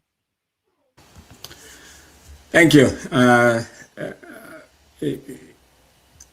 It was a wonderful show, and appreciate all of those who joined us tonight by listening, by watching, and also by sharing the show. It means a lot to all of us. We take our time to come out here to contribute to the conversation, contribute to the discourse. So we really, really appreciate your efforts too in that regard. Stanton, it was great to hear you speak about the despicable act that we see going on in our country relative to our friend and our sister, Miss Mariah Yakula. It's unacceptable. The mores of our country, I mean, especially you, Dr. Bropler, not to put you in the spotlight, but you that comes from the clergy background of, and Dr. Richardson too, the psychological background. They're saying the mores of our country have been so uh, so destroyed or tinted, or I mean, it's just crazy. I mean, the kind of behavior that we see people exhibiting now in the country. I mean, we saw a couple of weeks ago what happened to this young lady out in the red light district, and how she was treated. So we, I don't know what we can do, but definitely there needs to be some sort of sort of solution to this attack on women in our society. I mean, across the board, we need to speak out loudly about it, but more importantly, hold people accountable. And I know some folks were arrested for what happened at red light, and this situation that is happening now with Mariah is wrong, is bad, and we need to condemn it in the strongest term. I will end by, again reiterating our concern, my concern, and I think I share this with a great number of Liberians, that we have too many traffic accidents in the country. There's just too many traffic accidents. The only time we speak about it when one of our loved ones or someone we know, but those people too who are being killed on our highways, they have families, they have names, they are individuals, they are one of us. So we need to do all we can to reduce and minimize traffic death, all around the different traffic corridors in the country. And we can simply just get some radar cameras to check, radar equipment to check speeds in the country. We can get some good laser radar. It's not going to cost more than $5,000 for like 3 full radars to put it on all of the major highways. Once you start penalizing people, I think, and holding them accountable, I think we'll try to reduce and address the high speed, the high rate of speed that people are driving on the highways, the reckless driving that is occurring, on the highway, and all of that. But we need to do something about it. There's just too many deaths, unnecessary deaths due to accidents, vehicular accidents in the country. Thank you. It's been a wonderful time, and thanks for this opportunity as always, Stanton, and great being with you all.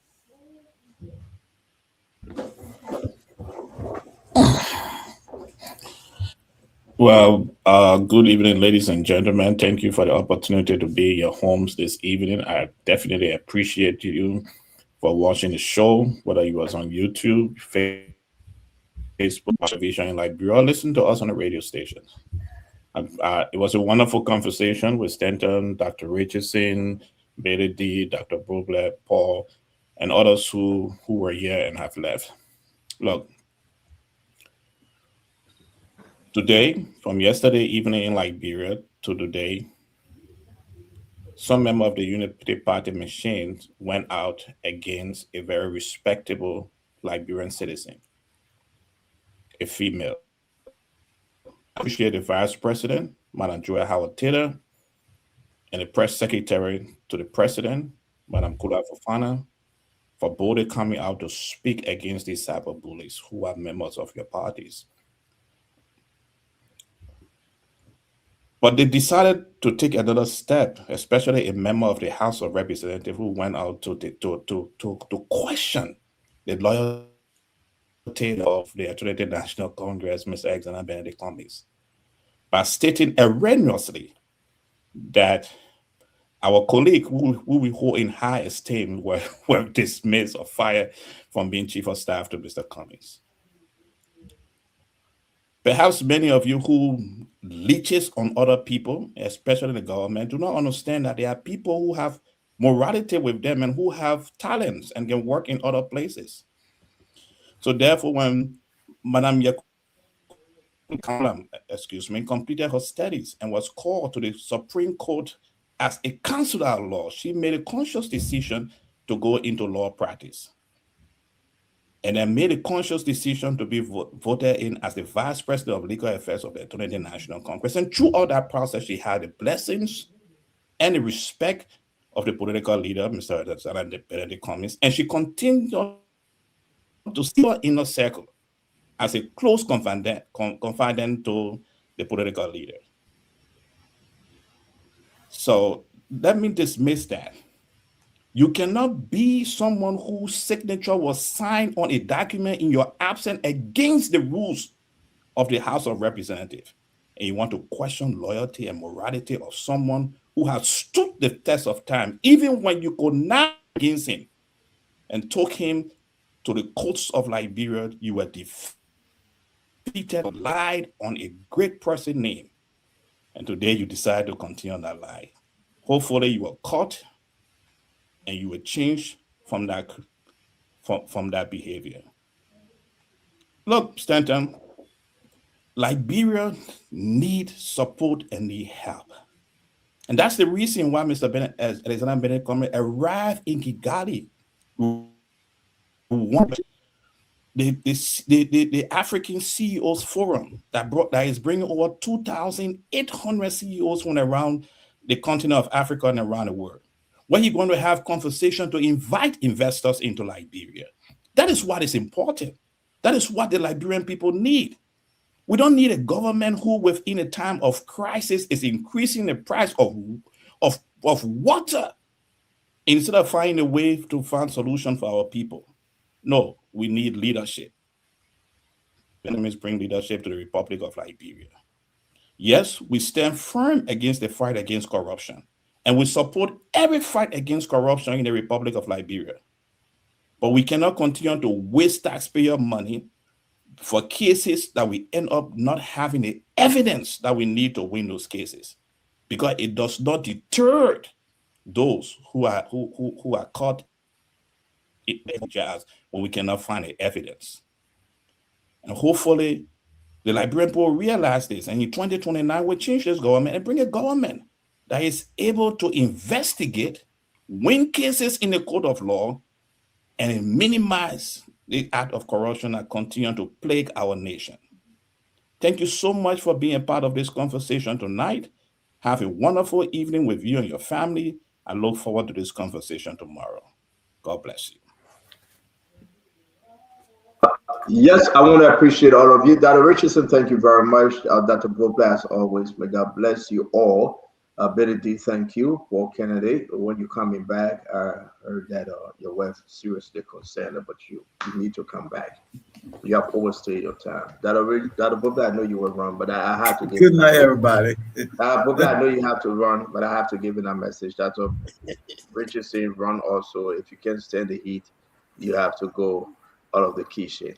Emmanuel George, thank you very much. We appreciate all of you. But one thing you said, which is so important, and I think it is very close to home. We need to stop both men and women speaking about issues. When you talk about married couples, and I just appreciate everyone. Like I said, you have no tip, so you put no tip out there. You will not. This kind of politics is wrong.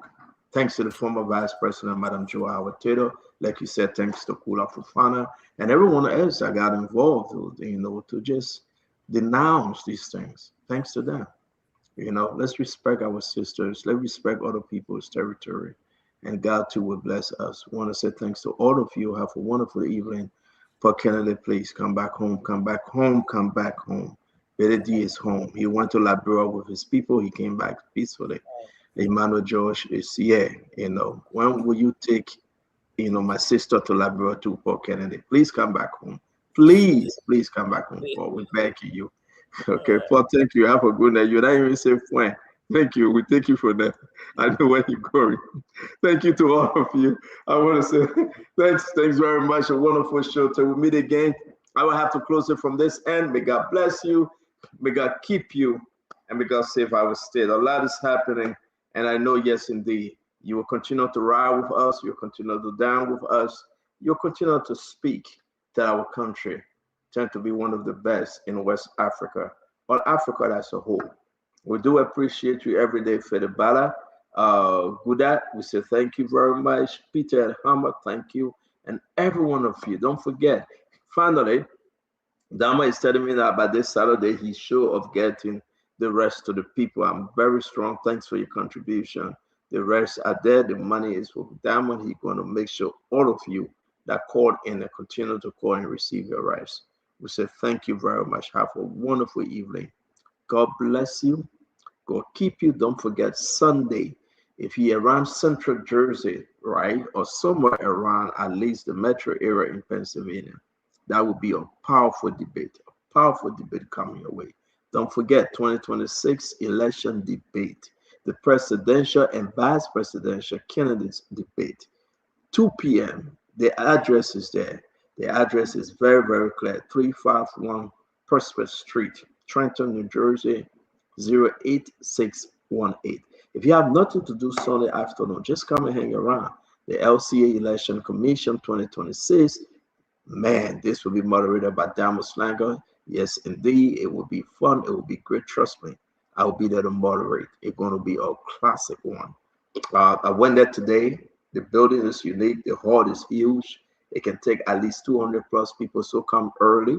Come early and take your seat and get involved. You will have the chance to ask questions. You will either be asking Danny Watkins or you'll be asking questions to Albert G. Play. 2 p.m., the vice presidential debate will take place. Then 4 p.m., the presidential debate will take place. But come early and come and be part of this great historical time. Westworld Recreation Center, 351 Prospect Street, Trenton, New Jersey. We will be there and we will be live. May God bless you. May God keep you. Have a wonderful evening. Good night.